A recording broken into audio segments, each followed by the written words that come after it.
See you, Pipe. Am I back? Mac? Hey. All right. Hey, we got a two-man team. Okay. Now we're ready to go. Scott, welcome to the party. Yeah, no kidding, man. Nice job carrying at the start. We've been throwing everything at this racetrack, trying to get it taken care of for this morning's racing. And it looks like there what might be dust out there. Trust me, it isn't right now. I can see a little bit right now. But, it's amazing what one day just letting it sit does. I mean, yesterday we had beautiful weather. The sun was pounding on it at just the right angle. The wind was hitting it. And we've got perfect track conditions right now. Oh, yeah. And we're watching the 237 of Watkins right here. One of the things that I wanted to point out was it looks like second place is making up a little bit of time. It looks like Severs might have moved up into that second position. Oh, we got the 513 off the side of the track. That's Colin Greenfield trying to get it going again. May have had an issue right there. It looks like trying to get that car rolling. Back out front. Well, that's 211. So that's Doug Summers.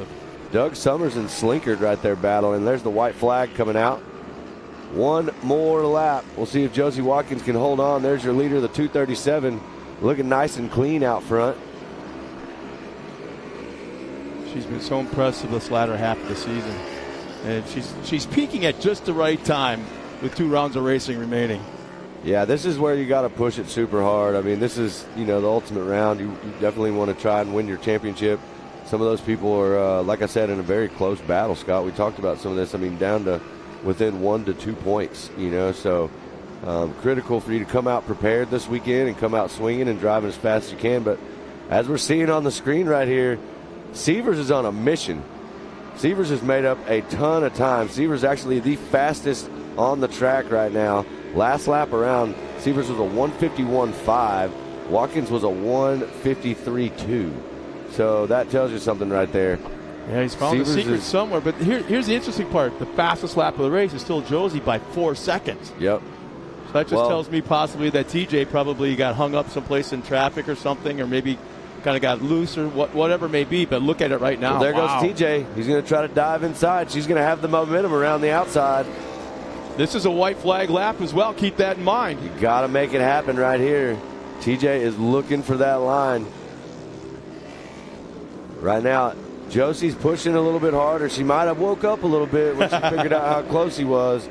But now we got to see what Severs can do. He's going to try to battle it out right here. They don't have a lot of time left on the track out here, so we will see who's going to get the better end of this one. We've seen some really good battles coming through this section right here. It looks like Severs is going to tighten the gap up a little bit. Time is running out. Not going to be able to do it right there. Big win for Josie Watkins. Great driving from Severs, getting that second position. And I believe Ryder Van Beekem will cross. Yeah. TJ's like, third spot just give me another there. half a lap. Just another half a lap. It's always the situation, right? Like you push super hard, you just run out of time, you run out of real estate, and they're doing the best they can. But, hats off to this amateur NA class coming out and tackling the track first race of the day. We've talked about this several times. For what for the weather we've had, this is amazing. The track actually looks really good. And we're hoping these drivers out here are going to have a blast today. We got a huge, huge day of racing out here for round 6. Big weekend. We're racing today and tomorrow. We've got our whole Mid-America Outdoor Short Course Series going, as well as Champ here in the house. So we're running all the trucks. We're excited about that. I want to watch you watch the trucks. That's going to be fun for me because I know you've never seen the Pro 4s, Pro 2s. Oh, somebody's got one over here. Let's see. There's our track crew. Big shout out to our track crew. Always out there. That's Gus Fisher. Yeah. Gus is legendary around these parts, man. I would venture to say if there's anybody I know that could take down Chuck Norris, it would be Gus. In a very quiet, stealth kind of way. Yes. I mean, in a very nice way. Yeah. But yeah, there's the crew out there. Big shout out to them. Big shout out to all of our flaggers and everyone working the track. We want to keep everybody safe out here, having a good time today. You can see right now how the track conditions are. They're really perfect on the inside. In fact, it sounds like, as we talk about track conditions, Pam is down trackside with some information. I don't know if she's got a driver, track information, or what, but let's go down to Pam right now. Thanks, guys. I am am down here with Josie Watkins. She just came in first place for race number 1 out here this weekend. We've had some weather issues out there, but here you are in that number 1 spot. Did you prepare yourself mentally to come out here for the race conditions that we had? I came from a cross-country background, so I kind of prepared myself for the mud and everything, and I kind of brought back my roots on how to drive in the mud again. Well, here you are in that number 1 spot today. You got to be feeling pretty good right now. So let's get you back to your pit. You got some cleaning to do, but congratulations for getting that number 1 spot. Thank you very much. Matt and Scott, back to you. Thanks a lot, Pam. And once again, congratulations to that young lady. Wow. Yeah. She's impressive. taking on the boys and going, I got you guys covered, man. Yeah, that was a great driving right there. Congrats to Josie Watkins. Big shout out. Sievers in the 2nd spot. Also, Van Beekham rounding out your 1, 2, and 3. Slinkard in the 4th spot. There's Crichton Jordan in 5th. Ashley Rowden in 6th. Rowdy Speaks in the 7th spot. And it looks like Dakota Medlin and Troy Anderson will round out. Well, I say that's 8th and 9th. Then you got Caitlin Anderson in your top 10. So that'll round out your top 10 there. Followed by Heath Henderson, Doug Summers, and Colin Greenfield. Beautiful shot of Old Glory flying up there. Also, take a look at all those sponsors up there. We want to make sure we say a big thank you to all the sponsors. You'll see them clicking through your screen up at the top right also. Without them, we could not make it happen out here. So go follow and support those that support us and help us make all this racing happen here at Mid-America Outdoors. And all over the country, Ultra 4, all the different things we do. Well, it sounds like in the next race in Expert NA, we got a couple of brothers, the Seyfrieds, and we heard that Pam got a chance to catch up with them, so let's send it down to Pam. I am here with Luke and Landon Seyfried. These guys race against each other in our Expert NA class. Landon is 35 points behind first place. So, Landon, do you have any strategies going into this weekend to try to catch up to your brother Luke? Just try to stay on all fours and all tires inflated. That's my biggest bummer. And try just to keep up with him. He's a little faster than me, but I just got to try my best. Well, and you were saying that you have a little bit of a different setup and you haven't got to actually practice on it. So are you just going to go out and run it? Depends how I wake up in the morning. If I'm feeling risky, then probably. Well, and okay, so Luke, you are number 1 in points right now with that 35-point lead. What are you going to do to keep that lead this weekend? Honestly, this is probably my drop round, so I'm just going to try to stay on all fours and finish. I mean, you haven't finished any worse than a 2nd place this year, correct? So here you are, you're saying it's going to be your drop round. So are you expecting the track conditions to maybe play into that factor? Yeah, it's going to be wet, and I don't like the track wet. I'm not really good on a wet track, but I'm going to try my best and try to get this a knucklehead. Well, you guys have, obviously your setup's already set up. You haven't really practiced on yours yet, but are you going to try to do any different kind of tire change? Because that obviously plays a factor on a nice, freshly watered track. Knowing that we only have 1 set of tires, probably not. So probably just stay to the ones we have on. So. All right, what do you think? My tires are a little bit worn out, but it's not going to stop me, and I can't wait. So, Slick Track, I like it. You guys like to talk a little bit smack to each other, don't you? Yes, ma'am. Yeah, same here? Yeah, I talk smack when I'm in front, but I can't really do that now, so. Well, and your worst round so far has been 16th. Are you hoping to make that 16th place your drop round? Yes, ma'am. I am. Well, good luck out there to both of you. It's awesome to see brothers out here on the track. And you guys, obviously they're identical twins here, so it's always hard to tell them apart. But Luke and Landon Seyfried, good luck out there. Thank you. Thank you. Well, thanks a lot, Pam. And we should mention, here's what we should probably mention as well. Yesterday was Pam's birthday. We were all the gang here at MAO. We had a little bit of a party last night for her. They had a little bit of cupcakes and stuff like that, but happy birthday to one of our broadcast team members. That's right. Happy birthday. And great interview with Luke and Landon there, the Seyfried brothers. They're always fun to watch, and here we're about to get to see them right here getting ready to go. There you see the 28 and the 82 looking sharp and ready. There's the 21 right there also on the inside. And we are getting ready. It's Keegan Cummings. We're getting ready to do battle out here. This is going to be fun. There we go. We got the start on the way right here, so it looks like a good jump. Oh, wow, looks 4 like or 5 wide headed up that 3 hill. Wide, 1 jumping in there. I want to say that's Landon, yeah. Look at the Seyfried brothers side by side coming down the hill. charging. Who's it going to be right here? We just saw a great interview with him, and now they're leading the way, getting a little sideways there. So it looks like you got Landon Seyfried, Luke Seyfried battling for the top spots. And then there is Caden Isabella, Keegan Cummings all right up there in the front. So we're going to get a reading as they come around here. Not sure what happened. Our third place driver looks like he got caught up right there a little bit. But out front and charging, these Seyfried brothers are on a mission right now. Well, here's the thing to keep in mind. We had a very brief practice session this morning. Not all the cars came out here for practice. So some of these guys, I'm not exactly sure who, but for some of these guys and gals, this is the first time they're seeing this track. With all the changes, the track conditions, all those variables, this is the first time they're seeing it. Yeah, you know, and there are some drivers that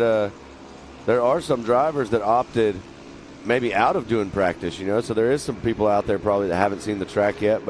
And as you can see right there, looking nice and clean, there's the 82 machine of Landon out front, followed by the 28.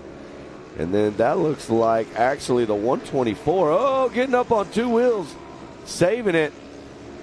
Bicycle. He was ready to go there, but he saved that. Looks good. I believe that was Caden Isabella that made that save right there, the 124. Great shot right there as you see the 82 machine coming through. Landon Seyfried, 138.9 on that lap time. Luke with a 141, so Landon definitely a little bit faster out there, pushing a little bit harder. We talked about those setups out there just now with Pam. So it sounds like Landon is pushing a lot harder right now and trying to keep that car in front. Definitely wants to beat his brother. And there you see it looks like Caden Isabella in the third spot with Keegan Cummings right behind him in the green car.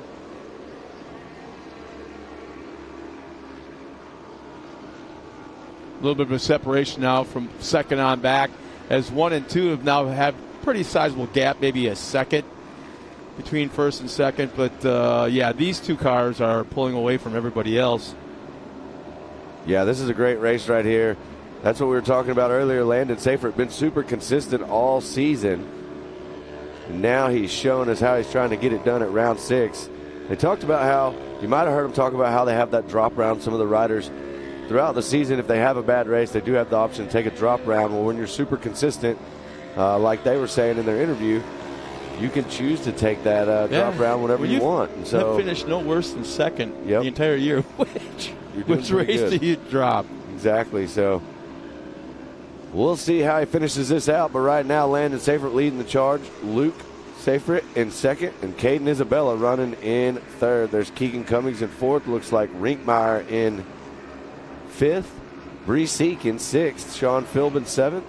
Braxton Moore out there running in eighth. Good to see Braxton out there racing. Randy Clifton in ninth. Jesse Greaves in 10th. And Jaden Lindemood in the 11th spot right now on the track. Yeah, you can see the lines are starting to get a little bit wider. Everyone's been taking that inside line, maybe like somewhat in the middle of the track, but you can see that mud is slowly getting pushed to the outside. And that's what's going to happen. Line. Yeah, the track's going to come in, and it's going to get better and better as the day goes on. Yeah. Right now it's probably, I mean, you can definitely see some of these cars out there. If you're in the back of the pack battling, there's some roosts flying out there. So there's not an issue of traction, that's for sure. The only probably issue they might have would be vision with tear-offs and that car getting real heavy. Because that clay will stick to the chassis, stick to the components, and make that car probably at the end of the race, 200-300 pounds heavier than when it started. And that's when you have the kind of horsepower they have, you need all the lightweightness, I guess you'd call it, you possibly can, because that mud, that clay is heavy. Well, here you are getting to ride along and watch Landon Seyfried make his way around this 2.2-mile short course track here in Jay, Oklahoma. This place is absolutely amazing. If you've never been out here before, we definitely want you to come and join us. If you're tuned in right now watching us, we thank you for tuning in and enjoying the show. Race number 2 right now on the track. This is Expert NA. The sun is shining, and look at the 82 right there. Landon Seyfried making some new lines. He was trying to, as you were talking about, Scott, you'll see him pushing this track a little bit more. He was setting that corner up a little bit better, getting out there and going to push some of that soft dirt. Should be coming to the white flag this time by, and once again our top 5 is still Blake Rinkenmeyer in that 5th spot. Keegan Cummings 4th, Caden Isabella third, and the brothers running 1 and 2, Landon and Luke. White flag is out right now. I can see it across the track there. And look how they're starting to group back up again, tighten up. Well, that looks like Braxton Moore, I think, in that 1776 car right there. You see the smoke coming out the back of the car. Not really sure what's going on there. I'll put money on it that it's steam, and that car's getting hot with that radiator getting clogged or something down there, probably blocking the air passage. There you see the white flag flying. One more lap around, back out front with our leader with a sizable gap on his brother, Luke Seyfried. So Landon charging. Landon with the fastest lap out there at 1:38.9. Definitely has backed it down some now. Last lap around, he was a 150. Luke a 152. Now, if you've noticed, they made this track a lot wider for this round of racing. They changed it up quite a bit. Our leaders just went through right there. You see those tabletops in the background? That used to be what we would call the uneven, unrhythm section. They eliminated all that and made it a series of 3 tabletops. And right now it seems to be working. Nice gap between each one. Nice takeoff, nice landing. But yeah, the track is quite a bit wider in a lot of areas, which hopefully will create more passing opportunities when they come back into this infield area and the up and down high bank sections. I like how they're starting to use it. They're not all tight to the inside, and some of them are starting to kind of venture to the outside high banking area. Yep. And I like how some of these guys are starting to do that. On board still with the 82 right there. That is Landon Seyfried. Let me tell you, he is on the gas. There he is, getting out there into some of that little bit greasier stuff out there, taking the checkered flag. That is Landon Seyfried right there, showing us how to get it done. An expert NA. Here comes his brother, Luke Seyfried, is on the gap right now. I mean, Luke Seyfried, actually, the gap over his brother was pretty big, yeah, 6 to 7 seconds. Yeah, almost 7 seconds, yeah. Well, the trash talk continues back in the pits, I don't think it ever ends for brothers, you know. That's pretty much all they do is have a good time out here racing and talk trash to each other. But, you know, that's how you push each other, you know. And that's how you get faster. And there you see the 5:43, it looks like. Not really sure. It looks like a 53. I'm sorry, Randy Clifton. There's a 21 of Keegan Cummings. Not sure what happened. It looks like he limped through that checkered right there. Hope everything is okay with Keegan's car. He'll get it fixed, get back out there. You know, I watched them work on that car a lot yesterday, even in the rain underneath the awning. There was something going on. They would run it for a little while, and something wasn't right, shut it down, work on it some more. So as the 53 of Clifton crosses the line. But, yeah, there might be something going on with Keegan's car. Well, the one thing we know about Keegan, he'll battle through it. He'll get that car fixed, and his weekend hopefully isn't over. There you see Randy Clifton. We saw him come by a second ago, the 53. He's making his way off the track, that S3 car. Well, we already got fans checking in. Nani and Pops are watching from Whitney, Texas, and they're cheering on Code. Your little buddy. Yeah, man. They're cheering on Code. He'll be coming up soon. Code St. Peter. He is definitely a force to be reckoned with out there. This kid is so fast and got such a big future in front of him as far as being a racer. You know, when you call somebody a legend, it's almost like you have to kind of like be an older person to be a legend. But they're starting to.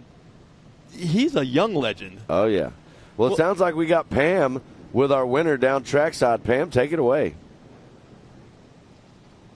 Thanks, guys. I'm down here with Landon Seyfried. You just came out there, won this race. We had a conversation yesterday about you being third in points, but you just went out there and beat your brother. What was your strategy to do that this morning?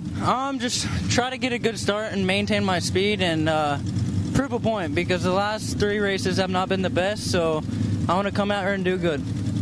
Well, and you had new tires on your car. We talked about this yesterday, and you just told me you get the new tires because you're behind in points. So you think the new tires out there on the wet track helped you out this morning? I'm not going to say yes, because my brother's going to watch this later, and he's going to be like, yeah, that's why he won, but yes. Well, congratulations on that #1 spot today. We'll let you get going and clean your car up, so congratulations. Thank you. Matt and Scott, back to you. Well, that was an awesome, awesome interview. Landon stoked on getting that win over his brother, Luke. We are going to step away, take a quick break, and hear a word from our sponsors, and we'll be back with racing here just shortly.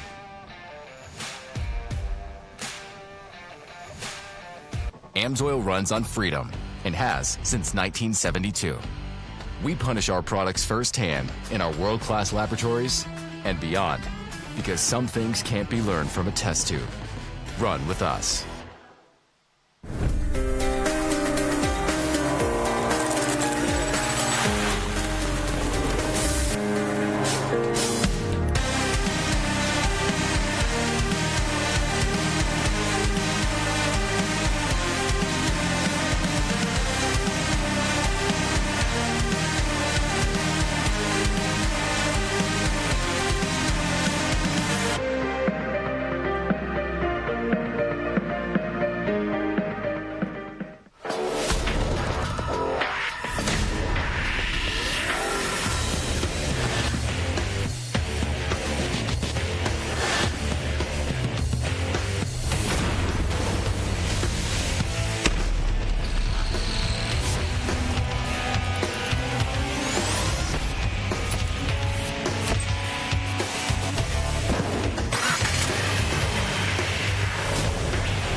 Ready for any challenge. Maxxis tires can handle even the most punishing off-road conditions.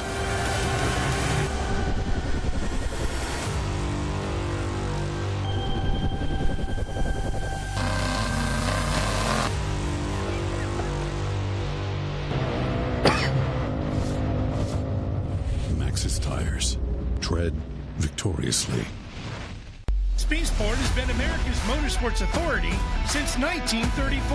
Get news, results, and commentary from the most connected experts in the business, covering all forms of motorsports from flat track to NASCAR and everything in between. Bookmark speedsport.com on your mobile device now, or follow Speed Sport on social, and be sure to subscribe to the Speed Sport Daily. Speed Sport is your one-stop shop for all things racing on two wheels and four. AMSOIL runs on.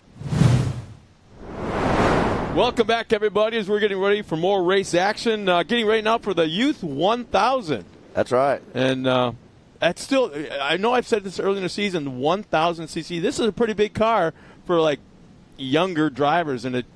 But they handle it, man. They handle it. They definitely do. And there you see the starting lineup there. They are on the line, ready to go. We're going to see Severs, Van Beekem, Tremblay, Luke, Mercado, Easton, Hubler, Warner, Bailey, Sontag, and Farmer all getting ready to do battle. This is Youth 1K. Here we go. Green flag has dropped. We're going to see who gets the whole shot here. And there's 1 point separation right now between Severs and Ryder Van Beekem. So they're definitely watching the points and track position going into the last two rounds of racing, this being one of them. Well, it looks like Severs is going to get the whole shot right here. Van Beekem right on his tail, though. You can see those flags flying on the car. Van Beekem in that very patriotic car out there. We're always talking about that when we see it. He stands out on the track. They come out of the Phoenix, Arizona area That's right. every single round of racing. They do. And they bring a bunch of cars. Severs right now looking really good, really smooth, getting out in front, trying to check out right now, stay clean. And like you said, Scott, trying to lock in this championship right here. The points are really close, so some big battles to watch out here today. Youth 1K action right now on the track. Yeah, Van Beekem getting a little wide, kind of rumbling through some of that rough. There's no lack of traction right now. So if they go in the corner hard, sometimes it's going to bite real hard and kind of flip them off to the side or kind of kick them off to the side. And it looks like, Severs is actually really, really being methodical, taking that perfect line. You can see him just for a second get up on two wheels a little bit. And he's slowly pulling away from Van Beekem. That's kind of surprising me a little bit. Yeah, one of the things that I noticed just a second ago, kind of off screen there, RJ Tremblay looks like he's made the move and got up in the third spot, made it around Mercado. had maybe a little issue in a corner or something there, but RJ Tremblay, great driver, moving up into that third spot. Severs on the gas, a 139 lap time. Van Beekem a 141, so Van Beekem got some work to do. He needs to find that faster line somewhere and make up some time if he's going to get up there and battle with Severs. Yeah, once the first half of the race, if you lose track of that leader, like Van Beekem looks like he just might be doing right now, the second half of the race is very, very, very tough to reel him back in. But it's getting to the point now, these cars are so technical, the tires are so, I guess you'd say, pressure sensitive, the different tire compounds, rubber compounds, that you could burn up your tires in the first half of the race. I don't see that happening on track conditions like this just yet, but it's all about right now, I think, with the track conditions, maintaining that nice, tight inside line where it's a little bit smoother. If you see some of these guys that kind of trip to the outside a little bit, it's really rough, and that car just starts to bounce, and they slow down drastically, lose all their momentum. Yeah, all traction gets lost when you get out in that fluff on the outsides. But one thing you will see, too, is as we get into some of these bigger races going through the day and the race order out here, they'll start pushing that out further and further, and these lines will just expand. The track will get wider and wider. But there you see the 101. TJ Severs getting it done up on two wheels a little bit right there. Yeah, that step right there, that corner was, I think, 101 Severs right here. Coming around the track, one of the things you'll see later as this track widens out right here is you'll see two lines right there. We got to see some incredible battles last round right there, all the way to the checkered flag. And we will see that again today. I'm sure we're getting excited for some of those races that are going to come up in the race order a little bit later on today. We still got a lot of racing going on today. This is Youth 1K, our third race of the day. So you got Severs leading the way, Van Beekem running in second. There's Tremblay in third, Miyakato in the fourth spot. You Ali see right Hubler. There, yellow flag, so there's something going on the track, yellow zone. So for some of the fans that haven't seen this before, oh, there we go, the 25, yep. Yeah. That is Drake Sontag. Yep. But, there'll be a yellow flag out. There's a speed limit. You have to slow down. I think it's 25 miles an hour. Yep. You have to maintain your position. You can't gain ground on the driver in front of you. Maintain the position to the incident site and the last yellow flag, and you can get back under racing conditions. And one of the things, too, if you're at home watching, it's really cool that these drivers actually have comms with our track officials. So when there's a caution on the track, they actually will let them know that there's a caution on the track so that they can quickly get to that safe that speed. Famous Nitro B where it's a listen only. Yep. So that the track officials or USAC officials that are making the calls can kind of like scold you a little bit, we'll say, slap your hand. That's right. And you can't bark back at them. You can't try to negotiate with them. Well, there you see 101 slowing down to a very, very safe speed going through that caution area. Yep. One of the things that everybody knows is if you go too fast through a caution area or you try to advance a position in a caution, those are situations that will get you docked a little bit there on scoring points, but not what you want to do. You want to be smart. You want to be safe. That's all we're trying to do out here. And we watched exactly. They did it right. Yep, they didn't. Van Beekem didn't try to make up ground on second, kind of cheat up a little bit. No, he didn't do it. He did exactly as they're supposed to do it. The speed limit was right. Severs went the right pace through that yellow zone. So kudos to these kids out there. They're doing it the right way. Well, I can tell you this. Van Beekem checked up a little bit there and did the smart thing through that caution, but he better get on the gas now. White flag is out, and Severs is on the gas. It looks like they're coming into another caution here. I think it's the same one. Can't really see. I think it's still... We'll see here in a second. I think it's still because of Sontag. Unless somebody checked up hard because of him, and now they have issues, whoever they is. Okay, now we're seeing what's going on over here. On the outside Something's of the track. going on the outside of the track, which caused the caution back through that rhythm section. But it looks like now the 101 of Severs is back under full power heading up the step up here. Coming through the corner looking good. Van Beekem right there in second. on the gas, trying to make something happen here. He's running out of time. As I'm looking at timing and scoring, I think that's Caden Farmer that has the issues on the outside of that course. That's caused that second yellow. Well, you're seeing our battle right here. See if we can tighten it up a little bit. Van Beekum doesn't have much time, but it looks like he's pushing really hard on this car, trying to get up there with Sievers. Sievers is going to try and hold on. It's his race to win if he can stay up front. Is he slowing again? Yeah, we're back in this caution zone, so you got to slow down. Very smart move by both those drivers. Going down to caution speed. They'll be back under full speed right here. Van Beekum kind of... Sievers getting on the gas. You can see the car rock up just a little bit on two wheels there. Over the new tabletop, and here's this double line section. Sievers going to go to the inside, protect his line, and heading up the hill to the checkered flag. Congrats to TJ Sievers and Ryder Van Beekum, first and second on the track. In Youth 1K. Points lead by a few going into the final round of racing. There's the 181 of Tremblay, your third place driver. And there is Miyakato in that fourth position. Looks like we got our car that was off the side of the track back on the track. The 25, Drake, is getting ready to go. Wants to finish this race out, get those points. Look at this battle all the way to the end right here, side by side. That's what I'm talking about. You're going to see some battles throughout the day right here, especially in this corner. We witnessed some great racing, especially with some of the youth classes out here. And right now, just getting to watch this Youth 1K race, kind of setting the tone for the day. These kids are putting on a show, and we always have a good time with the future of our sport out here. You know, we talked about the radio communications with the Nitro B and the USAC officials talking to our drivers. They also, that car looks like it's sitting kind of funny. Yeah, flat tire. There we go, that flat tire. It was one of those situations where they also have communication with spotters. Yep. Somewhere out there in the racetrack, usually it's a dad or a mom or maybe an uncle or a family member. But they're also talking to the spotters, and they can talk to them as well as spotters talk to their drivers. Well, here's our unofficial results. Unofficial results right here, Youth 1K. Top spot, TJ Sievers, Ryder Van Beekum in second. RJ Tremblay in that third spot. There's Miyakato, Allie Hubler, Irie Bailey, Ty Lukemeyer, Cole Warner, Zoe Easton, and Drake Sontag rounding out your field right there. There's Caden Farmer also in the 11th spot.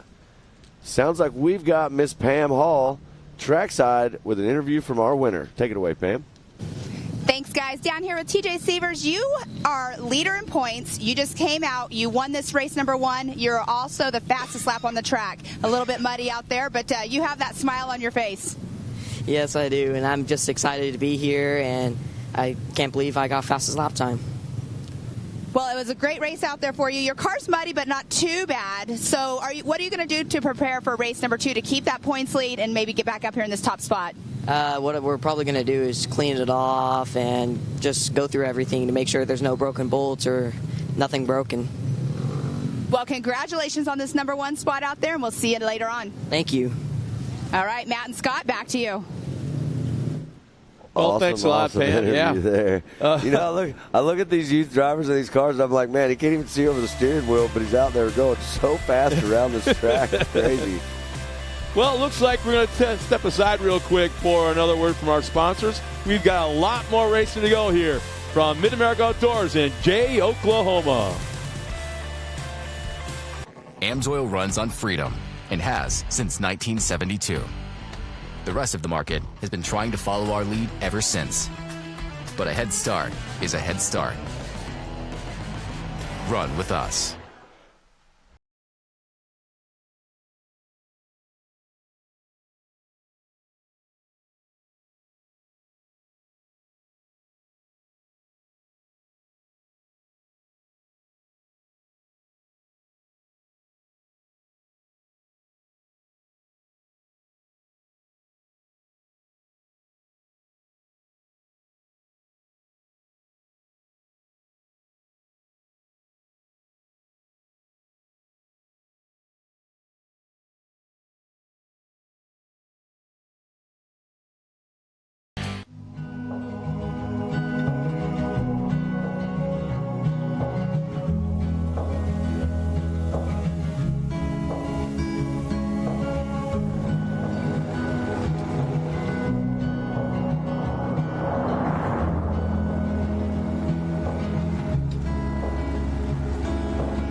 Searching high, I'm searching low in the night.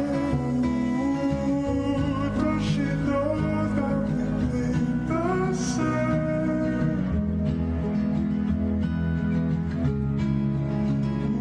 Ooh, don't wanna cry. Get it, boys.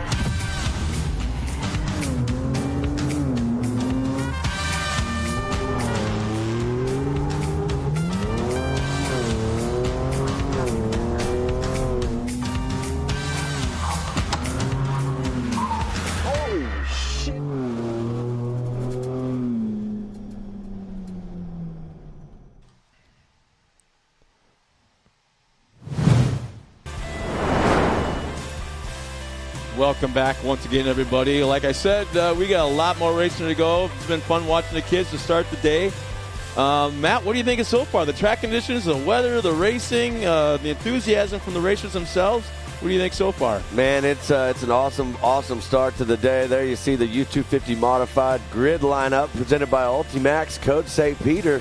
We're going to get to talk about him some. Paxton Yoshimoto, Tanner Thompson, Avery Sides, Kennedy Singleton, one of my favorites, Maggie Flores, and Axel Gillespie getting ready to do battle in this U250 modified class. Man, this is going to be a fun when we get to see Code out here for the first time. If you're tuned in and you are watching us from home, check out these youngsters right here. They're going to have a good time, and they're going to put on a show. Code St. Peter, the Texas boy right here, always a heavy hitter on the line. But he's going to have his hands full. He's got Tanner Thompson out there in the green car. There you see him in the middle of the field. And there you see Code St. Peter. Long. Oh, man. Sending everybody a little bit of a splash there as he runs out and gets in that front spot and runs away with it. You know what's interesting about these drivers? Every single one of them gets it or has somebody helping them get it because they are so active on the social medias. They are so active in promoting their racing and talking about themselves and getting the knowledge out there to the airwaves and trying to create a fan base. And probably right now leading that would be Tanner Thompson. Man, every time I tune into the internet, I go on to Facebook because that's pretty much all I do. He's always got a post of something going on, something cool, pictures of his car, his racing action, new videos. And so these kids really get the program, how to promote themselves and try to further their career. Well, I want to talk about this right here. Paxton Yoshimoto has been extremely good all season. On the podium, has done a great job being consistent.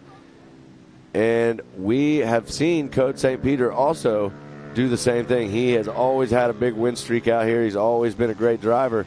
But we can see this gap tightening up a little bit right here between, that's Yoshimoto now running in that second spot, and there's Coach St. Peter in that bright orange car out front going super wide, carrying a ton of speed down that hill. He's out there having a ball right now. Look, he's having the most fun, I think, ever on this track. You're getting to see these kids race a different track setup we have for them this weekend. And they look like they're having some fun out there. There you see it all spaced out pretty good. So you've got Coach St. Peter in front, Yoshimoto running in second. It looks like Tanner Thompson in the third spot. And there's Kennedy Singleton in fourth. Maggie Flores in the fifth spot. Avery Sides in sixth. And Axel Gillespie in that seventh position on the track. Yeah, how many times have you said that this summer over the racing season? Code St. Peter running up front. It's pretty common. Code's absolutely out there getting ready for every round. He's growing as a racer. I keep up with him a little bit. I'm really good friends with their family. We're all from Texas, and Code's getting in all kinds of racing. He's been racing karts and getting a little bit more comfortable in just different aspects of racing. Definitely one that we're going to keep our eye on through his career as he grows up and gets more involved with the racing. I think he's going to have a big career in racing, and he's definitely leading the charge right now. So Code St. Peter getting the job done. A few more laps left, this U250 modified class. Yeah, the track, obviously the track is still changing, and you can see how these cars are bouncing around. That inside line is especially, this is way back in the far corner at the edge of the long straightaway where those three tabletops are. but the mud is still being pushed around, still being moved around, and it's still quite moist out there. In fact, I think there's 2 spots where there might be a little bit of standing water. There's a little bit out there. You're seeing a lot of it as they splash through, but they're drying it up pretty quick as the racing runs through here. But one thing you'll see starting to develop, you can see some of it right here. There's a little bit of ruts. There's going to be some braking bumps. It's definitely going to work these cars a little bit, especially too in these youth races that you'll see coming up throughout the day. But I promise you, it's not going to slow anybody down. I'm excited. We got some great pro racing coming up later today. So if you're tuned in at home, definitely don't go anywhere. Yeah, my boys are in town. Yellow flag is out. Let's see. Yep, there we right go. There. Is that a car? That's the 56. I think that's Sides. Oh, no. Tanya Sides is checked in. She goes, let's go, Avery. 56. Push it, girl. Well, I think she was. But now on the side of the track with some sort of mechanical issue. Back up front, 63 at Code St. Peter. Nice and clean. That's one of the benefits of being out front is you stay clean. Mm-hmm. If you'll see these cars coming by here in a minute, you will see Paxton Yoshimoto in that second position. He's taking some roots. The front of that car pretty dirty out there. But one thing I want to notice is it doesn't look that bad on the track. Everything looks to be tacking up really good. Traction looks pretty solid out there. Code St. Peter looks extremely fast out there. Well, once you get some of these bigger cars, these bigger classes out onto the track, you're going to see a lot more side-by-side action. And you can guarantee the aggressiveness. They're going to force the issue to try to make some passes. And it's just going to force them to go up into that rough, kind of gloppy outside lines here and there. Great shot from our drones as we head into the back section of the track around the sweeper here. That looks like Yoshimoto right there coming through right in front of us. You saw an aerial shot of the racetrack, all that standing water. If you would have told or asked me yesterday or said yesterday that we were going to be racing today, I don't see that happening. But and there you see, here we are, yeah. There you see Code going through one of those sections right there. There is some water still on the track. There you see Yoshimoto taking that right down Sargent the middle method right down the middle, wide open. So,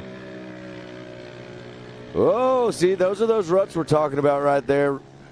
Code coming around and catching that rear tire in one, rocking that car a little bit.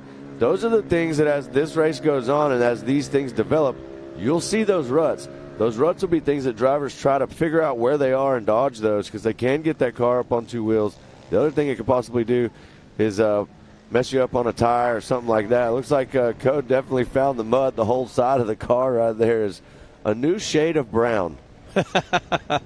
Yeah, white flag will be coming out this time by. In fact, this is all really a brand new dirt surface on this racetrack. They brought in a ton of clay.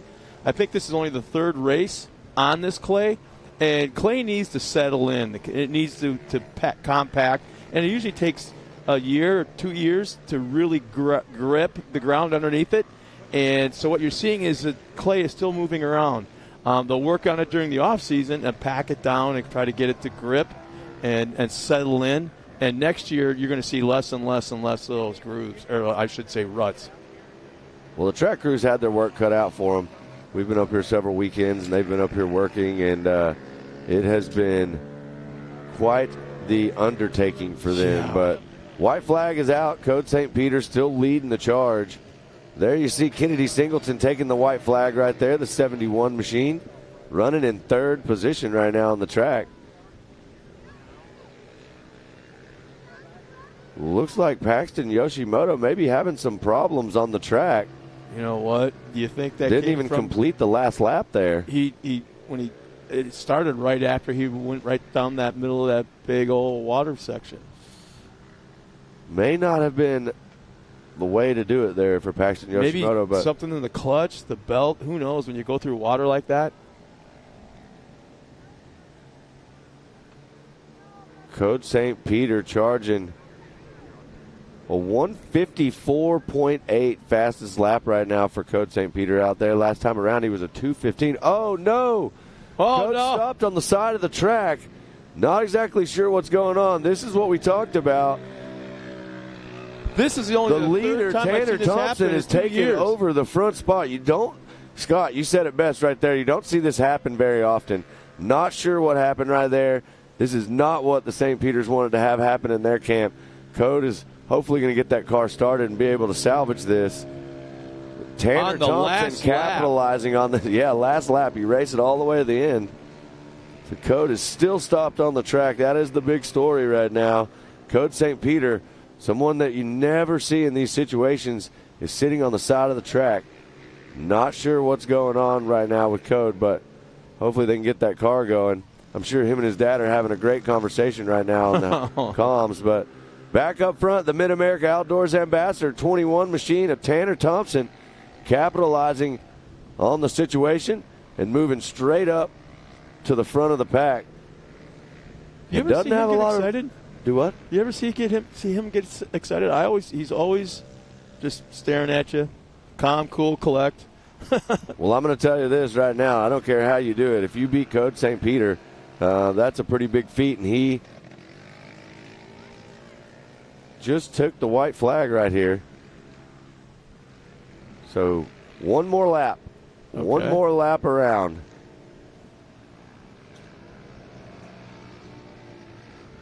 Tanner Thompson looking sharp. There is Kennedy Singleton now. Kennedy Singleton also moving up, and there's the checkered flag coming out. Yeah, there's Tanner Thompson's the winner. This is all unofficial. There's something going on. Unofficial. Yeah, everything is unofficial. We're officially unofficial.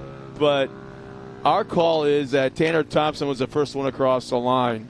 So Tanner Thompson will take the win right there. I know there's a little bit of confusion on what you saw on the screen, but for sure, Tanner Thompson was around there, took that white flag. Should have been a checkered right there. So Tanner Thompson is your winner. Kennedy Singleton will get that second position. And there's Code St. Peter, unfortunately, still sitting on the side of the track back there. We'll get our recovery team to come down and pick him up. Ever get back going again? Paxton Yoshimoto also off the track. Well, let me tell you that is not something you see often with Code St. Peter going out. You know, Tanner Thompson definitely no stranger to the front. So Tanner Thompson getting the win. We like to see that. Congratulations to him. We also saw Paxton Yoshimoto fall somewhere off the track. We're not sure where Paxton is, but that was the battle, Paxton and Code St. Peter. So for both of them to have an issue here on the track, there you see the 47Y, Maggie Flores. Yeah. But for both of them to have an issue like that, it's kind of a unique situation. It definitely helps Code and Paxton, who are battling right there. So both of them not getting the best result they wanted right here in U250 Modified. But if I do know anything, they both got great teams behind them. They're going to try to figure out how to get those cars fixed, whatever that issue will be. His dad's going to just tear that thing apart and make sure it's ready for the next round and probably prepare it for wet conditions again if that happens. I can't help but think that both our top cars fell out of the race because of not just the muddy conditions but the wet conditions. Well, there you see Tanner Thompson coming around. He got a little victory lap there around the track. And the thing is, did I see that right? Oh, Code St. Peter ended up finishing in fourth. Okay, Maggie Flores. Well, there's our handy unofficial results right here for U250 Modified. So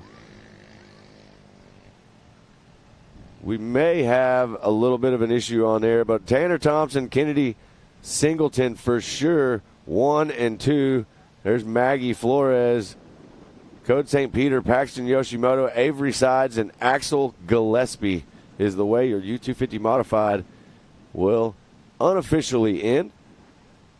Results presented to you by Handy. Best way to elevate your day is with a Handy. Getting ready now for will be the youth production stock will be the next race on the track. And God, I just love those aerial shots, man. It's like you got that red clay out there contrasting with the beautiful green trees and the leaves.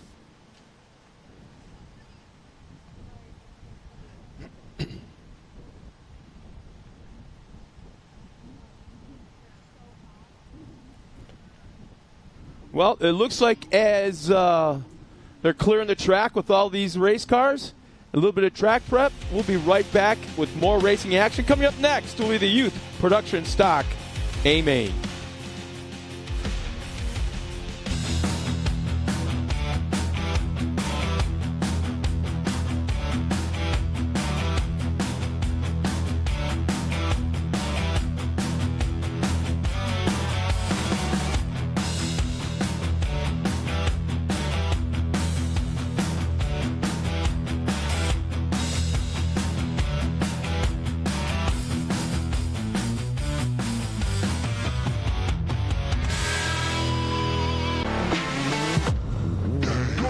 Lightweight, agile, and strong, the Pit Bull is perfect for the job. The Pit Bull is the first and only lift that can be used in the pits and in your garage. Elevate your racing with a Handy.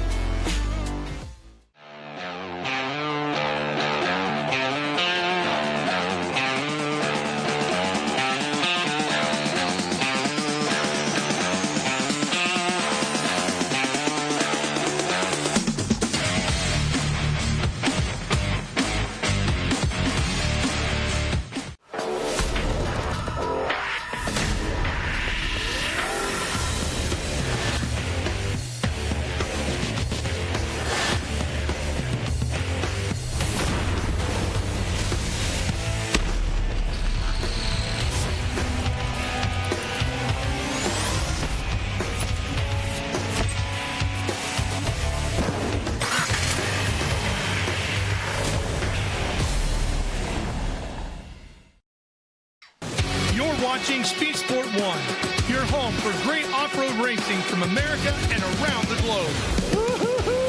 From Ultra 4 to rallies, these guys are fighting for the lead. It seems very aggressive. Short course to desert race.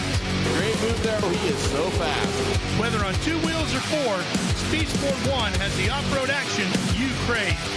Look at that move. Jumps to the inside. Speed Sport 1, the Motorsports Network.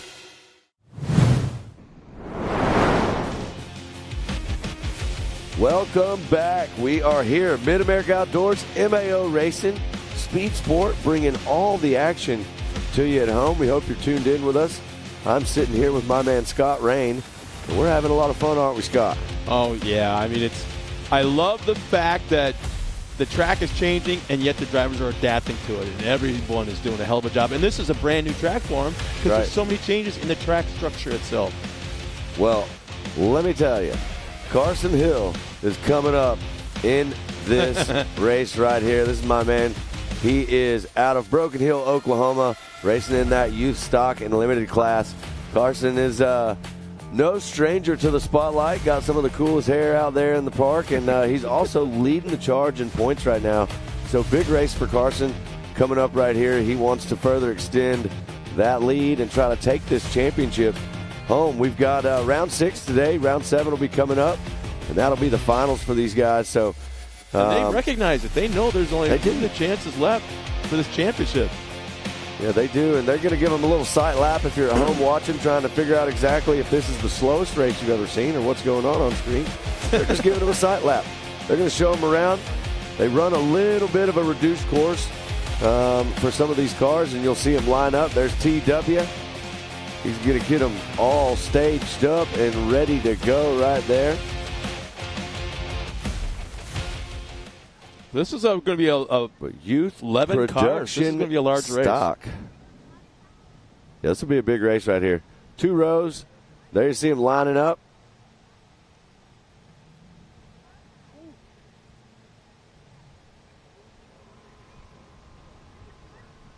Yeah, how many race cars can you muscle around like that and get them in line? We are getting them lined up and ready to go. Youth production stock action coming your way. Yep. Here is the grid lineup for youth production stock. So we're going to see Emily Fowler, Lane Plummer, Caden Vanover, Harper Hess, Heston Hess, Piper Doublehead, Tyson Raby, Ellie Lindemood, Gunnar Totten. There's Carson Hill, the 126 we just talked about. Kane Brazino, Axel Dreher, and Ashton Dreher rounding out your field. And that is the Ultimax grid lineup. We're going to get them all staged and ready. Carson actually starting in the second row? I believe he's on the front row right there. There you see the 126. Okay, there he is. Actually on the outside, will be the outside of... there you see Caden Vanover in the 22 car.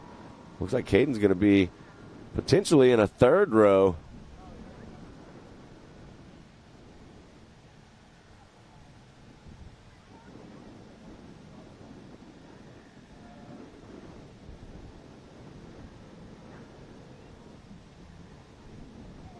We are getting it all staged up and ready. The track crew down there does an excellent job of making these starts perfect, lining them up.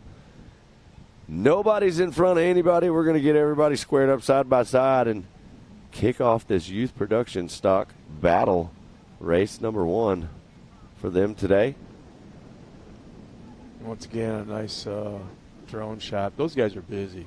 Man, they're doing a great job out there for sure. They're getting bringing some like of the a best NASCAR viewing team angles. changing tires. Yeah, they'll come in, land, change batteries, and send them out like right away. That's right. Bringing all the action to everyone at home tuned in. We hope you guys are watching from home. Scott's told you a few times. You got anybody you want to give a shout out to, Yeah, or got a couple any here. questions for us? Shoot them that way on that live feed. Carson's actually pretty popular right now. Kendra Blevins hoop. This is Go Carson. Penny Sherwood, same thing. Bring it home, little buddy. Singleton Bunch is watching us right now. Debbie Powell. Boy, Carson, is he buying fans or what? Man, they're all for Carson right now. Pretty famous. Patton is watching us. All right. Penny Sherwood once again. Go Carson Hill. Man. So, yeah, if you had any questions for Matt or I of what's going on, please let us know. We'll do our best to answer them for you. You can see actually the VIP area right there in the edge of the track. That is the best viewing area on the property. Yes. If you're out here and you'll see that hill right there, the whole hillside will be completely full later when you get to see these pro classes run, especially these trucks that we've got out here this weekend, the Pro 2s and Pro 4s. So, man, what a big weekend. We're super excited to have everyone out here for round 6. The sun is shining today. We've got a lot of very special guests in the park, and we're glad to be racing. We're excited to be putting on a show for everybody here today, whether you're at home watching or here with us. If you're not here with us in person, we want you to come out and see what we got out here at Mid-America Outdoors. Hey, I got Ken Kirk asking a question right now. He just tuned in, wants to know how many laps. I believe they're going to run 4. Oh, is it 4? Yeah, they'll run 4 laps in this youth production stock. That's and race then 5 obviously today. we'll bump that lap count up when you get into some of the bigger cars later on, and as the day goes on, some of the turbo cars and the NA cars. So, but 4 laps of youth production stock getting ready to go. There's TW. He's going to walk down the line. One final thumbs up. Make sure everybody's good and ready to go. He's got that green flag. There it is. Wow. Carson Hill trying to get the jump. It looks like Plummer may have the inside line jump on him right here. Or is that Emily Fowler? Not sure who that is right there, but that was the 7:23. That's Emily Fowler making the move, jumping out to the early lead over Carson Hill. Carson trying to take the inside line right here. See if he's got the drive up the hill. Looks like he does.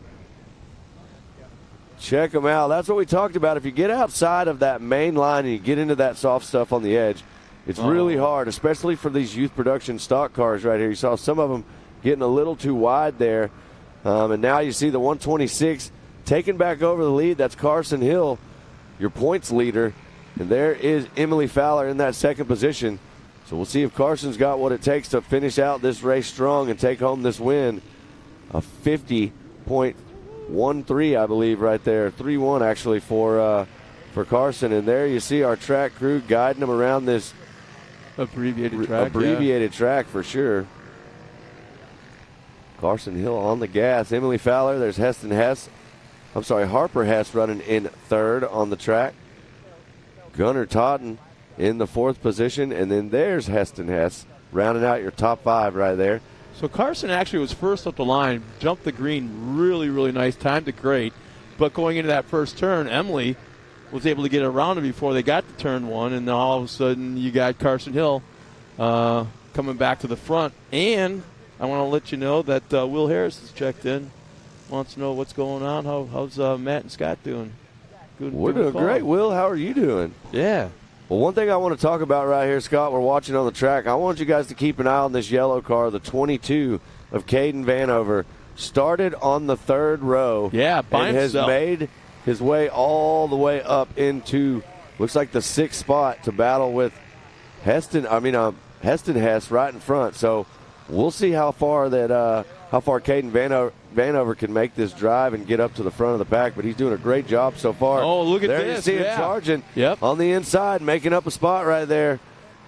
So going around Heston Hess, it looks like, so setting his sights now on the 24 of Harper Hess. But big charge right here out of Caden Vanover. Keep your eyes on that yellow car right now on the track. It is making all the moves. There's just a little less than 2 laps remaining, and there's a shot for Vanover to get on that podium. There's a couple Absolutely. cars right in front. Yeah. Harper Hess not letting Vanover get around, though. Driving a great race right here, protecting her line.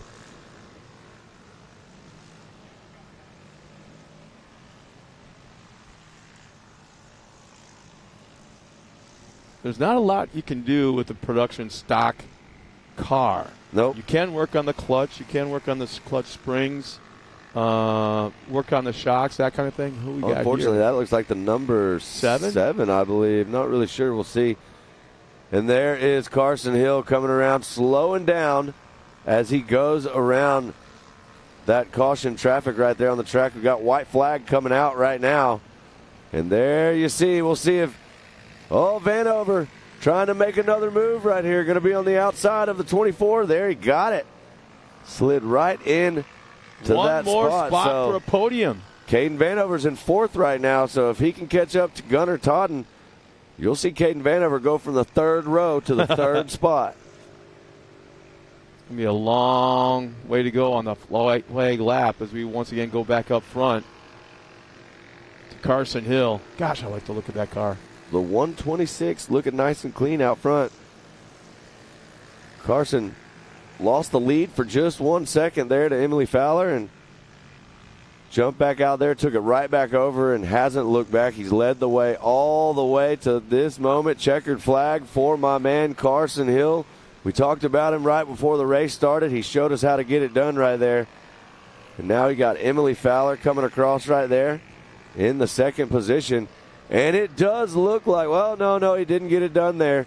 It looks like Gunnar Totten going to take that 3rd spot on the track, holding off the hard charge from Caden Vanover. There's a 22 nice coming job. across. That was a great drive right there for Caden Vanover.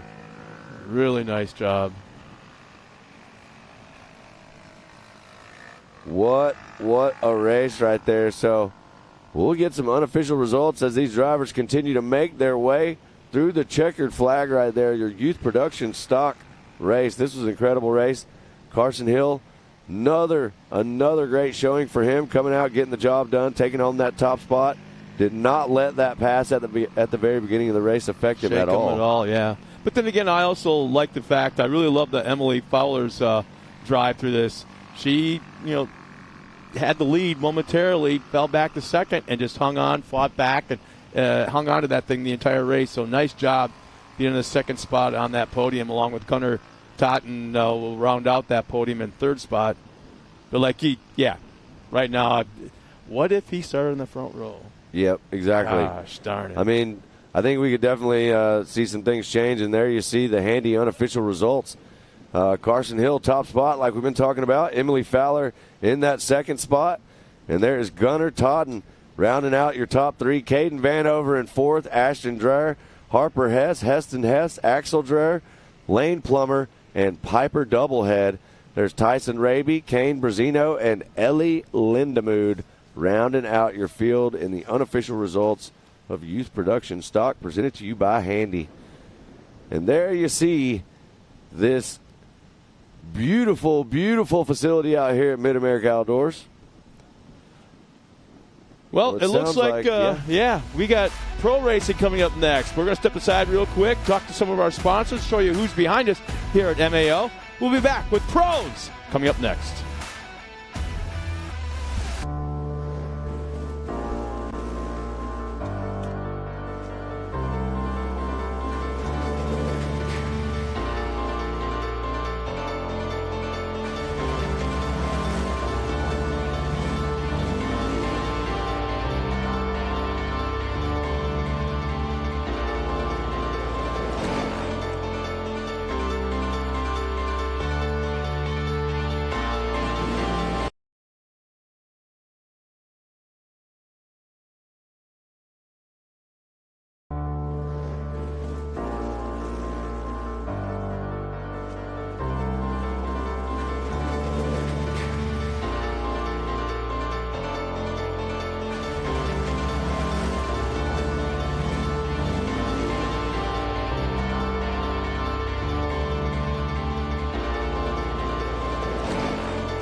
Welcome, ladies and gentlemen, to Mid-America Outdoors. It is round 6 of the side-by-side championship, round 6 of 7.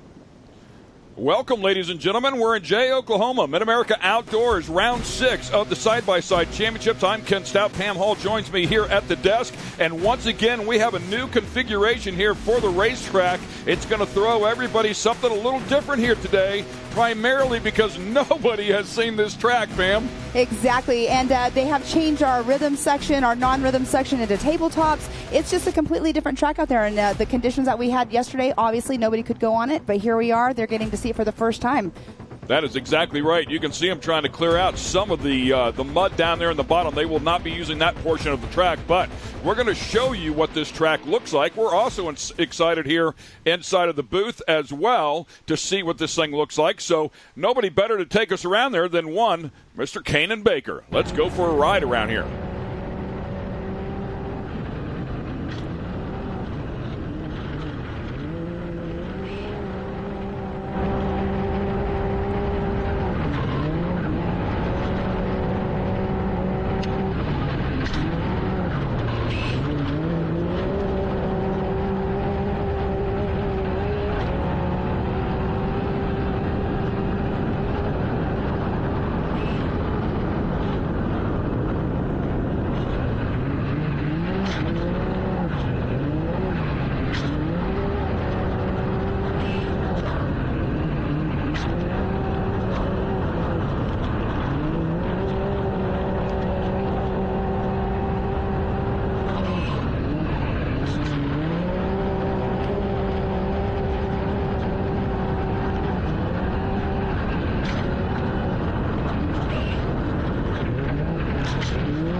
And that is a great lap around this new course here. Once again, redesigned just a little bit. And, of course, Kanan Baker, the last winner that we had here, round number 5. So we can certainly get around there. I love it. A little bit of everything there. Some big jumps that have been incorporated into the back, as you saw there, Pam. And then, of course, that last section is really a rhythm section, if you will. You get into the flow of the left-hander, the right-hander, the left-hander, the right-hander, you know, and carry that speed in there. And you can see him really setting up and rotating the car nicely, which, of course, means the car needs to be set up to rotate as well.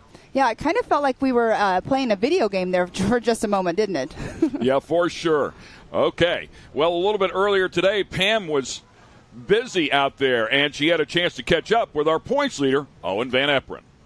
I am here with Owen Van Eperen. Owen races in our Pro NA class, and Owen, you have 2 points right now that's separating you for the lead right now, and then Chase Carr in second position. It's going to be down to the wire this weekend, so do you have any strategies that you have for yourself? Nah, it's just going to be keep doing what I've been doing. I mean, ever since the first round, we've just been kind of clicking laps off and doing our thing, and that's the goal for this weekend, is just to try and get a good qualifying and then just keep on going from there. So hopefully that pans out and end up on top of the box, but it doesn't always go as planned, so we'll see what happens. Well, and you're going to get a lot of seat time after this weekend, because besides racing for MAO this weekend, you're also racing for Champ. You're running 4th in points for Champ, so that's got to be key, and that's got to be an advantage to you. Yeah, for sure. I actually think it's a pretty big advantage in the Champ Series, because I've been racing out here with the Pro and A guys all year, and this is the first time champs come here. So it's going to be interesting to see how quick they catch on to the track when I've already been on the track a bunch, but we'll see what we can do. Well, it's going to be an exciting weekend. Cannot wait to see you out there on the track this weekend. Besides practice, qualifying, and all the seat time, you got a very good chance out there. Yeah, thank you. Yeah, so good luck out there. Nice job, Pam. Of course, that points battle very tight. Without the drop, the separation is 2 points. With the drop, it stays at about 2 points. So we'll see how things work out here between Owen Van Eperen and Chase Carr. It's going to be a great battle here for this championship with a couple of rounds yet to go and a lot of racing yet to go as well. Well, the sun is out. The track is drying. It's going to get better and better all day long. Stay with us. When we come back, we're going to turn them loose.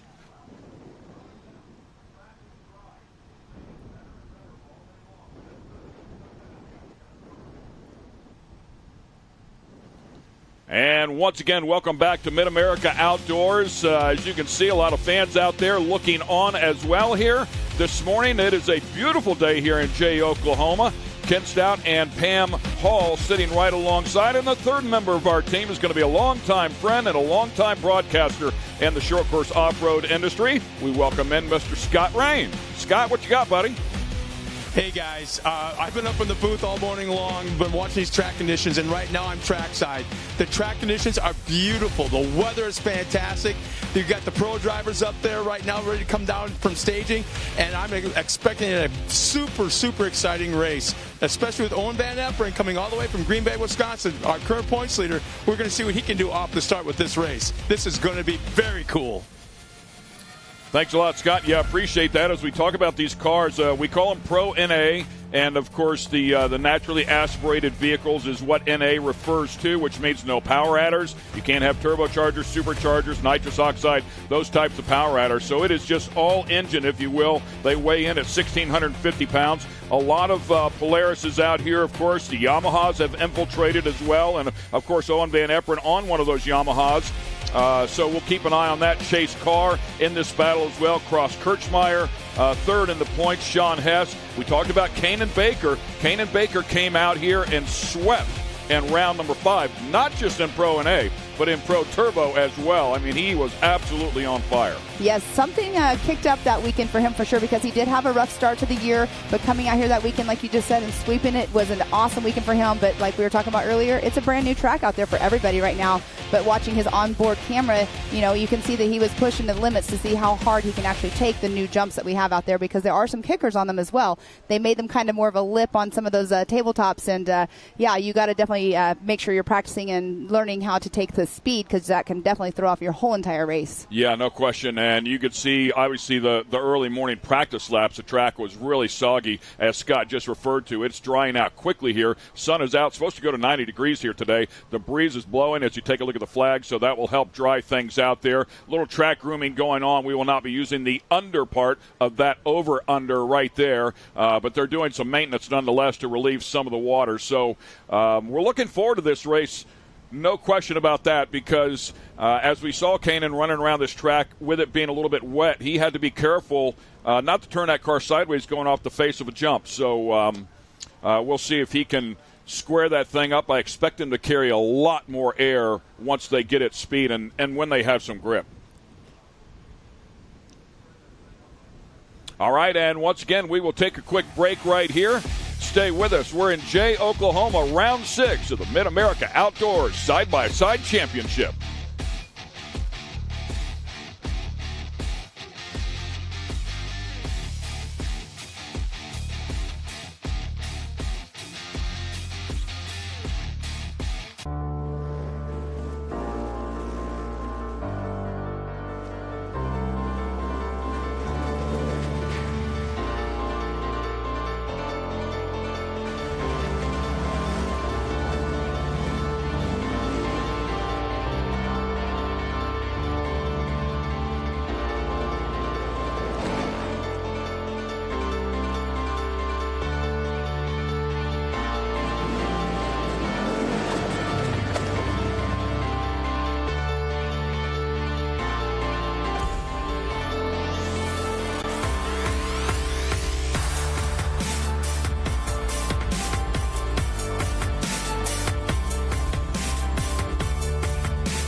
Connect with the Wild is about off-roading with your buddies.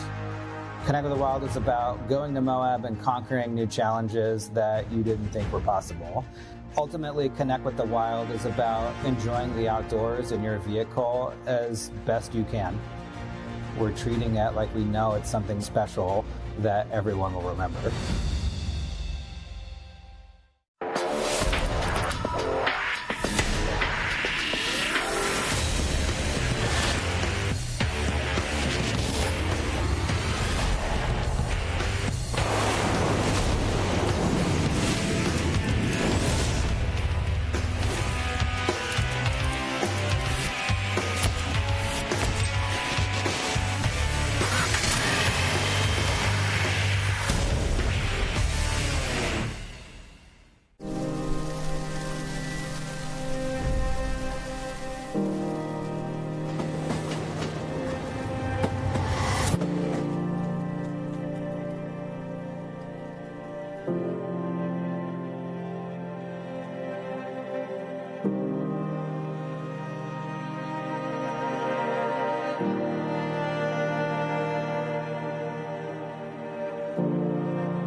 Watching Speed Sport 1, your home for great American grassroots racing. It's time to rumble! Whether you're into sprint cars or stock cars, at the line! Modifieds or midgets, down to the low side, retake the lead! Dirt late models or demolition derby. Oh! Speed Sport 1 has the grassroots action you love. Oh, you kidding me? Speed Sport 1, the Motorsports Network.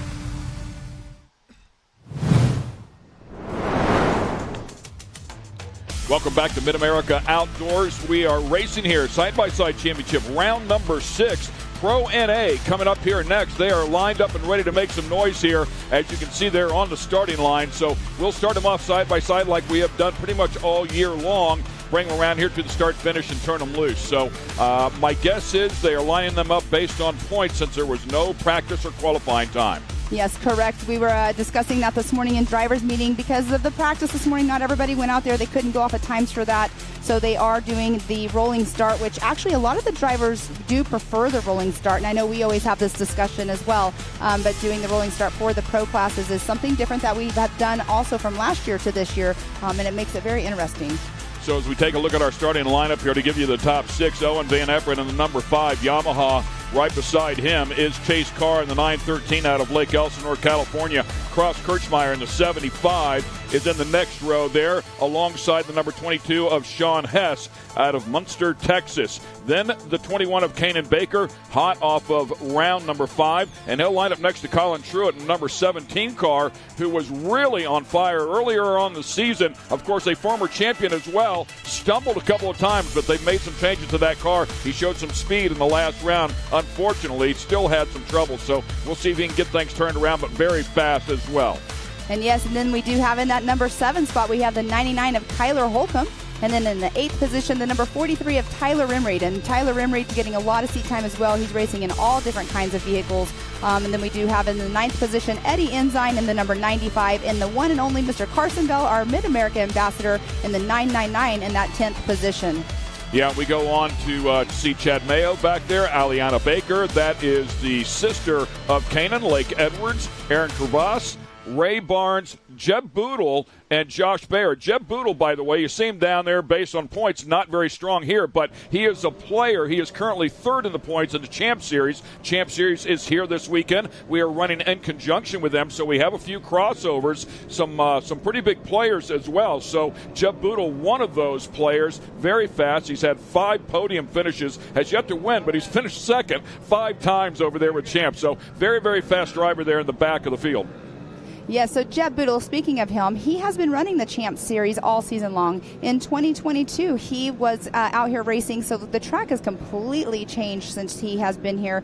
But we do see our drivers are doing that, rolling around to get to the start line, and they are getting paraded around, not the whole entire lap, though. All right, we want to talk about Chase Carr here just a little bit. Just 2 points back behind Owen Van Eperen. Stumbled in the first overall round, finishing up 14th. But since then, he's finished third. He's finished second. He had a first-place overall finish in round number 4 and finished third again at round 5. Ooh, man, take a look at the sippy hole out there, by the way.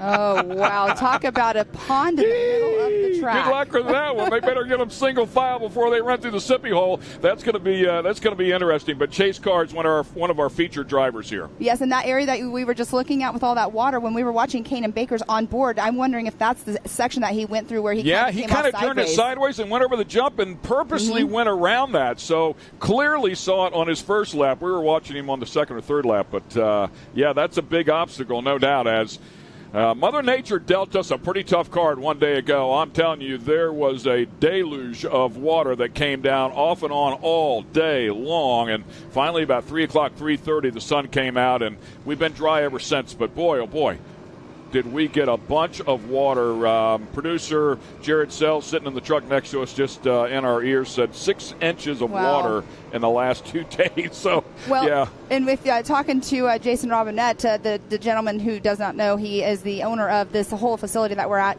He said there has not been any rain for the last 6 weeks, and then all of a sudden it's race weekend. Exactly. I mean, Mother Nature. It's the MO all year long. We've lost the opening day every single round, I think. So it's been crazy as, once again, you take a look.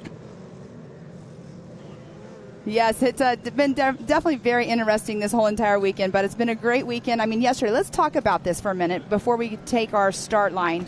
We are on a rain delay yesterday, could not do any qualifying, doing any practice. So guess what we did? The Mid-America whole entire crew wants to make it a fun, family-friendly weekend, so the pool was open, even though there was rain at the beginning. But we had the Pool Olympics. They did a belly flop competition, so there was lots of action yesterday, even though we were not racing. Yeah, I heard the Andersons, RJ and Ronnie, were over there doing what the Andersons do, always having a lot of fun. And I loved what Jason Robinette, as you talked about before, the president here of this complex, said. He said, you know what, Mother Nature's throwing us some lemons, and we're gonna make lemonade out of it. Right. So pizza party, pool party it is. All right, enough of that. Let's go racing here. Pro NA, that is your points leader, and second right beside him, the number 5 Yamaha of Owen Van Eperen. Green flag is out. 5 laps to go here inside of this one. As you can see, the course is pretty long. Everybody making their way through turn number 1, trying to find some grip. Yes, and Owen Van Eperen out front, getting that whole shot with Chase Carr very closely behind him, though. That the turn they're going into right now, it is a very steep turn, as you can tell we saw on the onboard. But Owen Van Eperen out front, leading the pack. Tire choice very critical here, and I'm kind of curious if some people made a change. I think Kanan Baker, when we talked about how fast he was, as you see him going over that first tabletop, here's the second tabletop. I fully expect those guys to clear that plateau before everything is said and done, as this track dries out and they get some more grip. But he had switched over to the Hoosier tire, and I'm wondering if something with a little more aggressive knob might be better here in this early race. And that's where the tire game definitely comes in play, because there are other tire brands out there that have the knobbier tires like we have, but a lot of people run those Hoosier Bites. But look, they're hydroplaning through the water. How about that, man? They just sail right through it on top if you got enough speed. That's actually pretty cool. Of course, the roost, if you're right behind somebody or beside somebody, is going to play a big issue with the face mask. And looks like the 717, unfortunately, there with issues right off the bat. That is Ray Barnes. Oh, that's unfortunate already to be off to the side. But we do have, again, bicycling right there going into the turn. And that's a really tricky turn because it gets really light right in the center of the turn. It's basically like a small jump, if you will, and they're trying to turn left. All the momentum obviously going to the outside, gets up on the bike, but seasoned racer here as well. So very, very used to it. Won't rattle him. Yes, I mean, he's only 17 years old, and he has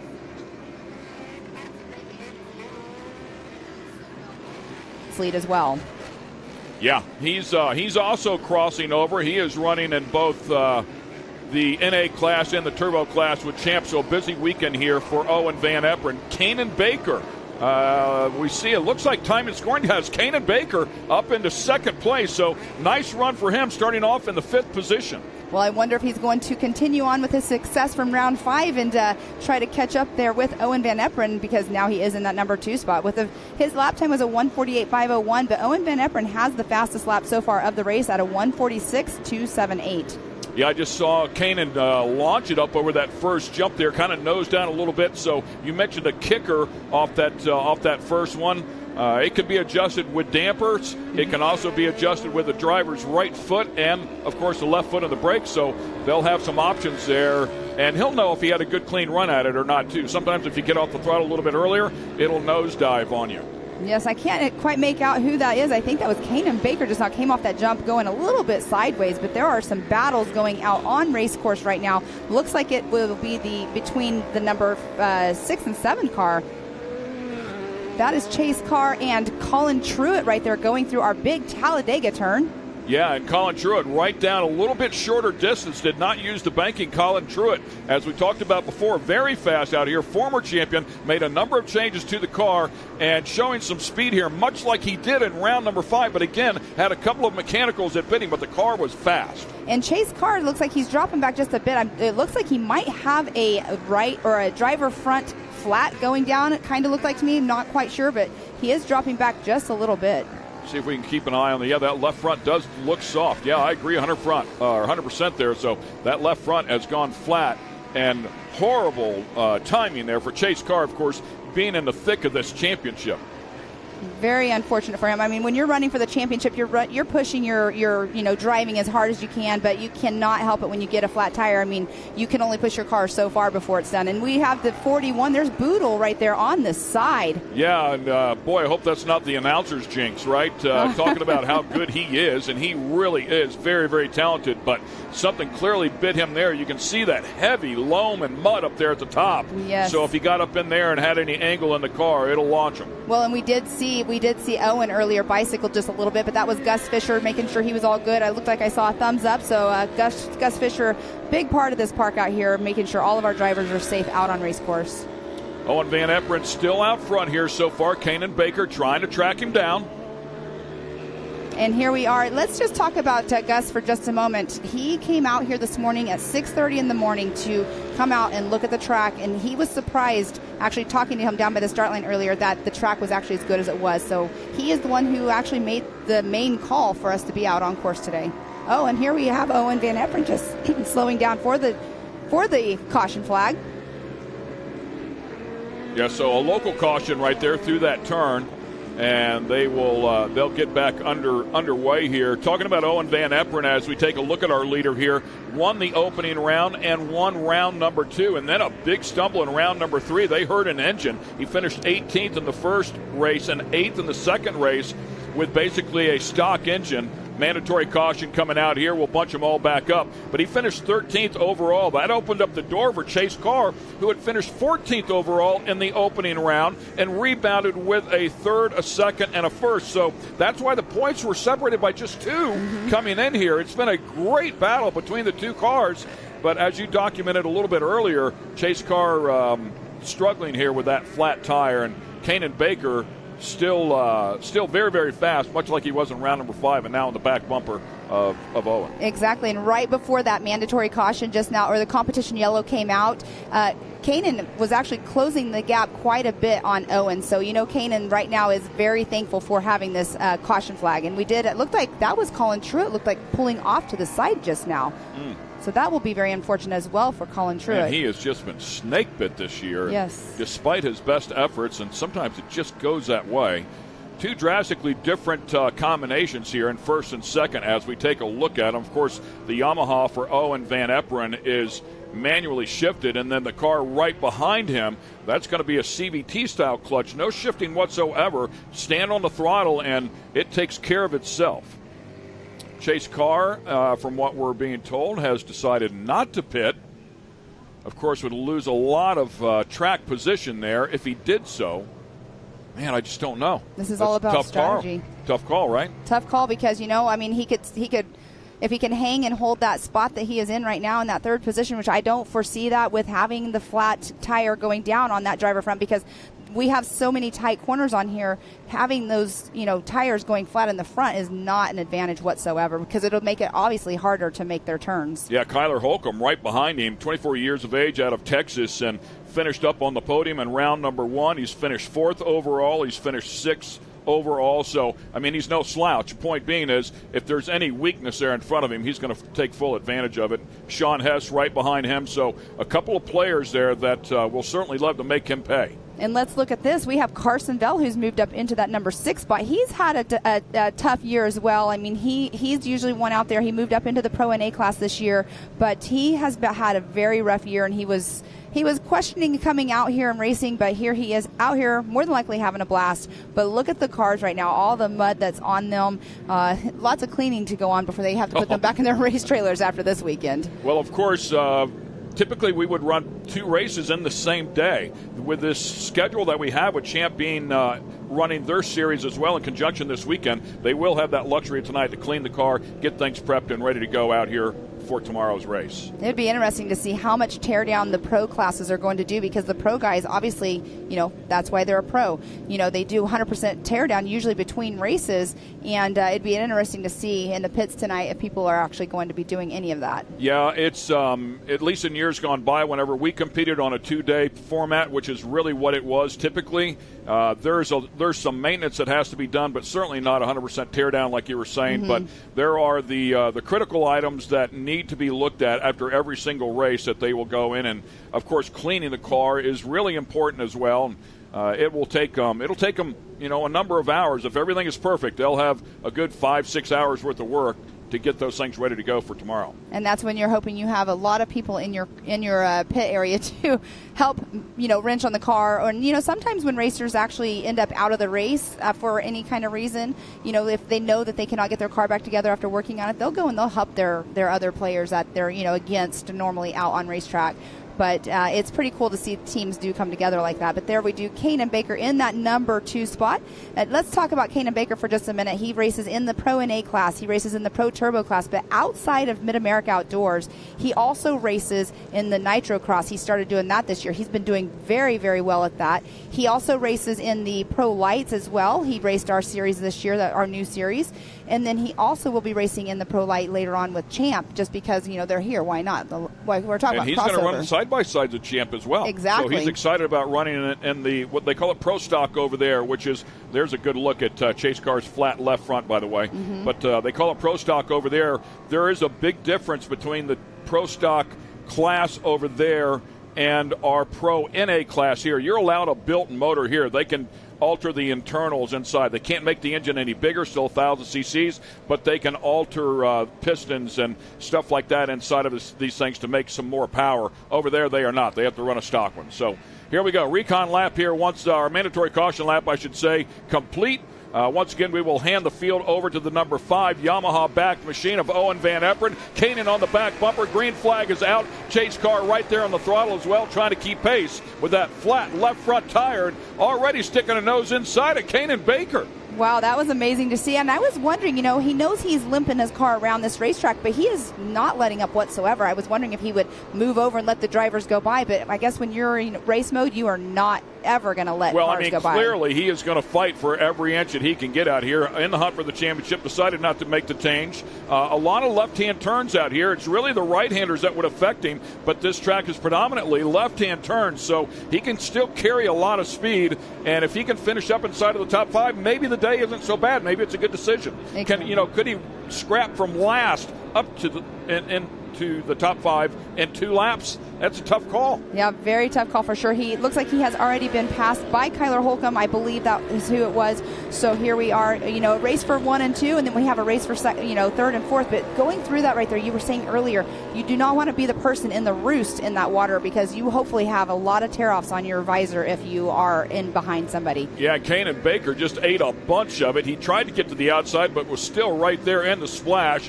A little moment there as he got a little offline and got out there in the rough stuff, and now Owen Van Epperen able to drive away.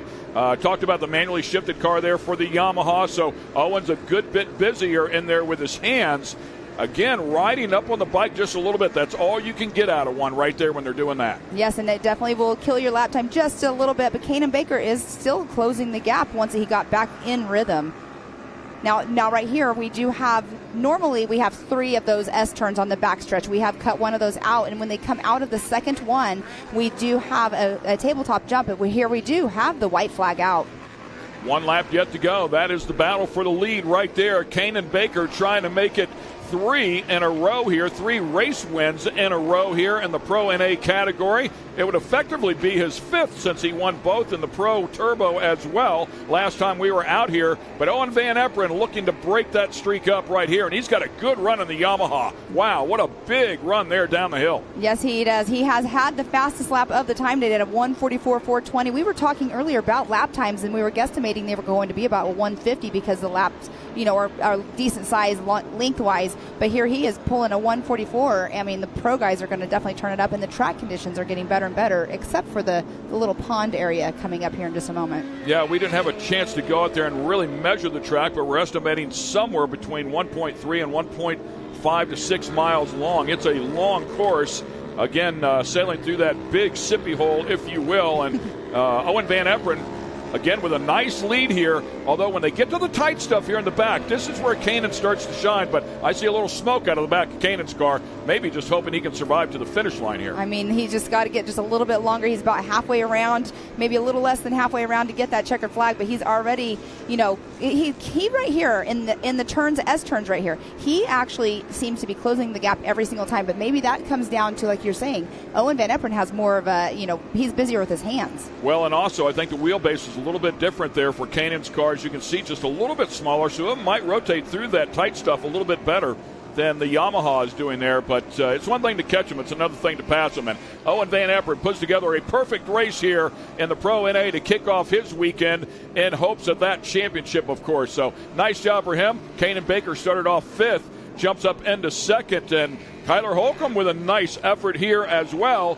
He will jump up into 3rd place after starting off in 7th position. So nice run for Kyler Holcomb to round out the podium. Yes, and then we have Sean Hess, who did finish in that number 4 spot. Chase Carr finishing almost the whole entire race with that driver front flat, and he's ended up in that number 5 position. Eddie Ensign in the number 95 in that 6th position. Carson Vell in the 999 in that 7th position. That's a great race by Carson Vell. Yeah, Tyler Rimreed, Ileana Baker, Chad Mayo, Josh Baer, who also competes on the Champ Series as well. Aaron Cavase as well there.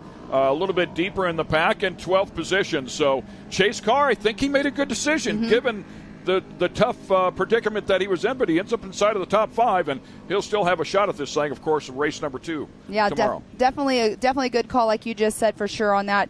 He, driving a race with a flat tire, like we were saying, is definitely not fun. But here we do have the Pro NA handy results, our unofficial results. Yeah, once again, Owen Van Eperen has been on the podium every single round here, with the exception of round 3 and 4, of course, in terms of the overall, I should say. So he's looking to solidify that and keep that points lead. Kanan Baker right there showing he still has a lot of speed. Kyler Holcomb, again on top of the podium. Sean Hess and Chase Carr in the hunt for this championship as well. Loses a couple points to Owen Van Eperen, but he'll have an opportunity to fight again tomorrow. Yes, and then Eddie Ensign in that number 6, Carson Vell 7th, Tyler Rimreed 8th, Aliana Baker 9th, Chad Mayo in that 10th position. And we go over here to the remainder of the field and find Josh Baer, Aaron Cavase, Lake Edwards, Cross Kirchmeyer with a tough race here, and Colin Truitt, Jeb Boodle, and Ray Barnes. So some really fast cars, unfortunately, at the end of the field here. Let's talk to our winner. Oh, and I had a bird's eye view of you guys coming down from staging, lining up. This car was pristine. It was beautiful right off the showroom floor. Not so much anymore. What was the track like out there? It was surprisingly good, except there was one spot right in the back section where there was a couple feet deep pond. That water was going everywhere. That was the only spot of the track that was wet. Other than that, track was perfect. There's actually a lot of traction out there. You got to watch it in the corners so you don't go up, but it was just super good race. We got out front and did consistent laps. Made a few mistakes that I got to clean up for tomorrow, and just keep doing what I'm doing. It was super good to get out front, get a win in this series, and move on to tomorrow. Nice job, man. Thank you.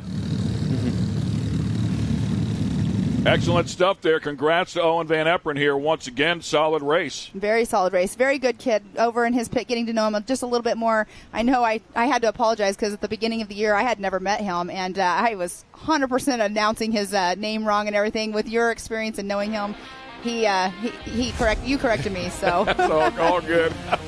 The Van Eperens have been at it for a long time. All right, stay with us. We'll be right back. AMSOIL runs on freedom and has since 1972. We punish our products firsthand in our world-class laboratories and beyond, because some things can't be learned from a test tube. Run with us.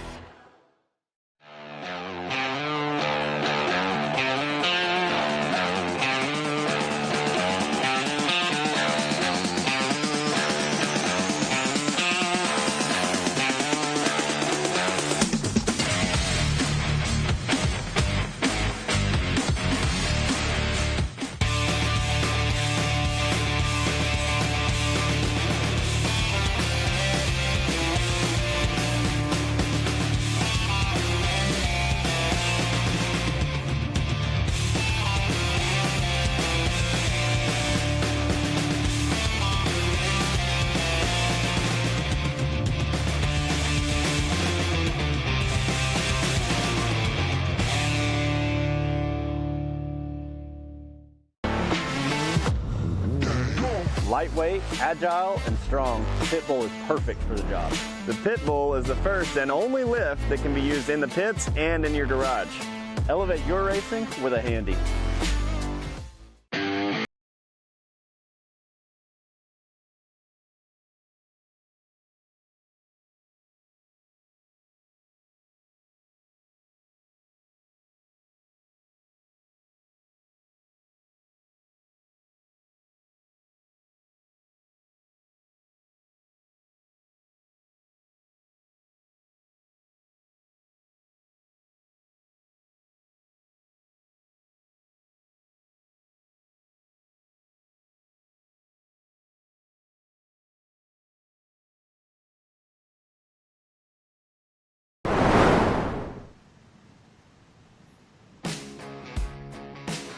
Yeah, so I'm running 2 different classes this season, really concentrating on over 50 turbo, where there's only 2 rounds left, and we're 1 point apart. Me, Mike Buckafusco, his name's a little hard to say, but he's as good a driver as his name is hard to say. We've been jumping back and forth. If you take our drop race away, I'm 1 point above. So we're back and forth, battling back and forth. Mother Nature has been winning a lot of this season. We've been having rainstorms and tornadoes and whatnot. But all through and all, we're having a great time, Mid-America. And we plan on coming out on top for sure.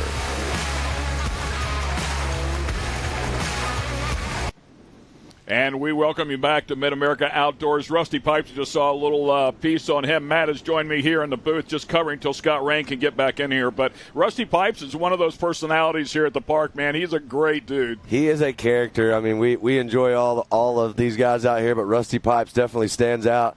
You know, we've always given him a lot of grief. He's got the coolest name on the park. Yeah, for sure, and it's a real Pipes. name. Yeah, People probably wondered it is a real name. So as you take a look at the lineup here for the Vet 40-plus turbo, by the way, not 50-plus as Rusty said right there, but Mike Bucafusco will lead everybody to the stripe here today in this first event for the Vet 40-plus turbo category.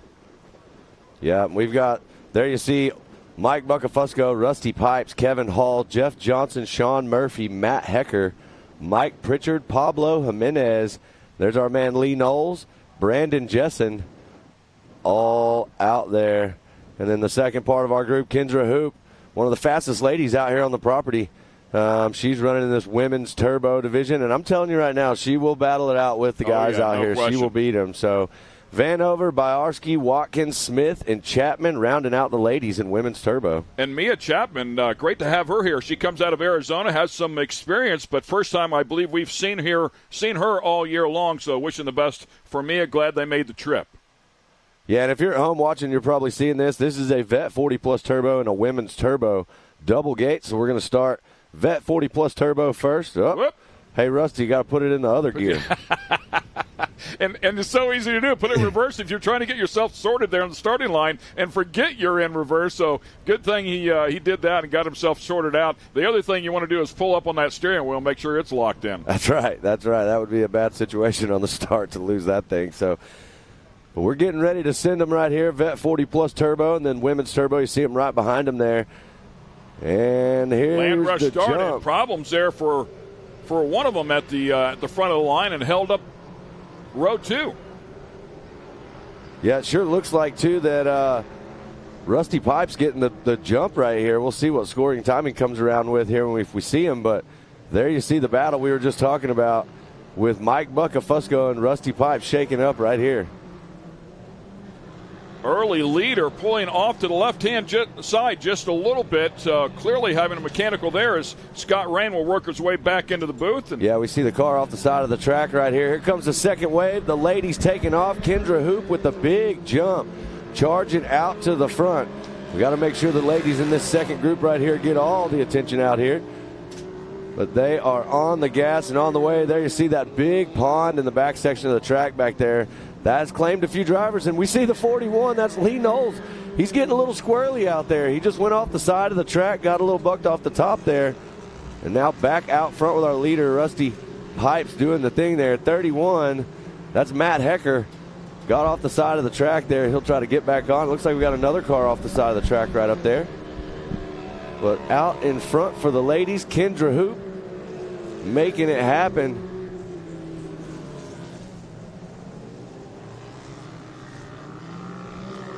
There you see the 41 of Lee Knowles battling with the 27 of Jeff Johnson right there. And now we're back out front with our leader, Rusty Pipes, the man himself.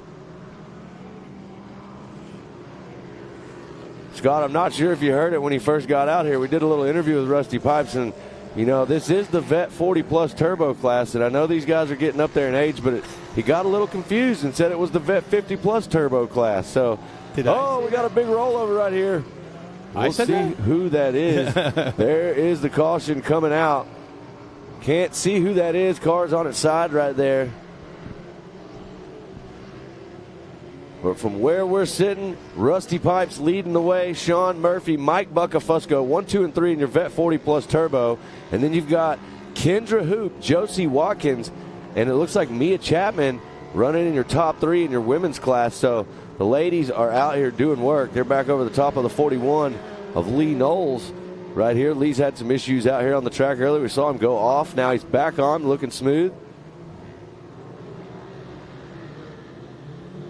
We believe that might have been the 14 of Marissa Smith that was overturned there. We just saw that yellow machine of Morgan Vanover. Looks like battling with Ariel Biarski as they came around there. And there you see the 46 of Kevin Hall on the gas. Kevin right now running in that 7th position.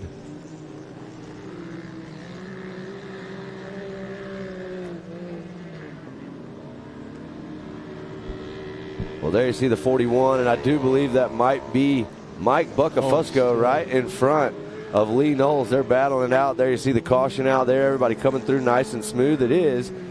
So right now on the track, what you've got is you've got Rusty Pipes absolutely running away with it right now with a 134.5 lap time. Right behind him, you got Sean Murphy, Mike Buckafusco, and Lee Knowles trying to take over that 3rd position from Mike Buckafusco.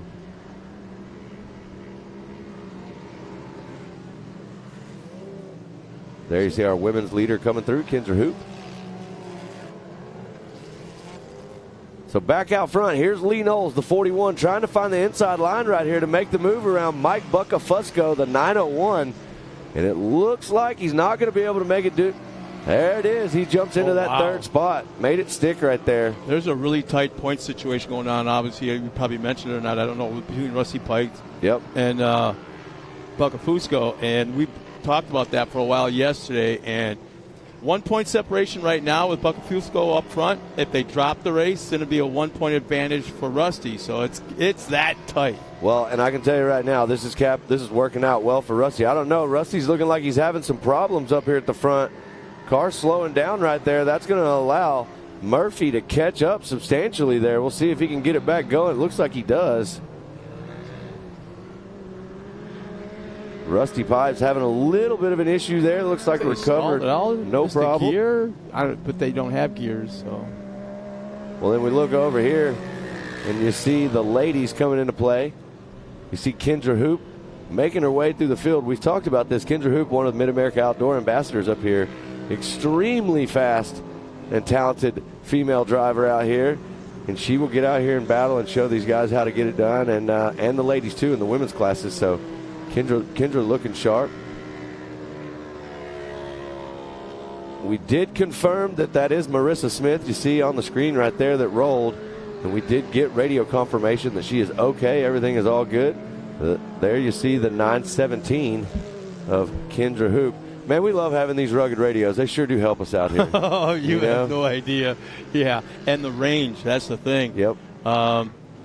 We have a McDonald's restaurant about 2.5 miles from our ranch in California, and I went down to get gas one time, and my wife radioed me with the rugged radio to pick up quarter pound or whatever that was. So, yeah, these things have crazy range. And I got to mention this. I was in a perfect spot a few minutes ago down there in staging or right below staging as they come up to the starting line. These cars are so pristine, so well prepped. It's unbelievable. And then they pull off the track. It's not so much. These cars take a beating. Well, white flag is coming out right now. There you see Kendra Hoop, the 917, making some moves, getting around one of our drivers out here in this Vet 40 Plus Turbo. I believe that was Jeff Johnson right there. She just got around.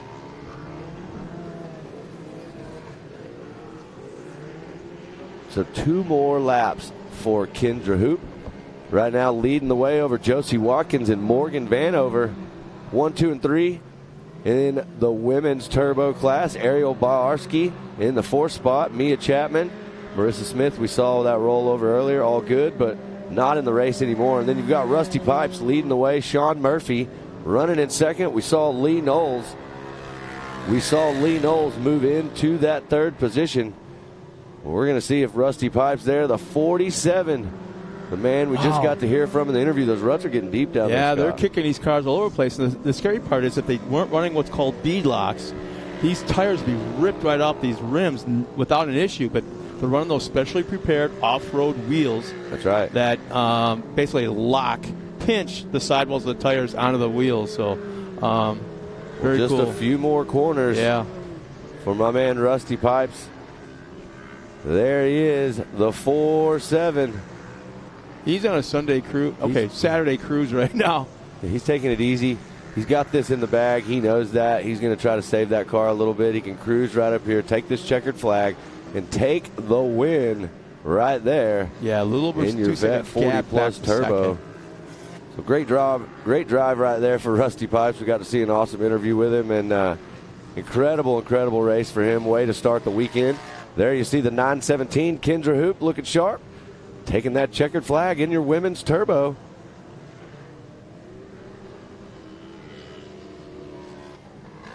As the rest of the field comes back around, Josie Watkins just crosses the line. Josie Watkins, another great drive for Josie. Yeah. No stranger to the front. She was all smiles down there at the line. I had a chance, as I ran up here, I ran past her, and after her earlier win, she was down there. You could see the smile in her helmet. Well, I'm going to tell you right now,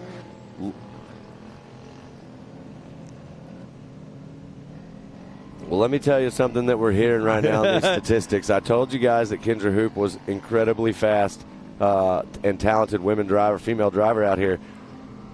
Rusty Pipes' last lap around, I'm going to eat my words a little bit. I said he was going slow, but that was his fastest lap around the track. What? But listen to this. Kendra Hoop was 4 seconds faster.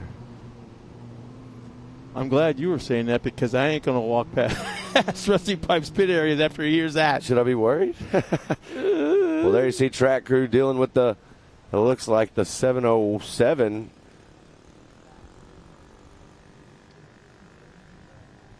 Well, we are getting the track cleared. Here's our handy unofficial results for Vet 40 Plus Turbo. Rusty Pipes, like we said, top spot. Lee Knowles in that 2nd position. Mike Buccafusco in 3rd. Jeff Johnson 4th. Mike Pritchard rounding out top 5. There's Matt Hecker, Sean Murphy, Kevin Hall, Pablo Jimenez, Brandon Jessen rolling through your Vet 40 Plus Turbo. Unofficial results presented by Handy.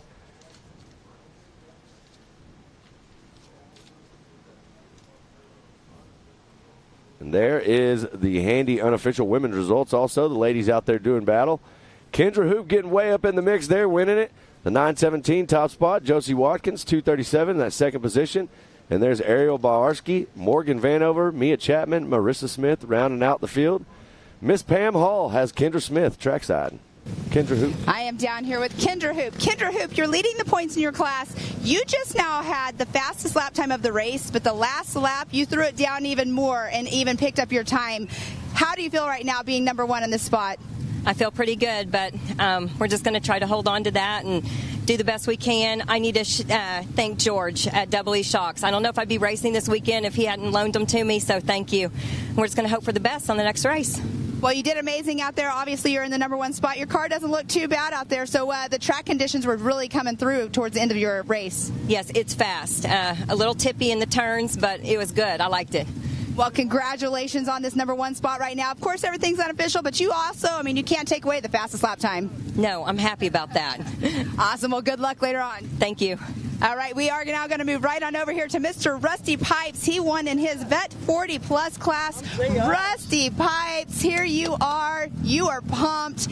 How do you feel right now? Really good. The track's really coming together really good. They've done a lot of good things to it. This track is phenomenal. If you hadn't run here, you got to come to MAO. Anyway, we got another class we got to race in just a minute.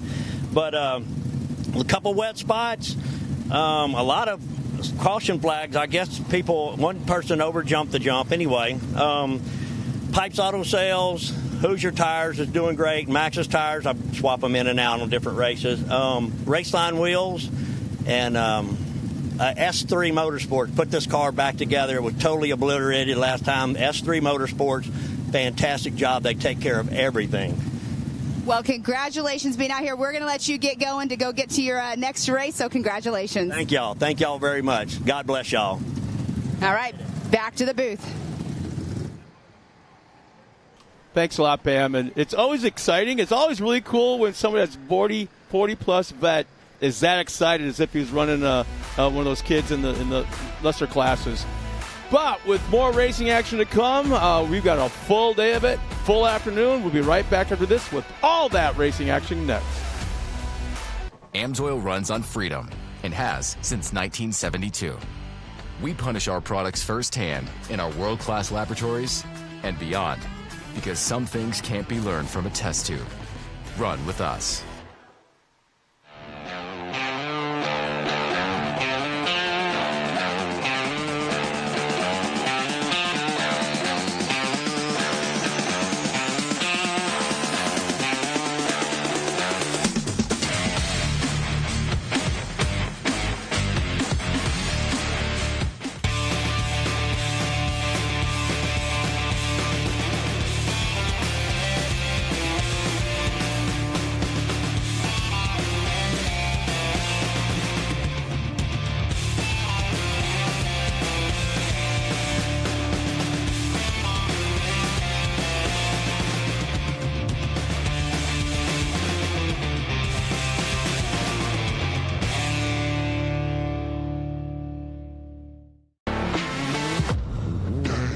Lightweight, agile, and strong, the Pit Bull is perfect for the job.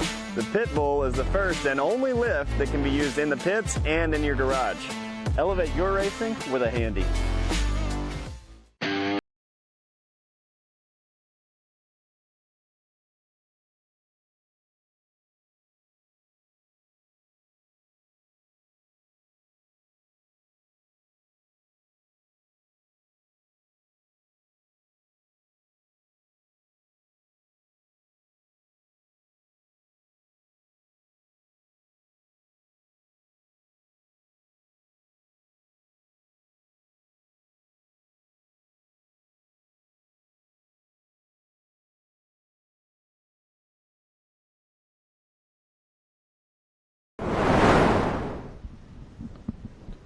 We are back and ready to get some more racing going here. Round number 6, Mid-America Outdoors.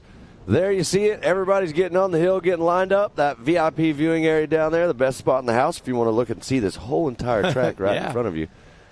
And there you see we're getting this 800cc and under race ready to go. We're going to get to see my man Code St. Peter back out there again, see what he's got for us. And now I think we are about to get ready to go here with these guys. ACTW walking out there. He's going to do a quick check, make sure everybody's in there and ready. There's the Ultimax grid lineup for 800cc and under. There's Code St. Peter, Kennedy Singleton, Allison Furnell, Briley Lutz, Case Beeman, Michael Green, Cole Warner, Sam Hubler, Kennedy Hartzell, Kaylee Hill, all lined up, ready to make it happen. We're going to see what Code St. Peter's got for us. This is 800cc and under class. We've seen some good battles right here with him and Kennedy Singleton, and we've been wondering what it's going to take and how Kennedy's going to be able to get up there and battle with Code. I know that both of them are fierce competitors out here. The Singletons back out here doing work on the track. They've been at the Sand Sport Super Show having a good time out there representing their race team and Heisen and all the people that they race for. So excited to get this 800cc and under race going. We got Ella Warner and Tucker Berza also out there rounding out our field. I'm really impressed with how many racers from this area or this series actually went out to California for that expo at Costa Mesa. There's a lot there, and it's turning into the SEMA show for side-by-sides. It's huge. Well, it's a great thing for these racers to be going and doing all this stuff, and furthering their career, and one of the things with that, one of the biggest people to talk about on this line, one to watch, is Code St. Peter. I mean, he is going to go places in racing. This kid's straight out of Whitney, Texas. My buddy Tom, this is his little boy, and he's coached him. Tom's a big desert racer and, incredible athlete, incredible driver himself, and now Code's following right in those footsteps, and he has some of the biggest winning streaks we've seen out here at the park. I mean, he's no stranger to the front. His cars are always in tip-top shape. Rhett Byrne and the team over there at St. Peter Racing, they're top-notch. Some of the best prepped race cars we have on the facility. Yeah, absolutely. They look good. Multiple cars, they know how to put that car out in front. And I'm telling you, Code's focused right now. I mean, I've been talking to that family a lot. We're really good friends, and they are 100% focused on where this is going to go for Code and where this career as a race car driver and in off-road right now, and he's racing karts. Like we said, Tom's been taking him to the track. He goes out there and races against these kids in karts that have been doing it forever. Yeah. And Code shows up, sets fastest lap of the day, wins the race. I mean, he is just a very, very talented driver for sure. Well, it sounds like we are going to take a quick break, and when we come back, we'll get this 800cc and under action going and see what Code St. Peter has to offer. We'll be right back. Speed Sport has been America's motorsports authority since 1934. Get news, results, and commentary from the most connected experts in the business, covering all forms of motorsports from flat track to NASCAR and everything in between. Bookmark speedsport.com on your mobile device now, or follow Speed Sport on social, and be sure to subscribe to the Speed Sport Daily. Speed Sport is your one-stop shop for all things racing on two wheels and four. AMSOIL runs on freedom and has since 1972. The rest of the market has been trying to follow our lead ever since. But a head start is a head start. Run with us.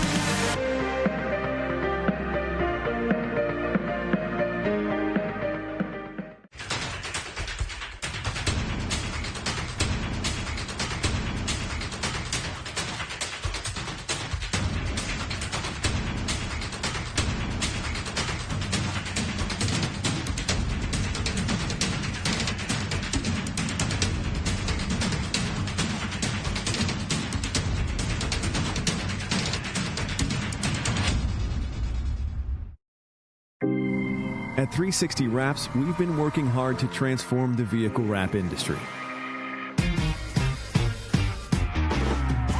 Wherever you are, we're standing by to show you the professionalism you deserve.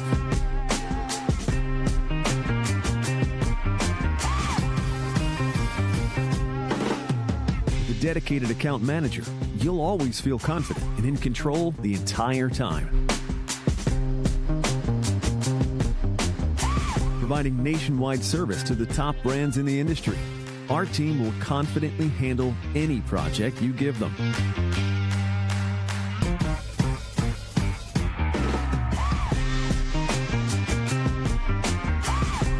One contact, one company, nationwide service. Come by to experience the 360 difference for yourself.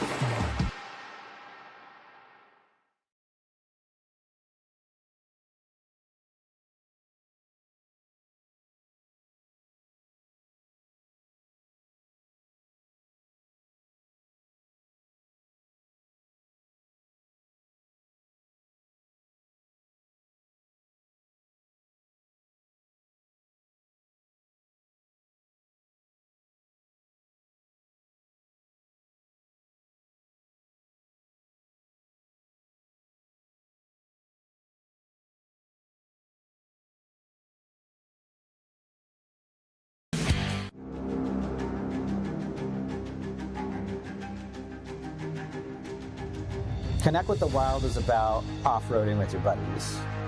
Connect with the Wild is about going to Moab and conquering new challenges that you didn't think were possible. Ultimately, Connect with the Wild is about enjoying the outdoors in your vehicle as best you can. We're treating it like we know it's something special that everyone will remember.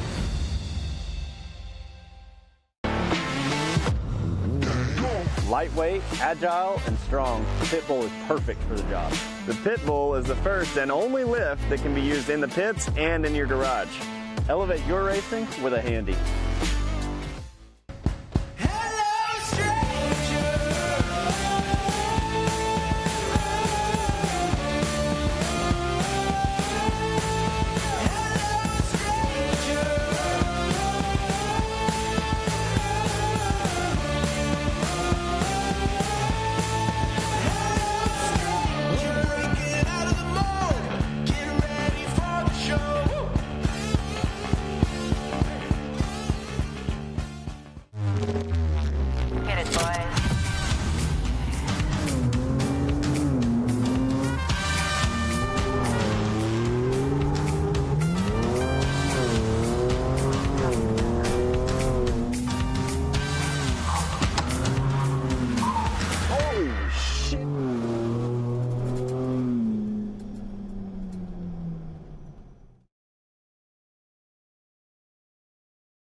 We are back. We are looking at this beautiful track out here. We're under a brief pause out here as we are dealing with an injured driver out there. We're going to get them all taken care of, and we will come right back to some more racing. We still got this 800cc and under class ready to go, so give us a few minutes and we'll be right back.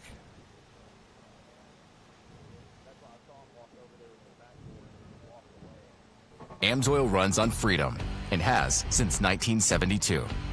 We punish our products firsthand in our world-class laboratories and beyond, because some things can't be learned from a test tube. Run with us.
ready for any challenge. Maxxis tires can handle even the most punishing off-road conditions.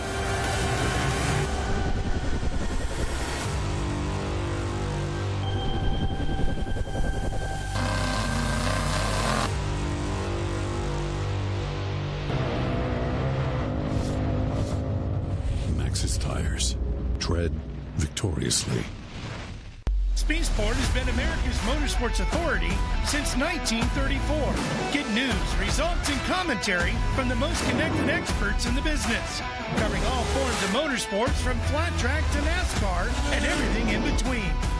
Bookmark speedsport.com on your mobile device now, or follow Speedsport on social, and be sure to subscribe to the Speedsport Daily.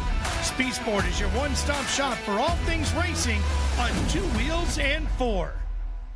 AMSOIL runs on freedom and has since 1972. The rest of the market has been trying to follow our lead ever since. But a head start is a head start. Run with us.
Searching low in the night. Ooh, does she know that we bleed the same? Ooh, don't cry. Get it, boys.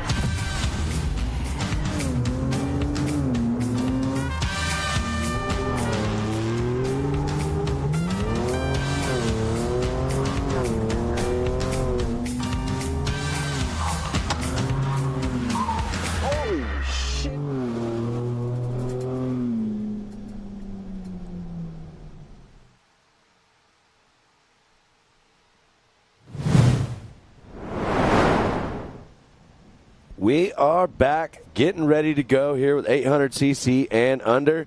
But it sounds like we have got Pam down there to talk with Code St. Peter. Let's see what Code had to say about earlier. Take it away, Pam. Thanks, guys. Down here with Code St. Peter, he's patiently waiting for his 800cc class to start. Earlier on, he raced in the modified class, but didn't quite finish. So, Code, give me a little rundown. What happened earlier on in the race? My start went good. It was about, I had like a half a lap of a lead. It was last lap. It was pretty good, but I went through this big puddle, and I think it got in my intake. So, really mad about that, but we're going to try to redeem myself in this 570 class. But here you are in your other race car. You do get a lot of seat time out here at the track. What do you think about the new layout that they did with the different jumps we have? Or have you been on the complete track yet? Oh, I have been on the complete track. The track's really fun, those big jumps. But if you want to clear them, you got to hold it wide open. Well, you are our points leader for this 800cc class. We're excited to see you get out there. I know that you're always one to reckon with, so good luck out there, bud. Thank you. All right, there we have from Code St. Peter. We're going to give it back up to the booth. Well, thanks a lot, Pam. And man, such confidence, knowing how to talk on a camera, He's getting better. Microphone. Yeah, the kid's getting it. The kid's got it, I should say. Yeah, he definitely got it. I got a chance to also sit down and visit with Tom and Rhett there during the Pro NA race. And definitely that puddle back there in that big section of the track has posed some drivers some problems for sure. And Code St. Peter was one of them. He took a big splash. They're not sure whether the water was in the intake or coil or what it was, but something definitely happened there. And they feel pretty confident they'll have it all going and ready to go. And like I said, that St. Peter racing team is a force to be reckoned with. So no doubts about that at all. Coach St. Peter getting ready to show us how to get it done right here in his 800cc and under. But let me tell you, he's had some battles. Kennedy Singleton, she's a good driver. Team 360 driver right there. And Kennedy is fast. So we're going to see who out of the two of them can get the best. Allison Vernell, Briley Lutz, all of them coming up here in just a few minutes. Case Beeman out there. So a big group. We've seen Cole Warner had some incredible races this season. We'll see what he can do. You know, it was interesting when I was down trackside getting ready to do some interviews, right at the starting line, it's still really wet outside the track. Right. The track itself is pretty good. It's out. The racing line is perfect. If you get outside that racing line, like we talked about the edges, it's still real fluffy, real heavy. But if you get off the track altogether, you're in a world of hurt. It's messy, but the track itself is absolutely fantastic. Yeah, having all these wheels running on this surface has definitely improved the track conditions. You know, we've heard that in a few different interviews. Kendra Hoop was up there earlier after she took that women's turbo win, and she said the track is extremely fast and that traction was really good. And it definitely looks that way from where we're sitting in the booth right now. And we are trying to get everybody back in position out here so that we can get this 800cc and under class going. But while we're sitting here looking at this beautiful track, we want to give a big shout out to the track crew and everybody that worked super hard to get this track prepped and ready for all this racing we got going on today. Lots of fun stuff. We've got the Mid-America Outdoor Side-by-Side Championship Series Round 6 going right here. And we also have Champ here with us today. But, you know, Kennedy Singleton, let's talk about Kennedy. Kennedy is part of that Singleton bunch. You mentioned him earlier. Big family of racers there, and Kennedy is no stranger to being up in the front out of Coweta, Oklahoma, driving for Hyson. We talked about it earlier. They've been out at that Sand Sports show representing the brands that support them, and they've got a big old massive Team 360 rig that they travel in.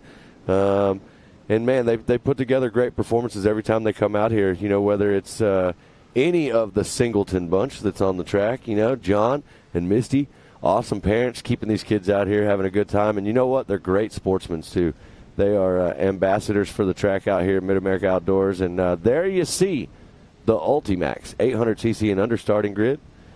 Code St. Peter, Kennedy Singleton, Allison Fernell, Briley Lutz, Case Beeman, Michael Green, Cole Warner, Sam Hubler, Kennedy Hartzell, Kaylee Hill. There's Ella Warner and Tucker Berza rounding out the field. 12 drivers, Scott. You ready for this? Yeah, I'm kind of surprised to see Tucker starting that far back. What is that, the second row, I think? But I just look at these names, and I've been around here now going on 2 years, or almost 2 full years, and I'm looking at these names, and I'm thinking to myself, well, 2, 3 more years, that driver will be moving up. 2, 3 more years, that driver is going to really smoking everybody. I mean, I'm looking at the future of the sport as I run down the lineup, and you're going to be an old man like me someday, and you're going to look back and see Code St. Peter's name, and he's going to be out there, and who knows, Pro 2, Pro 4, just spanking everybody, and he's been doing it his entire life. Then you keep going down. Kennedy Singleton, same thing. You know, keep going. Allison, same thing. And it's going to be neat to watch the progression of every single one of our young drivers as the future comes to fruition. Yeah, I think that's definitely one of the cool things. You said it best. We were at drivers' meeting this morning, and a few of us were talking about a group of kids that were standing there. Carson Hill, you know, Luke Anderson, a handful of them, and Tanner Thompson, and there's the green flag, 800cc and under on the way. But look at Kennedy Singleton with the big jump right there. Wow. Whoa, look at this. Kennedy Singleton jumps out, gets the whole shot right here. And then it looks like Code St. Peter jumps into that second spot. There's Cole Warner in the third position. Let me tell you, we have seen some battles with this front three group right here. I mean, there was one a couple weeks ago. I don't know if you guys were tuned in and watching, or at the last round. I almost jumped off the balcony up there while we were calling this race, and there you see Cole Warner making the move on Code St. Peter. Code finding the throttle. Not sure what he's doing, but he looked like he was charging back up. He brought up the water problems with his first race. Right. Is he conscious of that and now is afraid to touch any kind of moisture whatsoever? Well, this is the section right here, and we'll see it. It looks like he follows the rest of the crew straight through the middle of that line right he still there. went down the middle, yeah. So we'll see what's going on, but great drive right now. Kennedy Singleton there, you see out front, the Team 360 car looking sharp and staying clean and leading the charge right now. So big shout out to that team over there, the Singleton bunch and their Team 360 crew. That Heison's looking good, looking fast, but Cole Warner in that second spot is on the gas, looking to make some moves. It looks like he is making up ground. Yeah, making up some big ground right here, really fast. Cole Warner, always a very strong competitor out here, but Code St. Peter, he's doing the same thing. He's sneaking up there ground, too. yeah. He's not going to let him get away. I can guarantee you Tom and Red are in the radio right now pushing Code. We'll see who we got as we got the rest of the field coming through. The battle up front, 1, 2, and 3 all stacked in tight. I feel like this is going to be another one, Scott. I'm going to stand up and start yelling for everybody at home. This one's going to be exciting. Kennedy Singleton trying to hold off the charge right now of Warner. Warner looking for an inside line right here. Not going to be able to make it happen. That Heisen, extremely fast car out here in this field. They've got these Heisens figured out, that's for sure. I mean, they weren't that impressive when they first came out on the market, and they started working on it, and there's communication between the race teams and the manufacturer, and that's when things started to happen. Well, there you see the 75 right now. You saw the 75 of Michael Green getting out in that sloppy stuff on the outside edge of the track, but let me tell you something right here. The Heisen's leading the way. Cole Warner running that second spot. That's Kennedy Singleton leading in that Heisen. Cole Warner in second. And then Code St. Peter back here in this Polaris. He's on the gas. And if you're out there, we've talked about this over and over again, you got to keep an eye out for Code St. Peter. He'll sneak up in there on you, and next thing you know, you'll see him right back up there in the front. But looks like he might be having some problems with the car. Oh, came off. Kennedy Singleton loses a wheel. The whole Did you see thing. it go right in front of Code St. Peter? The right rear is gone. It looked like the hub, everything just, yeah. That is not what you wanted to have happen right there. The Team 360 car, the Heisen on the side of the track right there. There you see the 71 was leading the charge. Not going to be the way that Kennedy Singleton wanted to go out of this race. I can promise you that. And that allows Cole Warner to slip right up into the top spot. Code St. Peter moves up into second. And that's going to bring Tucker Berza up into the third spot. And he started dead last. Yeah. I mean, that's incredible drive for Berza right here. Berza's on the throttle, trying to get up there in the mix. So great drive to go from the back of the pack all the way up to the top and be in the battle. Busted wheel? Man. But I was wondering if something didn't look right, to be honest with you. I probably should have mentioned it when they were hitting those tabletops, those 3 tabletops. The back of her car wasn't looking quite right. It was kind of bouncing weird. And then, a couple hundred yards later, that right rear busts right off. So maybe it was part of that tabletop section. Who knows? But tough break. Yeah, tough break for Kennedy Singleton right there for sure. Cole Warner capitalizes, moves to the front. There's Code St. Peter coming through. There's Tucker Berza.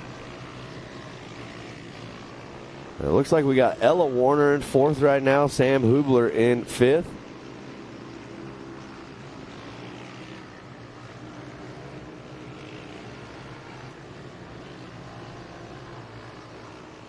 We are actively dealing with a medical issue out here at the track. That's what you just saw on your screen.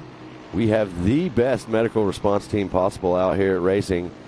And one of the most amazing things that, we got to give a big shout out to the Robinette family, Gayla and Jason, for one of the things that they offered. As you see a caution there on the track. But one of the coolest things is if you come up here and race, you pay your entry fees, you're here racing. Let's just say worst case scenario, something happens, you've got to make a ride in that helicopter and go get checked out for something, it's covered. Yeah. It's part of it now. 100%. 100% covered. So, and here's the thing, too. If you are one of those racers and you're at home or you're out hunting somewhere or wherever you may be on a lake, if the issue is where you need a helicopter, they'll come and get you, and that is covered as well. well, that's amazing. And big shout out to the Robinette family, all of them, for what they do and what they offer and what they want to bring to all of these racers out here.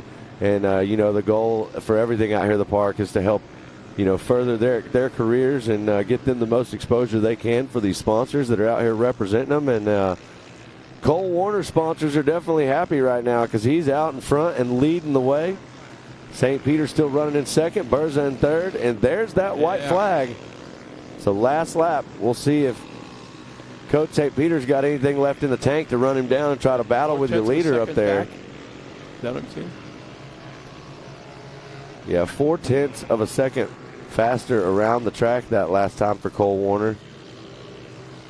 Yeah, St. Peter's less than half a second behind our leader, Warner. He's going to have to find some speed somewhere, some better traction in a corner, something. Or we've seen this happen before. It's a long race. So let's see if Cole Warner can keep it together and keep that car running strong all the way to the finish. I don't think that's going to be a problem. He's looking really smooth right now. I'm kind of guessing it's going to take a combination of even a small mistake by our leader and St. Peter to be really, really able to take advantage of it for anything to happen to swap positions first and second. But these kids are putting on a heck of a race. Oh, do I see a little bit of smoke? A little bit of gravel right there in the corner, I believe they got in. That's what it looked like to me. It was a whitish, bluish kind of tint of the smoke. Well, there's a great look coming down the hill. That is a high-speed downhill. Look at that full send right there for that driver. And there it is, the 119, Cole Warner making his way around the track. The checkers will be coming out this time around at the finish. Cole looking smooth. Great lines, figure out a great way drive. to describe to the camera and to the fans at home how banked these turns are and the elevation change. We got to figure out some way to portray that on the TV screen for them. Well, it is crazy. I have a better challenge for them. Just come visit us and try to walk up and down it. There you go. Yeah. Then you'll definitely see the elevation out here. Muddy, yeah. It's absolutely incredible for those at home watching. I don't know if it's been mentioned out here today, but this used to be a lake bed. Everything got drained and knocked everything out so that we could drain the lake. And there's the checkered flag right there for Cole Warner. Coach St. Peter taking that second spot. I was just you heard in the ear, our producer was just telling us, Jared, that the first banking, when they come down the straightaway, that banking right there, that's just off camera, 45-degree banking. 45 think about it. degrees. That's 90. Yep. Then go, holy smokes. Yeah. Yep. Tucker Berza hitting that third spot. That was a great drive. There's Ella Warner in the fourth spot coming around. So we're finishing up, watching the drivers right now come through the field right here.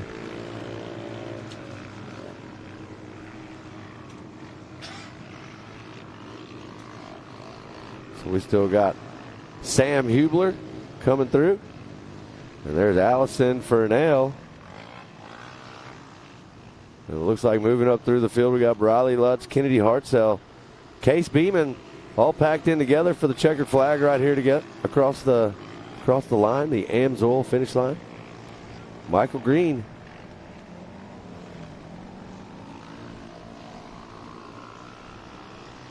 We got Kaylee Hill, I do believe, still out on the track. We'll get Kaylee around here to take this checkered. And unfortunately, you see Kennedy Singleton there at the bottom of the lineup. Lost that wheel. Unfortunate accident there for Kennedy Singleton. We'll get that car fixed, I'm sure. And hopefully we'll see her back out here tomorrow.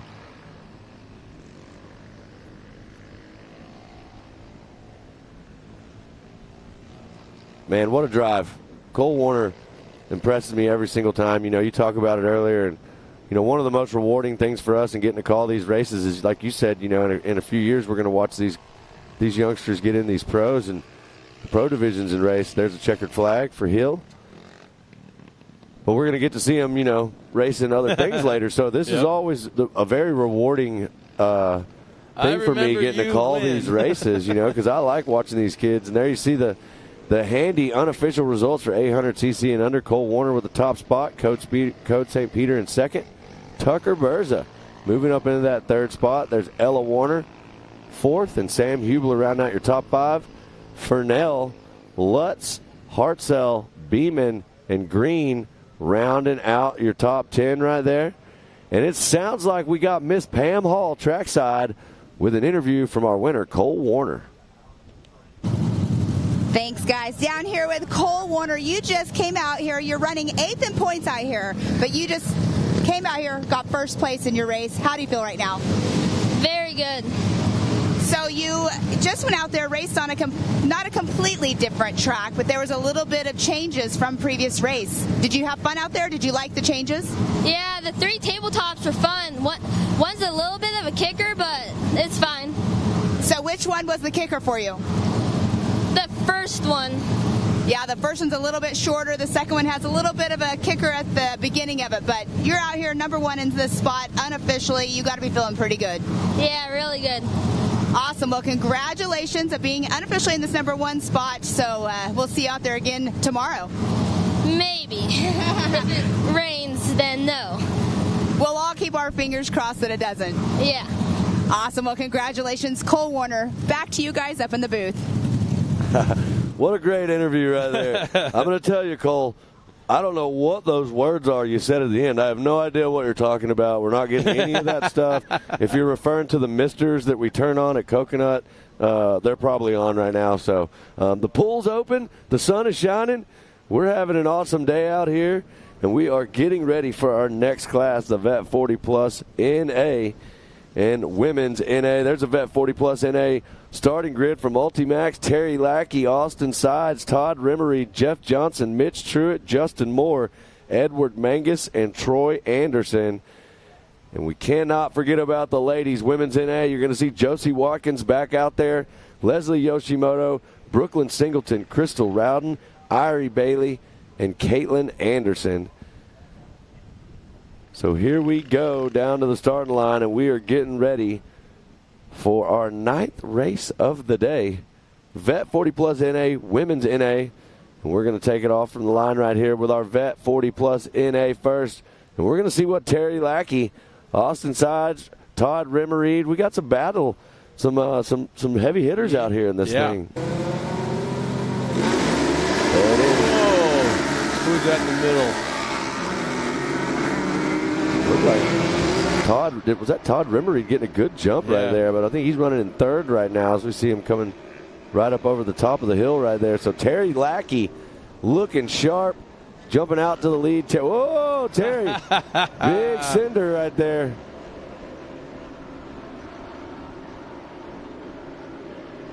And now we've got our ladies taking off right here.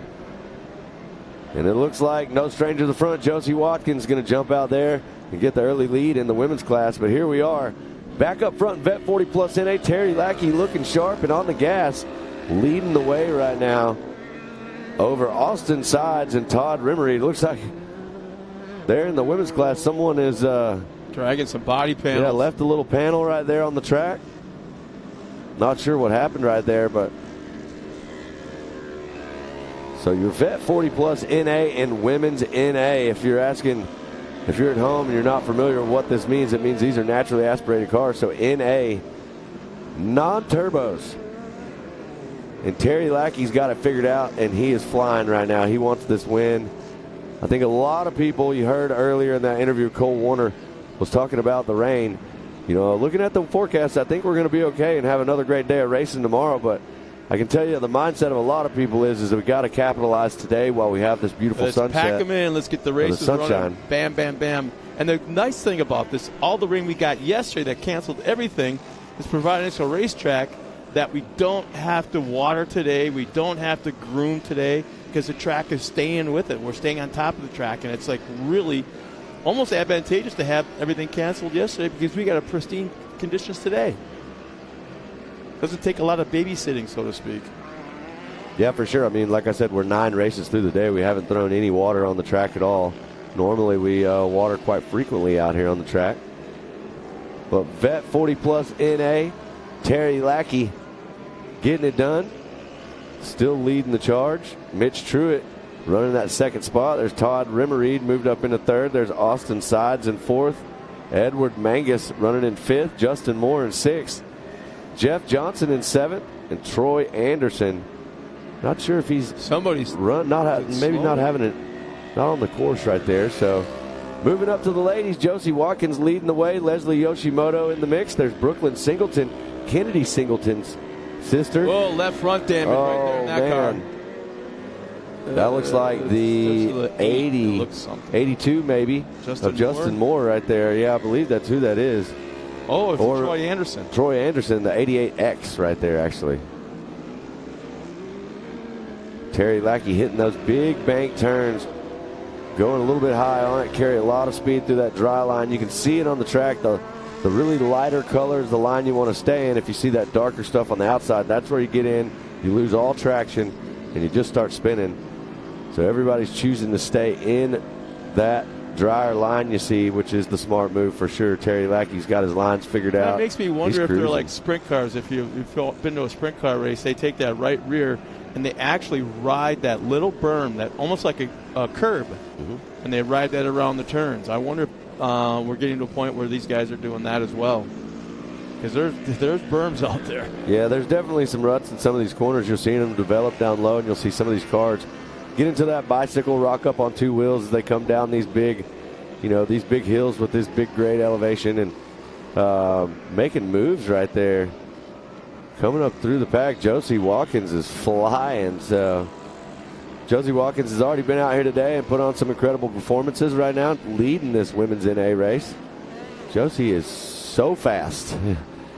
There's another driver that's really active on the social medias and promoting their race team, and even every once in a while throw something personal in there, what they're doing as a family or going here, going there. That's really neat. I'm really interested in that kind of stuff because you know the driver at the track, but do you know the driver when they're home? Right. And that's kind of cool. That's what I like to see. Well, let me point something out to you. Uh-oh. Josie Watkins in the women's NA class has the fastest lap on the track with a 152.8. Terry Lackey, who's leading in your Vet 40 Plus NA, his fastest lap is a 153.7. Josie Watkins is absolutely on the gas right now and putting in a performance right here. So Terry Lackey, Terry Lackey's leading the way. He's driving a great race, but Josie Watkins is literally on the gas. She's 2/3 of the way up the track on these banks. She's riding the high side. For sure. Really she's carrying all the speed. And then thinking about the speed she's gained at the bottom of the hill coming down. Well, there you see the 237 of Josie Watkins, fastest car on the track right now. She is clicking off some laps, making moves. And you know what? I would not be surprised. What I'm interested in seeing right now is how close can she get to catching Terry Lackey. I mean, last lap around a 155 to a 152. So one lap left. There's the white flag. Josie Watkins is blowing my mind. Josie Watkins goes faster, a 151.080. Josie Watkins is she's found it. She knows she's in the groove right now with that car. Oh, I know. She just passed two cars, one on the outside, split the middle, and just passed one on the inside. Yeah, Josie, this is like a video game for Josie right now. And I do believe Josie just went around Todd Rimmereed right there. So Josie's making some moves up towards the front of the pack. I know that we started the women after the Vet 40 NA class, right? Josie is moving towards the front of that class. She is absolutely putting on a show right now. If you're at home watching, ladies, come out here and race with us. Josie Watkins is showing these men how to get it done out here in this NA division. You know, I've been saying all summer long, and maybe you remember it, I don't know, but it's like I feel that the women racers need to pack up their haulers, take some extra parts, go to the Midwest and race in the Champion Series once or twice and race against the guys. Well, I don't think they'll have women's classes in Champ. I'm not sure, but racing the pro classes against the boys, because these lady drivers can get around this racetrack. There's no doubt about it. Well, Terry Lackey still holding on to the lead out front. There you see him. charging. This should be checkered flag when he comes around right here. We saw the white flag come out earlier. Josie Watkins, absolutely just an incredible drive right here. Here comes a checkered flag for Terry Lackey. Nice looking car. Yep, there it staying is. clean out front, gets the win. Vet 40 plus NA. There's Mitch Truitt coming around. And look, third there was overall. Josie right there. So Josie moved all the way up to third in the field. There's Todd Rimmereed coming through. So from the second line with the women's, after the men started, they like staggered this 10 start. second? Yes, and 10 she second still ran them down and made it to the front of the pack. Josie Watkins, you are an absolute animal. The 237 right there. What a drive from Josie Watkins. I mean, that was. I mean, I can tell you right now, I'm not giving her any mess in the pits at all. She is so fast. Well, there you see the rest of our field coming around. Vet 40 plus NA and your women's NA all coming through, taking the checkers. Looks like we still got a few other drivers out there. I'm not sure what happened. I believe that's Rowden right here. So that is Crystal Rowden making her way around the track. But what a drive. I'm still kind of just in shock of what we just witnessed. I mean, that was, that was a great race for sure. And it's always fun when the ladies, kind of just show the guys up, Well, we will, hopefully, I'm sure we will, but I am so curious to hear what we get in an interview here coming up shortly after we get everybody through the checkered, and we will get some unofficial results out here just shortly.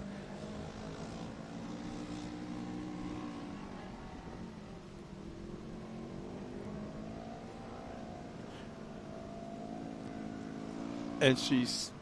Well, there you see Crystal Rowden almost done, almost finding that checkers. I'm not really sure what happened out there, but I'm pretty sure there's an issue with that car, the TQR car there. There's no doubt there. So Rowden's going to come through right here and get this checkered flag. They'll try to get that car dialed in and ready for the next race they have coming up.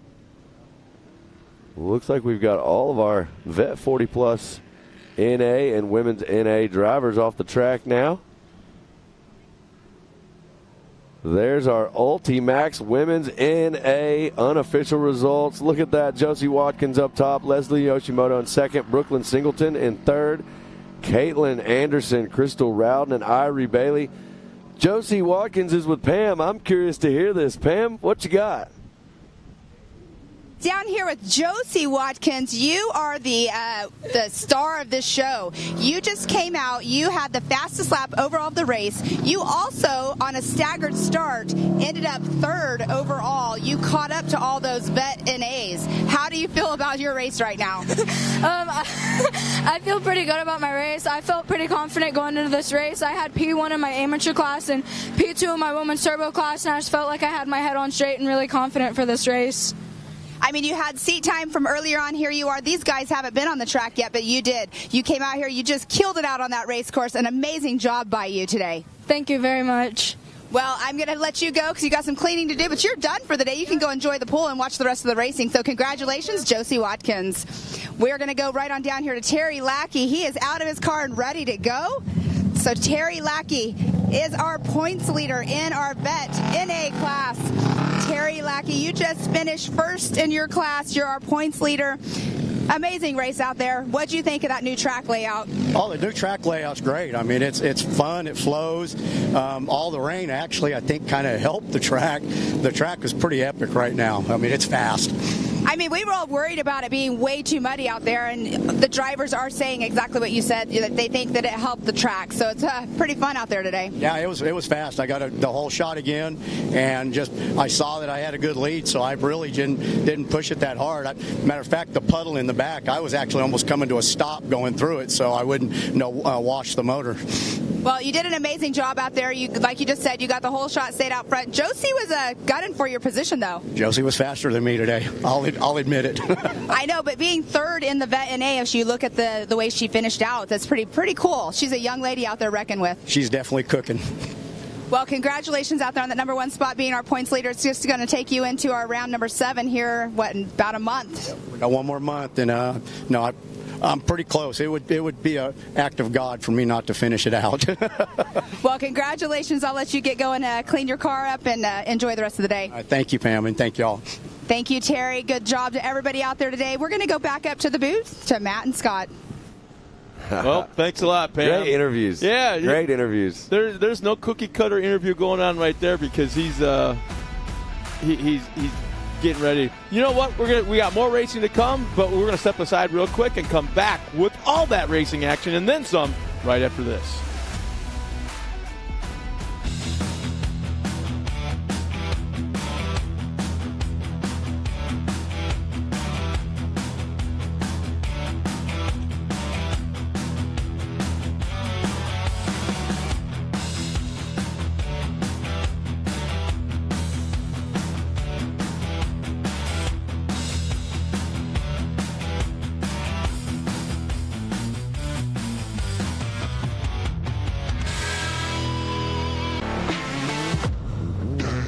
Lightweight, agile, and strong, the Pitbull is perfect for the job. The Pitbull is the first and only lift that can be used in the pits and in your garage. Elevate your racing with a Handy.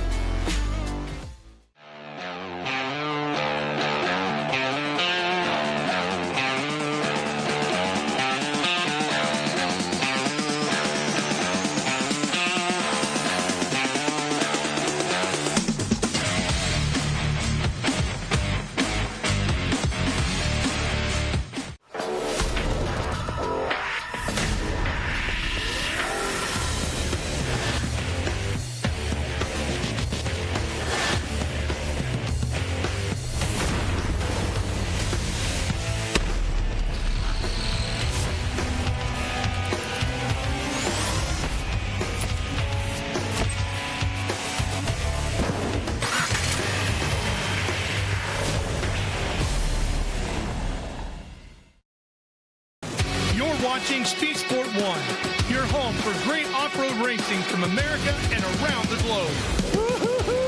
From Ultra 4 to rallies. These guys are fighting for the lead. It seems very aggressive. Short course to desert race. Great move there. He is so fast.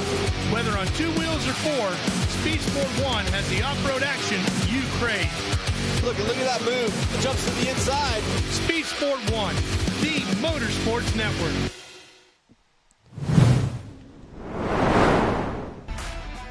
Welcome back, everybody. We're getting ready for our next round of racing, which is youth limited 6 and 8-year-old and 9 to 12-year-old. And I got to tell you, Matt, this is when you get that many cars. I don't care how old you are. I don't care what the car is. When you get this many out on the track, it's some pretty exciting racing. And these kids do put on a heck of a show. Yeah, they definitely do. We're going to get to see some of my favorites get out here, you know. I love hanging out with these kids around the pits and watching them have a good time and have a blast. They run around together. They play together. Man, they make these weekends that we're up here at the racetrack just absolutely incredible. And now they're out there to do battle. And we're seeing the Ultimax grid line up for Youth Limited. Slade Dowden, Declan Shields, Tucker Berza, Avery Sides, Carson Hill, Alexandra Easton, Triton Lawrence. And then in the 6 to 8 division there, you got Luke Anderson, Paxton Shamblin, Alexander Walraven, Blaine Singleton, Atlee Yoshimoto, Lariat Lawrence, Braxton Fernell, and Nolan Hartzell. So you got the 6 to 8 and the 9 to 12-year-old youth limited class out there getting ready to do battle. We're going to get to see Slade Dowden and Declan Shields. Who's it going to be? They've had some battles. You know, Slade's been very consistent and fast. Declan also up there battling with him. We'll get to see Tucker Berza back out here again, see what Tucker's got. My man Carson Hill, super fast also. And one of the happiest kids in the park, Luke Anderson. Yeah, I was just about to say that. The kid's always got a smile on his face, and it's a goofy grin I can't even replicate. There's I think it's so cool. You know, we get to come here, and you were talking about it earlier about just the social media and the things with these kids, and you know, it's so cool to see them come out here and race and do all the things and do well and succeed at racing. But it's also really cool to see them, we're back. A lot of these kids are back in school now and competing in school sports and doing some different things there. And, man, I always like keeping up with them and kind of rooting for them in general and everything. Oh, not really sure what happened here. This is not unusual, though, when you get the youngest drivers on the track. They are so damn excited. Probably amped up on Captain Crunch or something. Who knows? All hopped up on Mountain Dew, Chip. Well, I can tell you this right now. They're getting them back up there and getting them all lined up and ready. I think you're going to have to turn it around, bud. You're not going to be able to start that way. That is the 158 right there. Declan Shields, I mean, he's ready. Really? Yeah. That was Declan that did that? That was Declan. Declan's ready to go. So I'm not here to play. I'm ready to race. I know that Slade Dowden's going to be fast. Declan's ready to go. So we'll get Declan back up there and get this thing re-racked and ready. You know the Shields pretty well. How much of that was Declan and how much of that was his spotter going, go, go, go, go, go, go? Oh, I believe that. Yeah, for sure.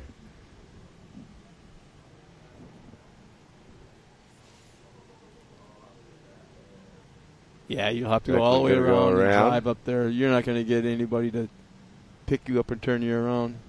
TW, the man up there with the master plan. There you see him in his high-vis shirt. I told him we call him out all the time at the starting line. But you got to get more dramatic when you do that final thumbs up and make sure the drivers are ready. I was telling him all the different gestures and how to do it. Throw the thumbs up in the air, and he just looked at me with a goofy grin. He goes, "Okay, I'll work on it."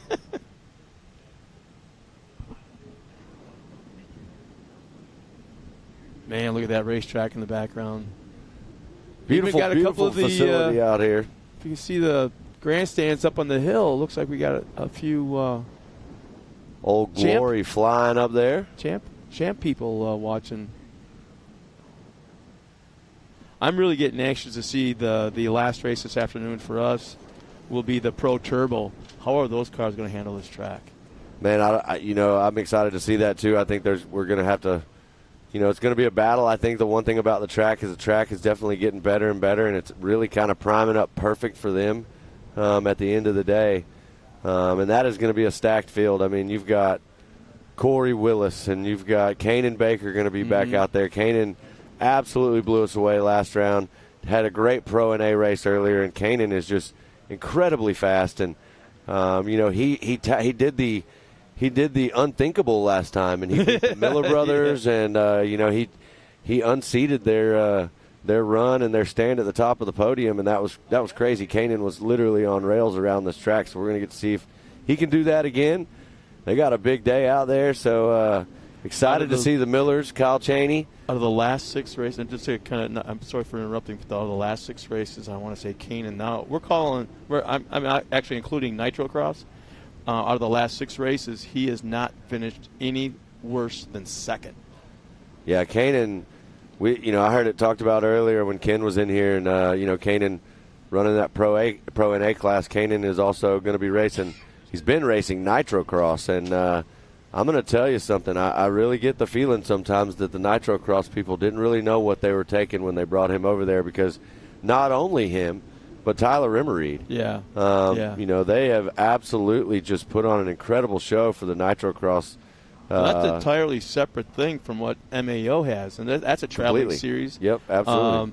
And they both are traveling with the series now, and in fact, I want to say 2 weeks, 3 weeks, they're going to be. Is it in LA? I think.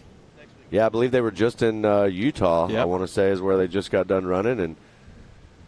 So now we'll get them racked and ready. Looks like that's what they're trying to do down here on the starting line. Our youth limited 6 to 8 and 9 to 12-year-olds. Now, for some of the fans that might be tuned in watching for the first time,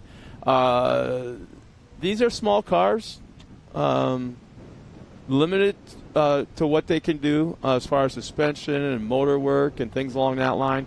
But that doesn't mean the safety aspect of it has lessened at all. They're still out there in the fire suits, the shoes, the gloves, the helmet, the head and neck restraints, full communication with at least one probably 2 spotters, so they can push a button and talk to somebody on their crew.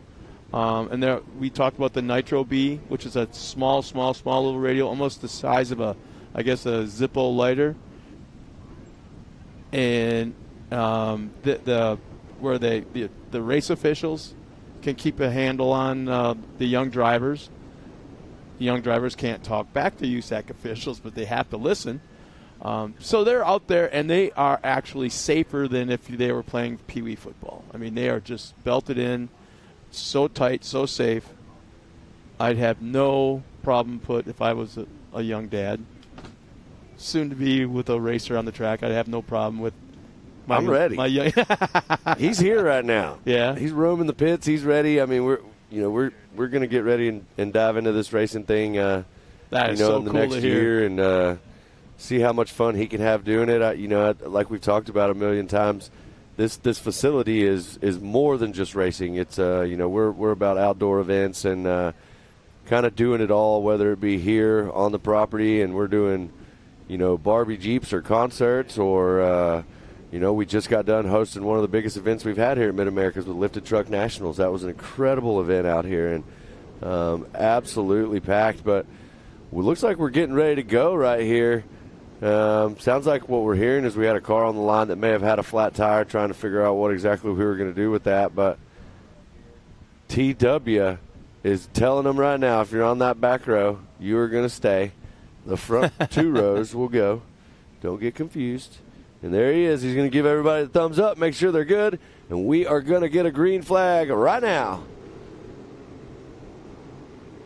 A little bit of a staggered start. And somebody's pulling off the track right away. Yeah, not really sure if maybe that car wasn't supposed to get out there yet, and they did. But I can tell you this. This group is charging right there. You see Declan Shields. He's about mid-pack right now, so he's going to have to work through this group a little bit. So Slade Dowden, it looks like there's a second group heading out right now. See, Declan Shields did exactly what a friend of mine did quite a few years ago in a pro light race. He wasn't getting enough camera time. And we're racing a live race, live TV program. So what does he do? He jumps the green flag. Cameras is right onto him. And he goes all the way to the back of the pack, gets back in line. The whole time, the whole 2-3 minutes, the camera's following him. Guess what? He got a whole lot of camera time. Media smarts right there. Well, Slade Dowden leading the way. Tucker Berza running in second. And then you have got Carson Hill running that 3rd spot. And then there's Declan Shields in 4th. And Easton in the 5th position there. Yep, so we got Alexander Walraven leading that 6 to 8-year-old group. There's my man Luke Anderson running in second, and it looks like Lariat Lawrence, your top 3 in the youth limited 6 to 8. They are on the gas right now. A little bit of a reduced course out here that you're seeing on the track. We don't run the full course for these smaller cars out here, but they still got 3 laps left. There you see that car sliding into the corner. Slade Dowden side by side. Here, look, we got a battle on our hands right here. Berza's on the inside. Slade Dowden slides back up into the front of him right there and takes over the top spot again. But Berza is not playing, and I'm telling you, Declan Shields isn't either. Declan's right there in that 3rd spot. So keep your eyes on this 1, 2, and 3. It looks like somebody losing a body part right there. Lap traffic looks like going to play a little bit of a role here. And there is the 118 of Alexander Walraven leading the 6 to 8 group with Luke Anderson. Looks like actually Lariat Lawrence running that 2nd position now with Luke Anderson in the 3rd spot.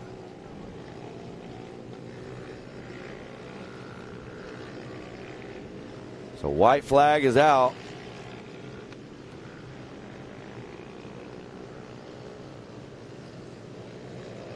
As we're watching these drivers come through, we still got them battling up here at the front. Slade Dowden making his way through lap traffic right there, and it looks like Tucker Berza is still trying to charge right there. So Not a lot of time left for these drivers out here in this youth limited 6 to 8 and 9 to 12-year-olds. Alexander Walraven leading, Larry Lawrence in second, Luke Anderson in the third spot, Blaine Singleton in fourth, Paxton Shamblin in the fifth position, and Atlee Yoshimoto, Furnell, and Hartzell rounding out the field in that 6 to 8 class. Then you've got Slade Dowden, Tucker Berza, Declan Shields doing battle 1, 2, and 3 in your 9 to 12-year-old class. Alexander There's Easton, Avery flag. Sides. Man. Checkered flag is out. That was a quick race. That was. That means they were absolutely flying around this track, that's for sure. So we'll get some unofficial results here just shortly. I'll admit I was having issues trying to separate the age brackets as they were looking down at the lineup. But, man, there was a lot of passing, a lot of side-by-side action. And the thing is, at a lot of times, there were 3, 4, even almost 5 wide. Yeah, we got to point out not only was there a lot of that, but it was very clean. I mean, they raced each other very clean on the track, no bumping that we could see, and everybody had a good race right there. Congrats to our winners. We'll get some unofficial results here in just a moment. And, man, we're moving through the day, Scott. We got a lot still to come. We've got Pro Turbo coming up, and then we're going to jump into some of the champ races later. Yeah. If you are at home watching, you definitely want to tune in later, watch these trucks run out here on this big course at Mid-America Outdoors. We're excited to have the champ team here. It gives you the full shot right there from that drone. Check it out. 4 classes of trucks coming out. Take note right here, Scott. Look at this. The park is full. There's people everywhere you see camping. Off to the right, upper right-hand corner, there's the pool. This is a one heck of a facility, and I hope you get to make it out. But right now we're going to show you the handy unofficial results for 9 to 12-year-old Slade Dowden. Top spot, Tucker Berza in second. Declan Shields right there nice job in that getting out third of the spot. podium. It definitely helped Slade Dowden putting Tucker Berza between himself and Declan there. So Alexander Easton in the fourth spot, Avery Sides in fifth. There's my man Carson Hill in sixth. Triton Lawrence rounding out the field in seventh. And then when we take it over to our 6 to 8s, Alexander Walraven top spot. My man Luke Anderson. Luke Anderson right there in that second spot. Larry Lawrence in third. Blaine Singleton, Team 360, right there in fourth. Paxton Shamblin fifth. Atlee Yoshimoto in the sixth spot. Braxton Furnell in seventh. And Nolan Hartzell rounding out your field in eighth. So congratulations to your youth limited 6 to 8 and 9 to 12-year-old drivers. And there we are looking at this absolutely beautiful facility out here at Mid-America Outdoors. Round number 6 at Oklahoma. That's where we're at. Myself and Scott are stepping off. I'll see you down trackside. I'll be to doing watch some races, but we'll be back in just a few moments with a lot more action here at Mid-America Outdoors.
Welcome back to Mid-America Outdoors. We are ready to go racing here once again. The Expert Turbo category is coming up here next. Ken Stout and Pam Hall back inside of the booth here as we take a look out over the course. It is a gorgeous day outside.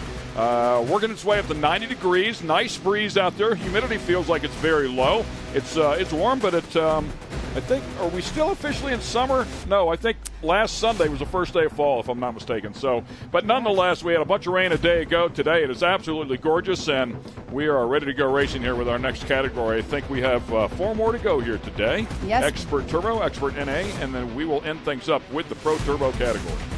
Yes, it's a beautiful day out here. The track is coming to. The drivers are having a blast on the new layout, but there we do see people over there under our VIP area, but we have our Expert Turbo grid lineup presented by Ultimax on the screen. It is Austin Dinger in that number 1 spot in the 88, Mickey Schroeder in the number 43 in second position, Austin Braden in the 894 in third, Donovan Willis 86 in number 4 position, Mr. Lee Knowles the number 41 in that 5th position.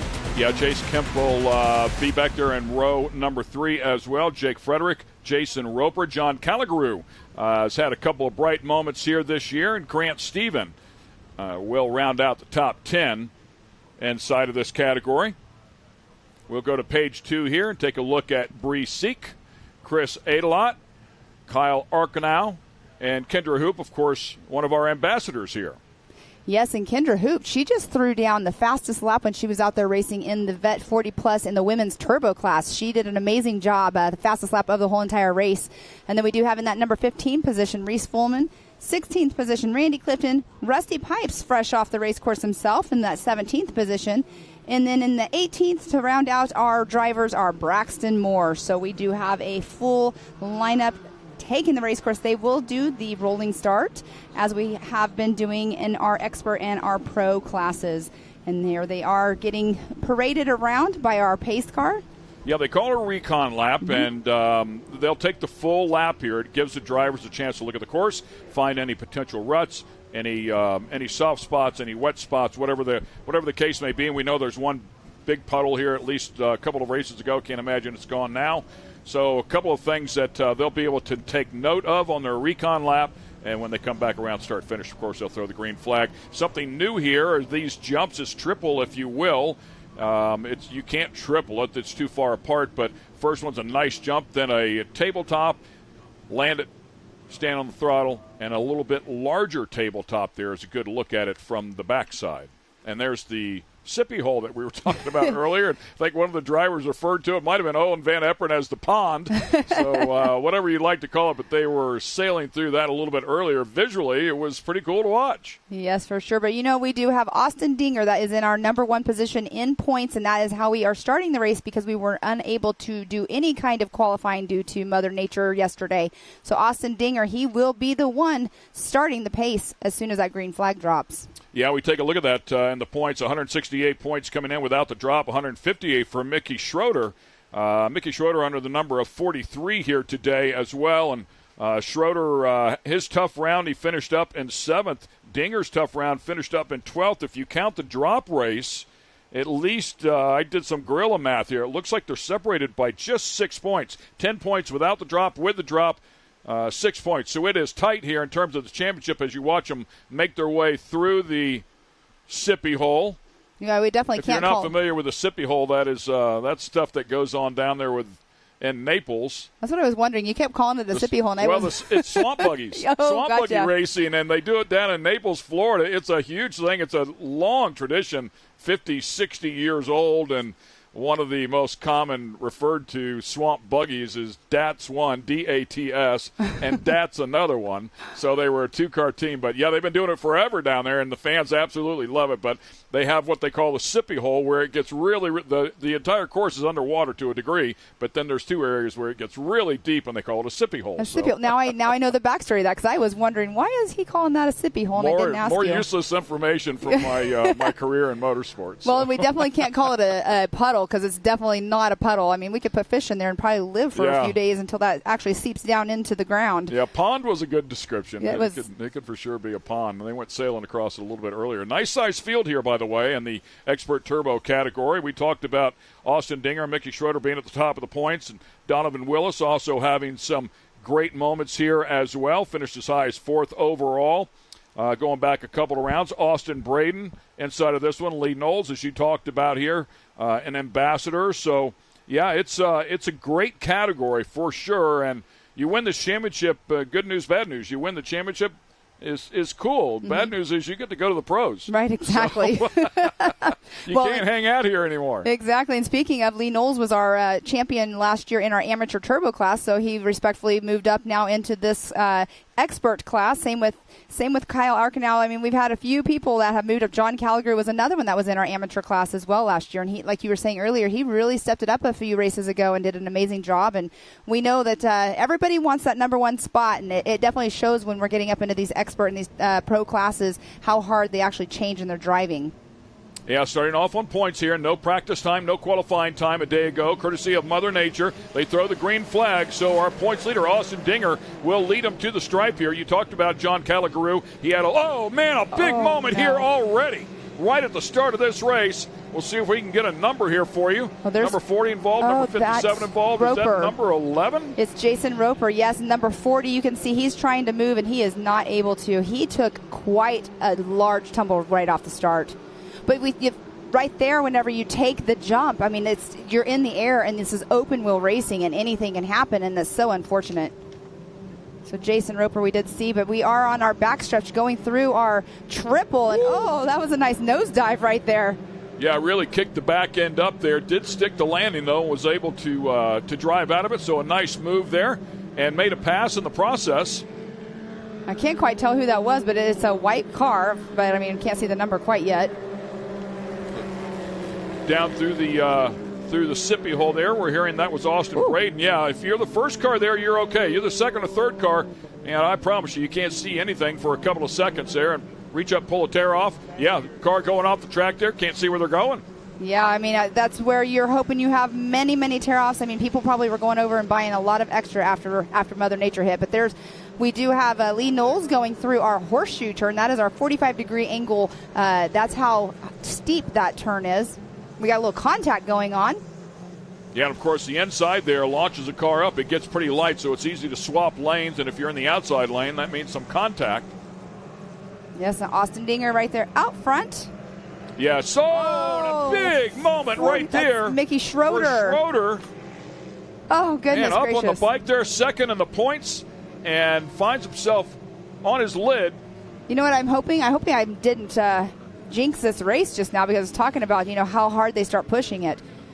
Wow, we do have Jason Roper I think it's over. worth mentioning that given the tight schedule here, keep in mind, we mentioned this before, that Champ is also here racing. That's the opening wreck.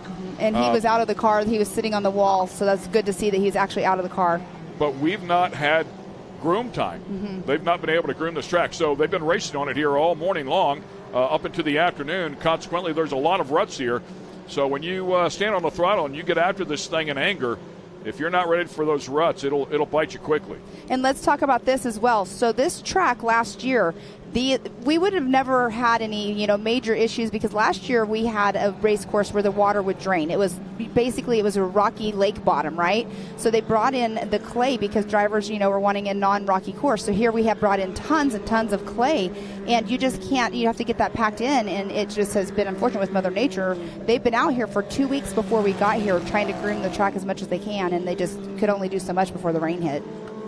So last time across the stripe, it was Austin Dinger, and Mickey Schroeder was right there behind him. Unfortunately, got up on the bike and ended up flipping over, so it ended up being Austin Braden who was second across the stripe, followed up by Grant Stephen, Chase Kemp, and Donovan Willis to round out the top five. As once again we go back and take a look at the number 88 car of Austin Dinger, points leader and leader for this race, starting off on the pole based on points there. Won the first event overall, finished up 7th overall, and the second event won round 5 overall as well. So has had actually 3 overall wins here so far this season, consequently the points lead.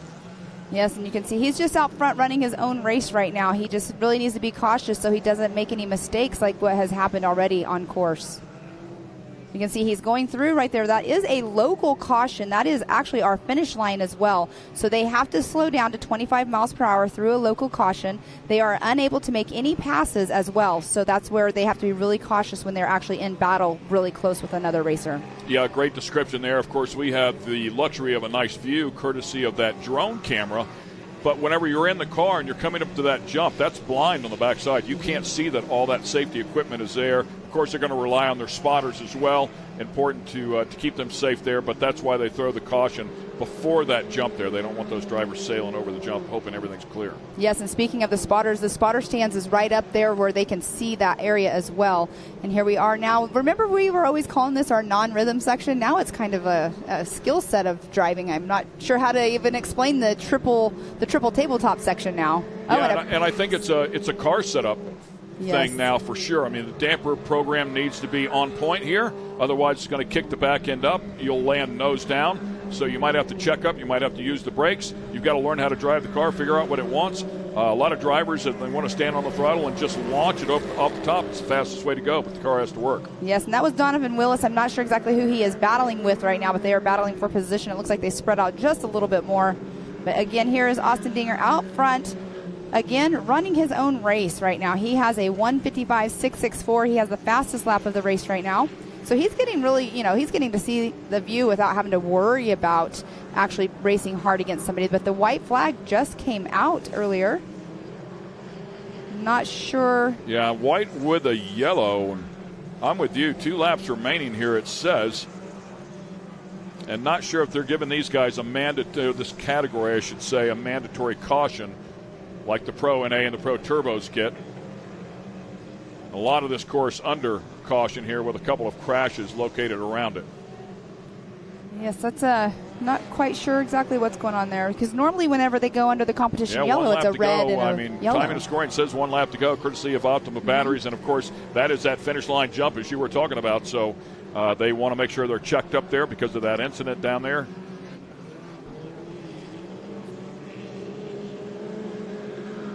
Racing up here, of course, nose to tail as we take a look at our leader again. Austin Dinger having a great race here.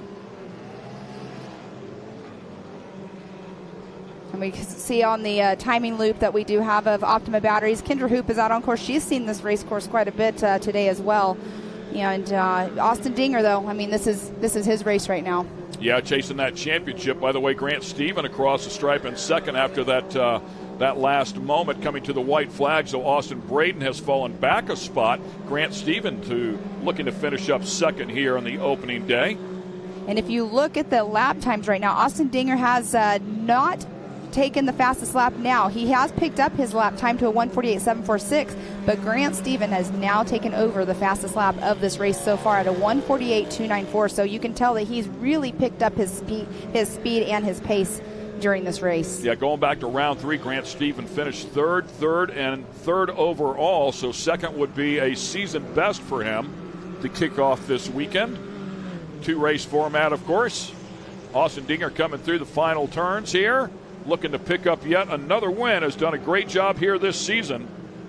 And there he goes. He just got that checkered flag. 6 race wins so far this year, and as we talked about, 3 overalls. Obviously set up here in great shape to get his 4th overall if he can have a good race tomorrow. And he picked up his last lap. It ended up being a 1:47.861. So great job by Austin Dinger. Unofficial in that number 1 spot, but also the fastest lap of the race. Grant Stephen, as we talked about before, a personal best for him, finishes up in second. Nice job. Chase Kempf will get up onto the podium for the first time this season. Congratulations to him as well. Previous best was a 4th, so nudges that up 1 spot. Congrats to him to get up on the box. Yes, for sure. And Jake Frederick in that 4th spot. Austin Braden, he dropped down to the number 5 spot. He was running a really good race for himself, and not sure, maybe something happened with him. We did see people earlier getting flat tires as well, so who knows what happened, but Austin Braden did jump down to that number 5 spot. Yeah, and that wreck on the opening lap, they're still picking up the pieces and parts down there, trying to get a couple cars cleared out of the way. Just in a tough position for sure. And there's Mickey Schroeder. He's back number moving. 43 gets back rolled over on all 4s and drives across the stripe under power, which is good news. definitely, especially being in that number 2 spot with the points. Yeah, it would also indicate, of course, that the car is it'll be good to go for tomorrow. Not to say that some arms, suspension arms on it aren't bent, but clearly good enough to go out there and make a couple of laps there to finish things up, and they'll get it tidied up for the race. Yeah, they'll go back Sunday. and definitely do a total walkthrough on that car to see what all might need to be fixed, like you just said. Yeah, as you know, the suspension arms on these things are actually pretty fragile, but the cars themselves are actually very tough. So the main hoop and the cage and stuff, I'm sure, is all fine. Fairly soft rollover, but might have grabbed a couple of suspension arms front and rear as we take a look at the unofficial results here in Expert Turbo. Congratulations to Austin Dinger once again, and Grant Stephen, Chase Kemp, both having season best efforts here. Congrats to both of them. Jake Frederick, I should say, and Austin Braden, who unfortunately lost a couple of spots there on that last lap, rounds out the top 5. Yes, and then Donovan Wilson, that 6th position. Lee Knowles in that 7th. John Calligrew, 8th. Kyle Arkenau in that number 9 position in the number 93. And Bree Seek out there in the number 10 spot. So, good stuff there. Once again, let's get it back down to Mr. Scott Rain. He is there with our winner and points leader. Seasons like this don't come along very often in Austin. I'm telling you right now, 6 wins, 4 overalls, fast lap. You're killing it this year. Man, it's been a little bit of a battle, right? We're having to change some parts and working through some stuff. The driving's been awesome this season. Like I said, we've been able to progress. We've got to race a lot this year, doing some other series, just trying to stay sharp, with our sights set on the pro class for next year. But yeah, absolutely phenomenal season. These don't happen very often, so we're gonna super excited to keep running with this and hopefully bring home a championship. I kind of like that look on your face right now. It's a smile, but it's kind of like a sly smile. You got one more round to go. Obviously, you're in the catbird seat for the 2023 season. I'm looking at your car. It's not so bad, but talk about the track. The track's actually, considering the amount of rain we had this weekend, the track's not bad. There's only 1 or 2 mud holes, and it's not even sketchy going up the jump. So come this afternoon, race number 2. If we don't get too much tonight, the track's going to be phenomenal. Track crew did an amazing job getting this thing ready to go today, but track's awesome. It's got a lot of traction right now, and it's fast. Well, congratulations, man. The target on your back continues.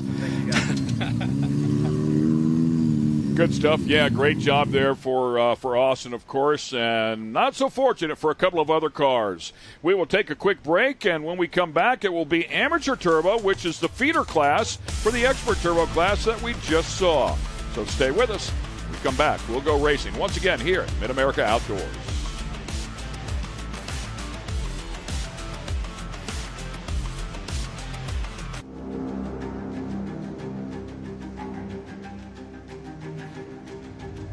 Connect with the Wild is about off-roading with your buddies. Connect with the Wild is about going to Moab and conquering new challenges that you didn't think were possible. Ultimately, Connect with the Wild is about enjoying the outdoors in your vehicle as best you can. We're treating it like we know it's something special that everyone will remember.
Watching Speed Sport 1, your home for great American grassroots racing. It's time to rumble! Whether you're into sprint cars or stock cars, at the line! Modifieds or midgets, down to the low side, we take the lead!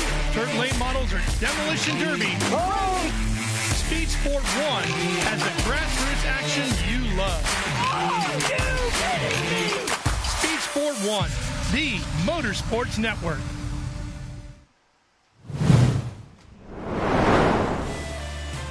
It's all going down at Jay, Oklahoma. This is MAO, Mid-America Outdoors. Ken Stout, Pam Hall, Scott Rain covering all the action for you here as we wind things down for our portion of the action that's going on here at MAO. We have amateur turbo class coming up, and then we will finish it up with the big dogs in the turbo, the Pro Turbo category. And a little bit later on after that, the Champ Series will take over here, and the big trucks will be out here on this racetrack as well. So make sure you tune into that as well. We're going to bring you our starting grid here for the amateur turbo category. Charlie Stewart, by the way, leading in the points here, followed up by Rich Raby, and but Charlie Stewart having one of those phenomenal years, and of course we will line them up based on points again. Yes, and we do have Ariel Bayarski in third, Hank Hall in fourth, Randy Boyter in that fifth position, Justice Schmieder sixth, Parker Frank seventh, Sean Murphy eighth, Mason Prater ninth, and Ryder Van Beekem in that 10th position. Are you excited to call this race? You have I somebody am, special in but here? I do have to say my nerves are a little going right now. Here we do. We have TW right there getting ready to wave that green flag. All right, the green flag has just dropped, and off the start they go. Oh, look at that. We have somebody already oh, that's Ryder Van Beekem. Too bad for him. He was going a little bit slow, but look who has that hole shot right there. How about that? Did a great job there. Some kid named Hank Hall. Wow. Apparently maybe related to you. 15 years of age out here cutting his teeth, looking to get up into the expert turbo category a year from now. Also having a good run here. Fourth in the points. Has really put some stuff together here as of late. Round 2, of course, finished second overall and then did the same thing again in round number 4. So he has for sure had some moments of brilliance. Yes, and not everybody went out for practice this morning just because it was a very short practice, but also the track was just coming to this morning, and he hasn't been on the new track, and here we'll see what happens, but we do have quite the field out there. Ryder Van Beekem out there in the backside of this course. He is actually in a what is that called? I just lost my train of thought. A RS1 in the turbo class, which you can do. You can run a non-turbo in a turbo class. Yeah, and I believe he's also running in a couple of other categories as well. He finished up on the podium here a couple of times already today, so some seat time for sure as they duke it out here. Great battle going on here. The number 57, that is Hank Hall, as we were just talking about, your son. Yes, and that's Mason Prater in the number 3, right behind him. Mason Prater, he does come from the West Coast. He's been racing for quite a long time as well. He came out and raced with us last round, which was awesome to see, and here he is out on course again. And almost a little bit of contact in the air just now. That's what we were talking about earlier. Open wheel racing can be a little iffy, but we do have a battle going on for second and third place right now. Did see Mason Prater. He hasn't raced with us all year long, but was here for round number 5 and put together some good efforts, and he is not going away. So the 3 is Mason Prater, who we were just talking about just a moment ago, finished up 4th overall here, round number 5. And, of course, as we mentioned before, your son, Hank Hall, just there ahead of him to number 57. But look at this right now. It is our points leader, Charlie Stewart, out front. He has made quite a distance between first and second position. He is our points leader. He cannot be touched right now. I mean, he is in that number 1 spot. And between this round and next round, nobody will be able to touch that number 1 spot from Charlie Stewart. I mean, a 28-point lead without the drop, even with the drop, it's still significant there. So he's done a great job, no question about that. Yes, he has. And we do have Ariel Bayarski out there who's running in that 3rd position. Looks like she is currently running in that number 7 position out on course on physical time. Yeah, part of that Johnny K's team, John Caligaroo, who we saw racing here a little bit earlier today. Tim Farr, part of that team as well. It's a big effort for Mr. Caligaroo and Johnny K's, and one of the supporters here for the series. And, man, this is a great battle. They are duking it out here. It is definitely a great battle. And big moment. There we go. That's where right now it's all about seat time and everything of making sure you don't make any mistakes. We did bicycle, but look at this. Now we have the number 26 coming into there. The 26, that is Justice Schmieder, who is running 6th in points as well. So Mason Prater has made that pass. Hank Hall running in that 3rd position with Justice Schmieder right on Hank Hall's tail. Yeah, good battle there. All 3 cars for sure. And I really thought Hank would take over that spot. If Bear had that big moment, he did go outside in on him and took it over for a moment, but then got caught up in the ruts out there, and he's going to have another run because Bear just did the same thing. I'm sorry, Prater. Yeah, I mean, we got Charlie Stewart. He's running his race all by himself, but the action right now is between second, third, and fourth position. And we do have, like I said, Justice Smeater. He's in that fourth position, sixth in points, but Hank Hall fourth in points, running right now second on race course. So all three cars, really good pace here, have stayed pretty tight with each other. Unfortunately, the 85 car of Randy Boyder off to the side has a mechanical variance out of this one early on.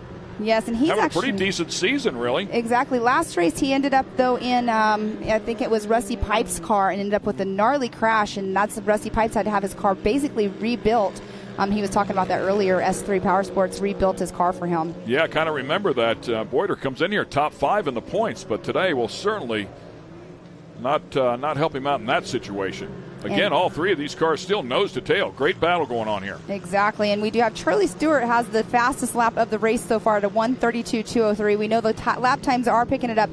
The Talladega turn that they're on right now, that is one of those corners that you have to figure out what you're going to take. Are you going to take that high line or are you going to take that low line, because it really can mess up if you're battling out for a position. Yeah, and of course the car in front of you might help dictate that decision. And again, Prater up on the bike, loses a spot here. Oh, and Snyder able to pick up that spot there and move into the top 3. And then Smeater barely bicycled just a little bit right after that. I mean, that turn right there, you can tell that Mason's having a little bit of difficulty in it. And there are some ruts in these turns just a little bit. But white flag is out right now. Charlie Stewart in that number 1 spot. Hank Hall in number 2. Mason Prater. Actually, Justice Smeater made a pass on Prater. Yeah, when Prater got up on the bike there, Smeater was able to get around underneath him here. And we'll see what happens on this last lap, because that has allowed Hank Hall to drive away here just a little bit, get some breathing room. Yes. I'm sure his spotter will tell him that. So when you get in a couple of those tight areas where the ruts are really bad, you can back off just a little bit and keep your composure. Back off, but you also, you're saying back off, which is exactly what you want to do, because you don't want to push it so hard and end up bicycling and just completely ruin your whole entire race. But there we are. Charlie Stewart, our leader, out in front. Nobody can touch him right now. He's so far out front. He has definitely got his lines down. He more than likely probably went out for practice this morning, because his car kind of looked a little dirty when he went out there. But here we are. He's going through that, what do you call it again? The sippy hole. The sippy hole. 2.5 seconds on the field, by the way. I think of a sippy cup when you say sippy hole. Right, so Hank Hall there, we saw him just ahead of that group of 3. Oh. And a moment back there, that looked like front-wheel drive was lost. I think typically when they spin around like that, they've lost front-wheel drive. I think it was possibly Prater, because I don't think that he has made a pass back on Smeater. Oh, and we have a little contact going on back here. I'm not sure what position they are battling for, but they made a little bit of contact back there. That was Ryder Van Beekem that just passed by. Yeah, those two cars, you can get side by side. Rich Raby, that was part of that battle, which Rich Raby's second in the points here and a little bit deeper in the field than you would expect, down in 7th position last time across. As we keep an eye on Charlie Stewart coming across for the final time to grab that checker flag. Congratulations to Charlie Stewart. Excellent job for him. Yes, and he had the fastest lap time at a 1:32. He did have quite a lead. He had a 4.5 second lead over second place. So we do have Charlie Stewart in that first position, Hank Hall second, and Justice Smeater in that third position is what we have right now. So Mason Prater did that spin out. Not sure if he got going again after that, because like you were saying, that it definitely is a front-wheel drive problem when you spin out like that. Hank Hall having a good effort here as he finishes up in second. Charlie Stewart grabbing his 5th race win, by the way, of the season. And that is Ryder Van Beekem getting that checkered flag. Yeah, we saw Ryder have issues there in the beginning of that race, so that's a pretty good rebound. Really curious what happened there. He was completely off pace and off to the side of the track, but was able to gather it back up and make a run. Had a chance to speak to his dad a little bit earlier, who went for a big ride out here a couple of rounds ago. He's going to take it easy and come back next year. Sean Murphy across the stripe in 7th. Rich Raby able to grab one more spot there, up into 6th. So a tough race there for Rich.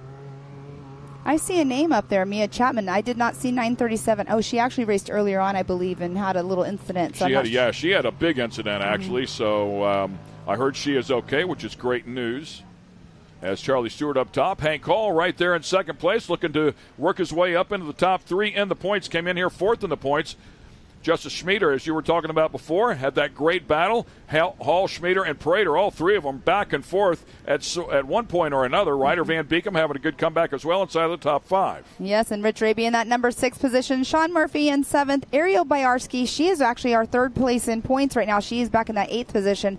And then Parker Frank in 9th. And Randy Boyter, we did see him have an issue, and we did not see Mia Chapman actually take the green flag today. And once again, Scott Rain is down there with our winner, 5th race win, I should say, on the season, looking for another overall. Charlie Stewart, let's put it this way. You've had a very, very clean race, but it was a mess behind you. Do you even care what's going on as far as all the action behind you and just worry about the track in front, or what's your strategy out there?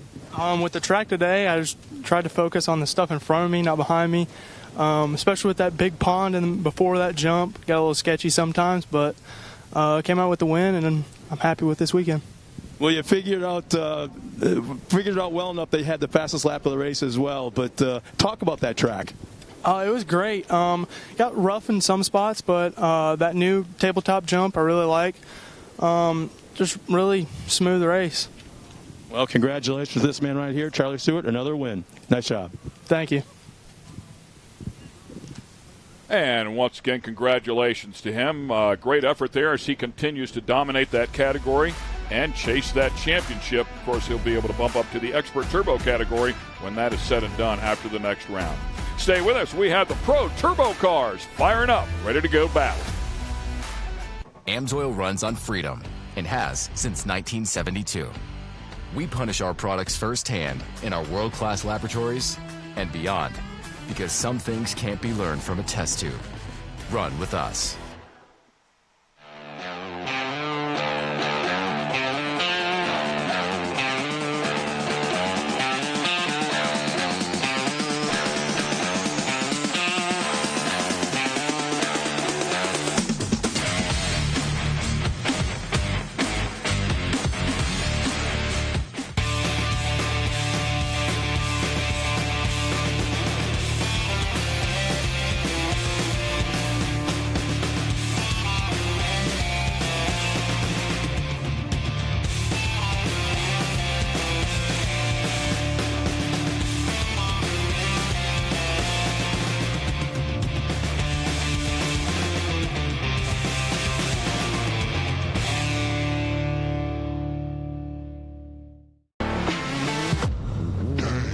Lightweight, agile, and strong, the Pitbull is perfect for the job.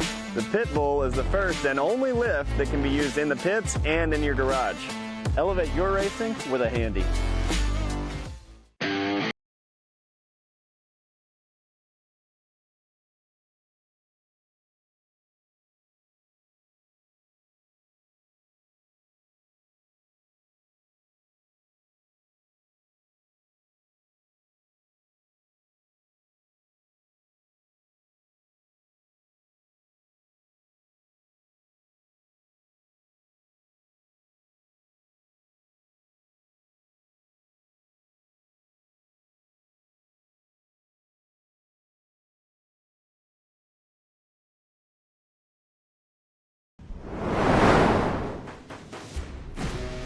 One race to go here with the Mid-America Outdoor Side-by-Side Championship, round number 6. We will wrap things up here after the Pro Turbos. They will all be back to do it again tomorrow as well, so we hope you will join us there. The racing, of course, is far from done, as Champ will take over after we're done, and the big trucks will come out here and sling some dirt around. Looking forward to watching that as well. Once again, let's get it back down to Scott Rain. He has some last-minute thoughts here on the Pro Turbo category. Scott. Hey guys, I am right now in probably one of the most exciting spots on the entire racetrack at the moment. We got Pro Turbo back in staging, going to come down this way for a rolling start any moment. But as you look past my shoulder up on the top, that is the bad boys of the UTV racing here at Mid-America Outdoors. Hang tight, because we got some Pro Turbo coming up next. Yeah, of course, these things make some big steam. Thanks a lot, Scott. Yeah, it is really cool. I thought they'd be rolling down the hill there when he was talking about that, to see him see them come cruising by. But, of course, the Millers have had an incredible season, which you would anticipate. Kyle Cheney as well. Cheney did stumble, though, in round number 3. It opened up the door for, of course, Cody and Hunter Miller to take over that points lead, and Hunter Miller back just a little bit. We're going to show you points here in just a couple of moments as well, but if you count the drop races, even though without the drop race, Hunter Miller has 5 points on Kyle Cheney, but if you count the drop races, they're tied up for second. So it is on for this championship inside of this category, and they are absolutely the best of the best. Exactly. Talking to them out in the pits is pretty cool, and we do have this amazing current overall standings for our Pro Turbo class right there. And like you were just saying, I mean, you have to factor in, the drop races and everything, but we have Cody Miller in that number 1 spot, Hunter Miller in number 2, Kyle Cheney in that 3rd position. These guys all like to talk back and forth to each other and joke with each other and everything, but it's pretty fun to listen to those guys, and I know you've been around them quite a while, too, as well. Yeah, and that Can-Am team, so good. Corey Willis there in 4th, a solid player. Kanan Baker, we talked about him in Pro NA. He came out here in the last round and dominated, drove around the outside of Miller, which nobody has done all year long. It was an impressive drive out of young 15-year-old Kanan Baker. Basically made a mark and said, I'm here to play, guys, and I'm capable of running with you. It was pretty cool. As we take a look at the rest of the field here, as you can see, a lot of people have competed so far in chasing points. So a better part of 30 competitors this year inside of this Pro Turbo category. Yes, and there we do have them coming down to get down ready for Cody that. Miller there, our points leader, yep. Yes, getting ready to do their rolling start. And I'm going to talk about it. Doing the rolling starts are pretty fun, but look at this. We have onboard camera. How about that with Kyle Cheney, and we'll hopefully it stays clean. We can see where he's going. The first time through the Sippy hole, it might not look this good, but they'll get them lined up here, of course, and you mentioned it before, a side-by-side rolling start here, so they will not use the land rush start for this particular category. Way too many cars anyways to give everybody a fair shot at that, but yes. It'll be fun to watch them go side-by-side here and make their way over that finish line jump, if you will, and then into turn number 1. That Sippy hole, as you keep saying, I keep calling it a pond. I hope that at some point of it we can be on board when Kyle Cheney actually goes through it. I want to see how it actually hits the car, because when you hit a puddle or a pond or something going really fast, how it like whooshes up over the car. I'm just wondering and curious of how it's going to do with the race cars, if it's going to do the same thing or if it's just basically flowing out to the side. Yeah, we have seen these cars make their way through there at speed, of course, and it seems like they're able to stay on top of it for the most part.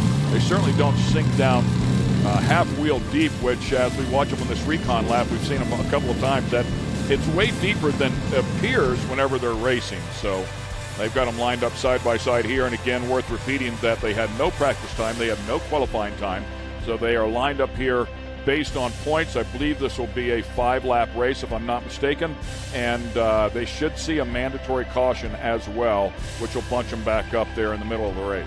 Yes, and that was TW that was down there getting them all lined up. He is also our pace driver as well, so headed back over to his UTV to get in and take these guys around. Over here on the left-hand side, the number 1, that is our 2022 Scotty Champion. He was our championship winner last year for our Pro Turbo class. That was a great shot. I don't know if they can hear us or not to go back to it or not. But you could see the different tire design. Some little see the heavier lug right there, and also the rounded sidewall on the number 124 just ahead is a Hoosier tire, more of the chain link style design. That works really good on a dry slick track. So again, a little heavier lug up ahead. So thanks a lot to the camera crew, and doing a great job here today to give us a couple of looks as you take a look at that Can-Am team up there in the front. So tire choice critical here, and a lot of times the chain link Hoosiers are very fast, but not till the end of the race. Right, exactly. I mean, the tire choice, like you just said, I mean, you think about it, you run certain brands of tires. All these brands of tires have their own reasoning for why they're better in, mud or dry conditions. But out here this weekend, starting off this morning, it was a muddy mess out there, and here we are, perfect track conditions, and now it's like, do you change your tire pressure? Do you change, you might have your tires cut a certain way for certain conditions, and it's like when you get to the end of the day like this, where it's different, maybe you have to choose a different cut on your tire. And here's a look at our Pro Turbo starting grid for round number 6 with Cody Miller up front. His brother right alongside. Kyle Cheney inside of row number 2. Corey Willis outside row 2. fourth in the points. Kanan Baker with a nice move after winning in round number 5 up there inside of row number 3, and Cody Taylor on the outside of him. Cody Martin on the inside of row 4, lined up alongside legendary Tim Farr, Zach Beavers, and Jacob Geisendorf. And this class always throws me off with the Codys. There's Codys and there's Martins and there's Millers. And it's kind of crazy. Scott Champion is our reigning champion inside of the category.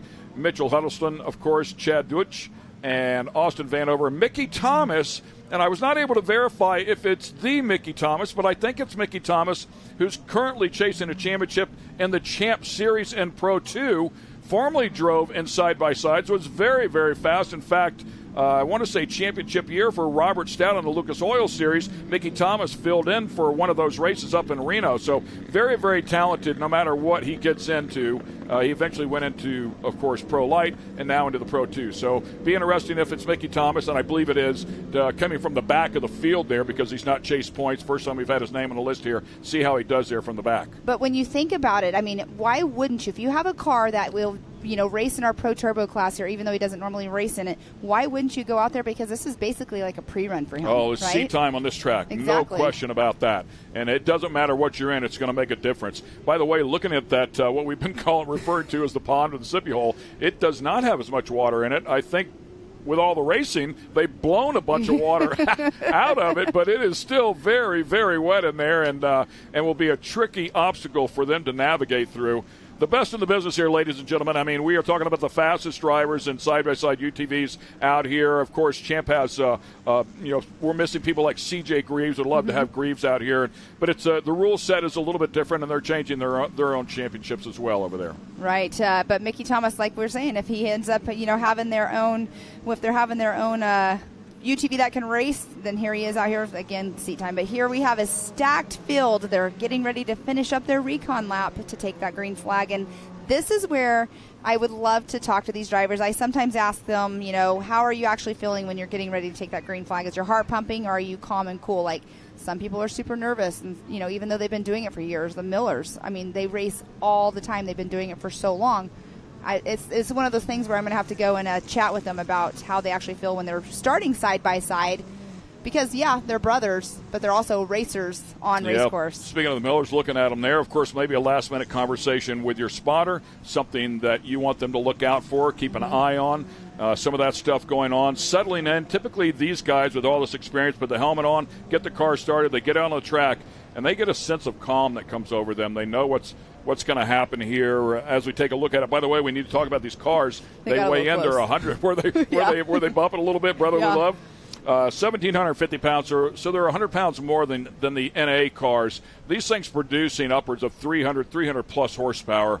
They horsepower to weight on them is very, very good. They are absolute rocket ships. I mean, they are extremely fast.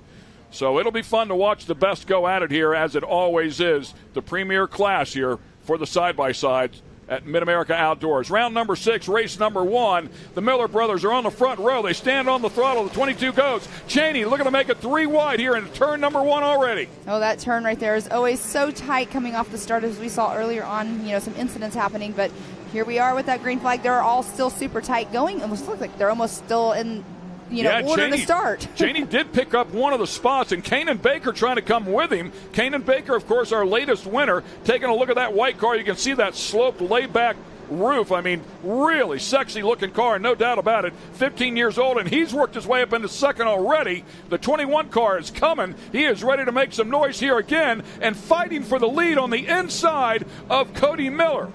Wow, he is definitely out here wanting to race with these boys. But you had a great conversation with Dad. You were saying that he's look at that.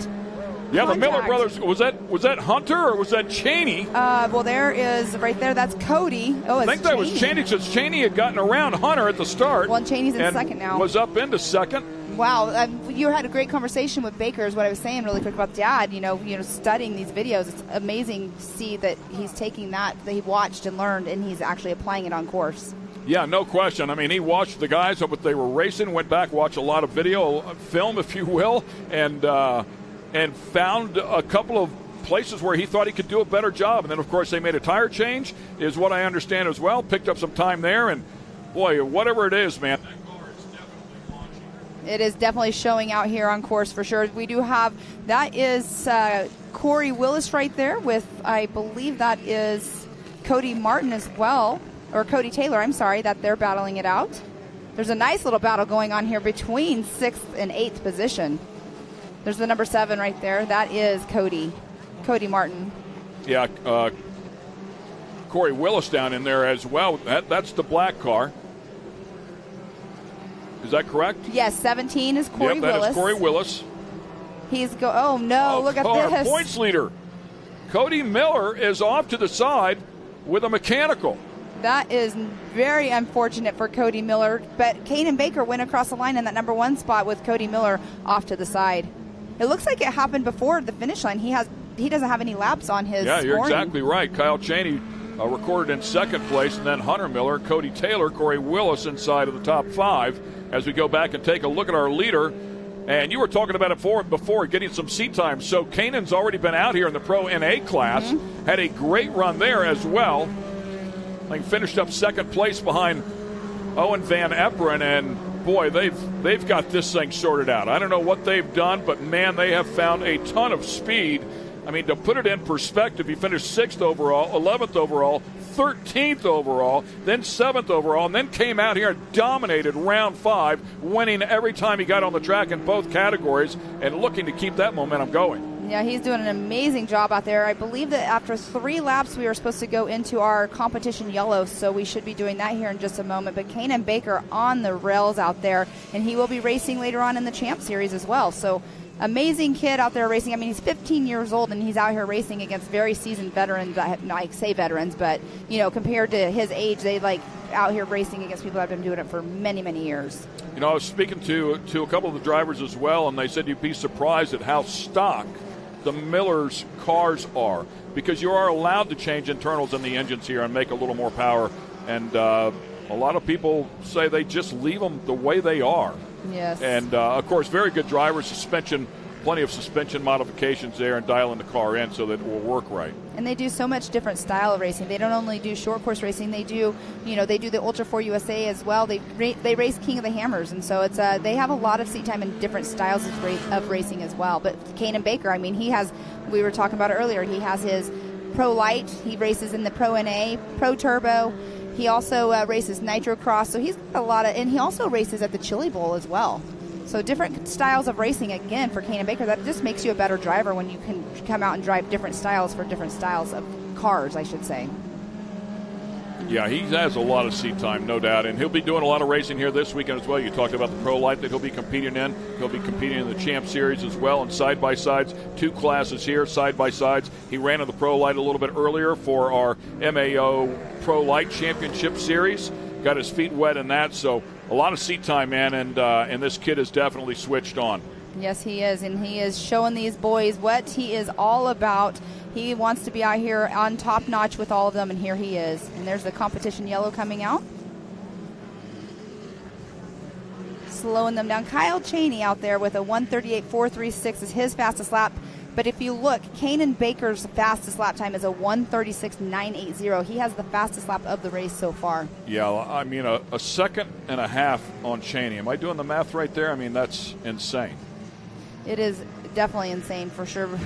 I mean, again, Kyle Cheney, he's another one. He also races the Champ Series. He'll be out racing later on with them as well. And that's a great battle going on. That is Scotty Champion, and I believe that was Mitchell Huddleston. Yes, it is. That they went over the finish line. Just nudged him out there, just snuck across before him, at least according to live time and scoring. So congrats to him, and I'll give him one position better to start the back half of this race here, the final couple of laps.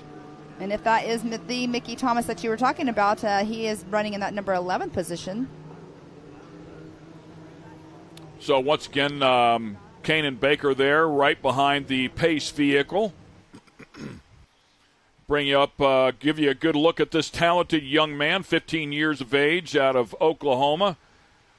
Pro NA and Turbo, and as we talked about before as well, I know Polaris is a Polaris, but they also have a Can-Am as well. So whatever it takes to go out there and win is what they do. And his father's a wonderful guy. Of course, his sister also competes as well. Saw her in the Pro NA category. They race against each other in that class. Wonderful family, no doubt about it.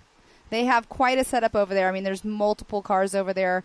They do a lot of stuff around the park as well. So, everybody out here, we love all of our families out here, and they come out with a show. And here we are, Kanan Baker in that number 1 spot, and his white. I call it. It looks like a space, it should be on like a Star Trek or something. And the way his car is shaped, it's a different shape than anybody else out here. It's a pretty cool look. It's definitely one that you can tell They've that got it's him Kanan sitting Baker. low center of gravity there, and of course that thing is swooped back. You can see he has plenty of headroom inside there, so no issues there. By the way, Tim Farr having a good race here as well, just outside of the top 5. Yeah, you mentioned Mickey Thomas starting off dead last up into the 11th position, and now the field bunched back up here, so he'll have a target-rich environment directly in front of him. We'll see if he can take advantage of that.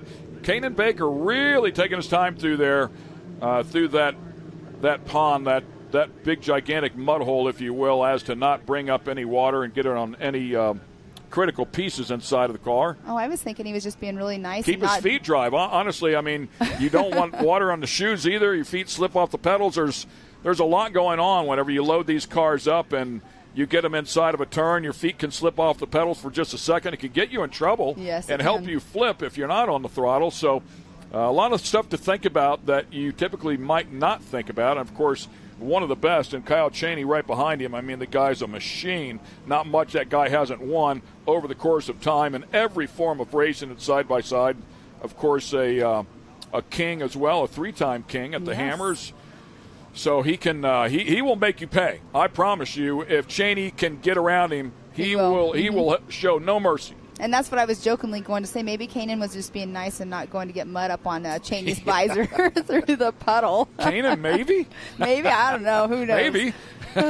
He's 15. He hasn't learned to hate at that special level that some of these veterans can do when they're inside of a race car. Put that helmet on. Exactly. And Hunter Miller right there, he was on screen as well. He is also one that's been up there, at Hammers as well, racing against Chaney. Chaney, kind of a not funny but not funny story. He technically could be a 4-time winner in a row, but he had an incident one of the years. He had a flat tire or something had happened, and they didn't put his car in gear, and it ended up rolling over his foot and breaking his foot. And he ended up finishing in second place, but he was leading the race on the last lap when it happened. But Chaney's definitely a machine, like you were saying. He is won in a lot of stuff, and he shows it right here. But up against Kanan Baker, they're getting ready to take that green flag to finish out the last 2 laps of our Pro Turbo race. Corey Willis back there in 4th as well. Has had some great moments. Always a solid top 5 player. They throw the green flag. Kanan Baker brings them back to the stripe, stands on the throttle.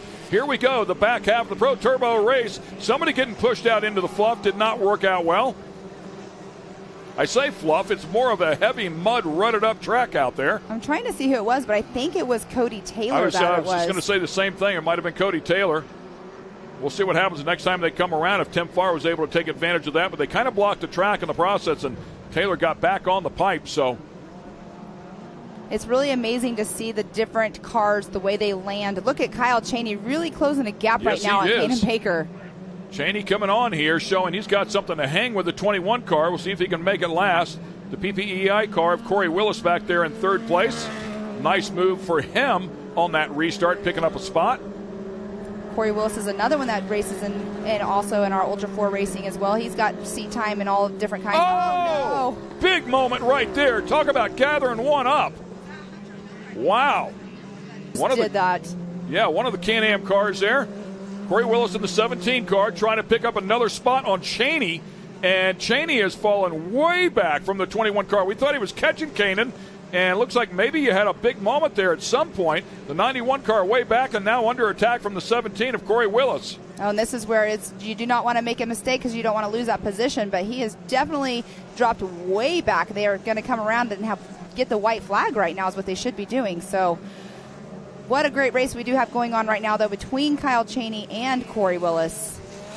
White flag is out for Kanan Baker. One more lap here, and he's going to try to make it 3 consecutive race wins in a row.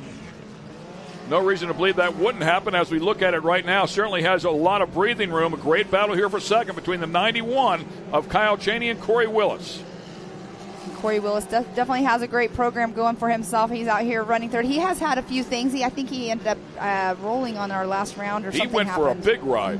You're absolutely right. And blamed himself. He said, man, it was one of those mistakes. It just happens sometimes. And that's one of the areas on the track that they actually changed this race as well. They cut one of our last turns out over there where a lot of people were having some issues, but he is not letting Kyle Cheney out of his sights whatsoever. And there's quite a gap right now, too, between second and third and then going back into the rest of the pack. Corey Willis, a very talented businessman as well. So we talked about that battle back there. Cody Taylor did come across the stripe in fourth, and Hunter Miller back there in fifth, as definitely Hunter having a moment there. That was a big moment. That was a scary moment. Kanan with no pressure whatsoever just continues to drive away with a 1.4 or 5 second lap time, better than Kyle Cheney, which is just outstanding. That's an unbelievable effort. Last time across the stripe had a 3-second lead. It's bigger than that now. 100% on that. Kyle Cheney's making a little bit of a gap in front of Corey Willis, but Kanan Baker, he is the man of the race right now. Just one last turn here coming up here shortly to finish this race out. And across the stripe he goes. Checkered flag out for 15-year-old Kanan Baker. Gets it done. Kyle Cheney back there battling with Corey Willis, is able to hang on. Willis keeping the pressure on him, but not able to get the spot. Flagman needs to get back out of the way there, because that battle was pretty vicious. Hunter Miller works his way back up into fourth. Geisendorf and Cody Taylor going at it there as well for fifth and sixth. So once again, a great battle here in the Pro Turbo category. That was a great race right there. That's really, though, unfortunate for our points leader, Cody Miller. I mean, the points were only 9 between him and Hunter going into this race, and that's very unfortunate that he ended up not finishing the race, because that's going to definitely hurt him in points. Yeah, and if my drop math is correct, really only 6 right after the drop. So this could be, I mean, it's far from over. As we take a look at the unofficial results here, we have another race that has to happen tomorrow. Any one of these guys can have the same fate be dealt to them. So, but congratulations to Kanan Baker. He now makes it 3 consecutive wins out here. Kyle Cheney doing a great job there, staying right there in the hunt, and will be a player here in the points for the championship now. Corey Willis keeping the pressure on Kyle Cheney. It was a lot of fun to watch that battle. Yes, it was. Hunter Miller back there in our number 4 spot, our second place in points overall for the season. Jacob Geisendorf in that number 5 spot. Cody Taylor, we saw him battling it out there a little bit too, and he's sitting in that number 6 spot. Tim Farr in that number 7 spot. Our 2022 champion, Mr. Scotty Champion, back there in our 8th position. Cody Martin in that 9th. Here we have Zach Beavers is now in that 11th position. Chad Dusich in that number 12th. Mickey Thomas in that 13th. And then we had Austin Vanover, and Cody Miller didn't even make a lap, so very unfortunate.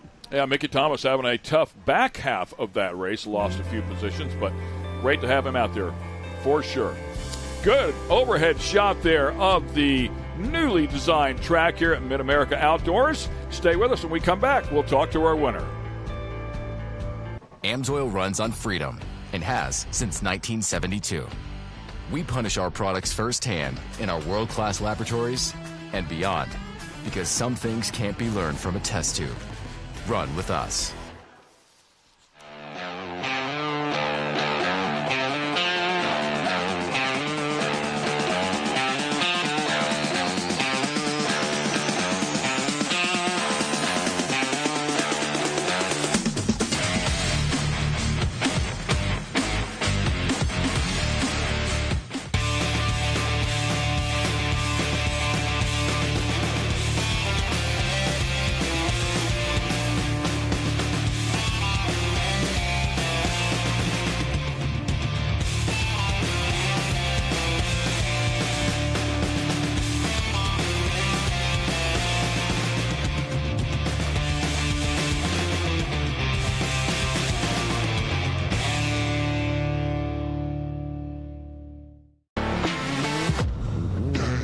Lightweight, agile, and strong, the Pitbull is perfect for the job.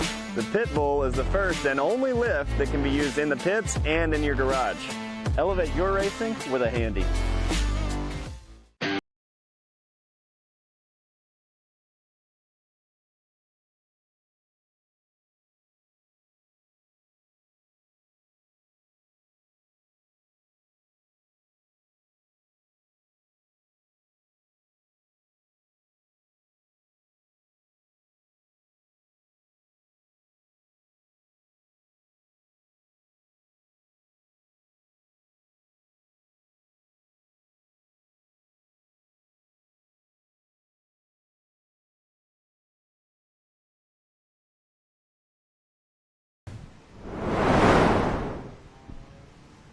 And we welcome you back here to Mid-America Outdoors. Of course, day one, wrapping it up here of a 2-day event here for round number 6 overall of a 7-round season.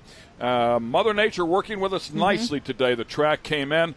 By the way, hats off to the entire track crew for doing a great job for sure to get this thing raceable here today. And the track really came in nice, and we had some great racing. We had amazing racing today. I mean, I was very questionable this morning when I woke up going, I'm not sure if we're racing or not because of what Mother Nature did to us the past day.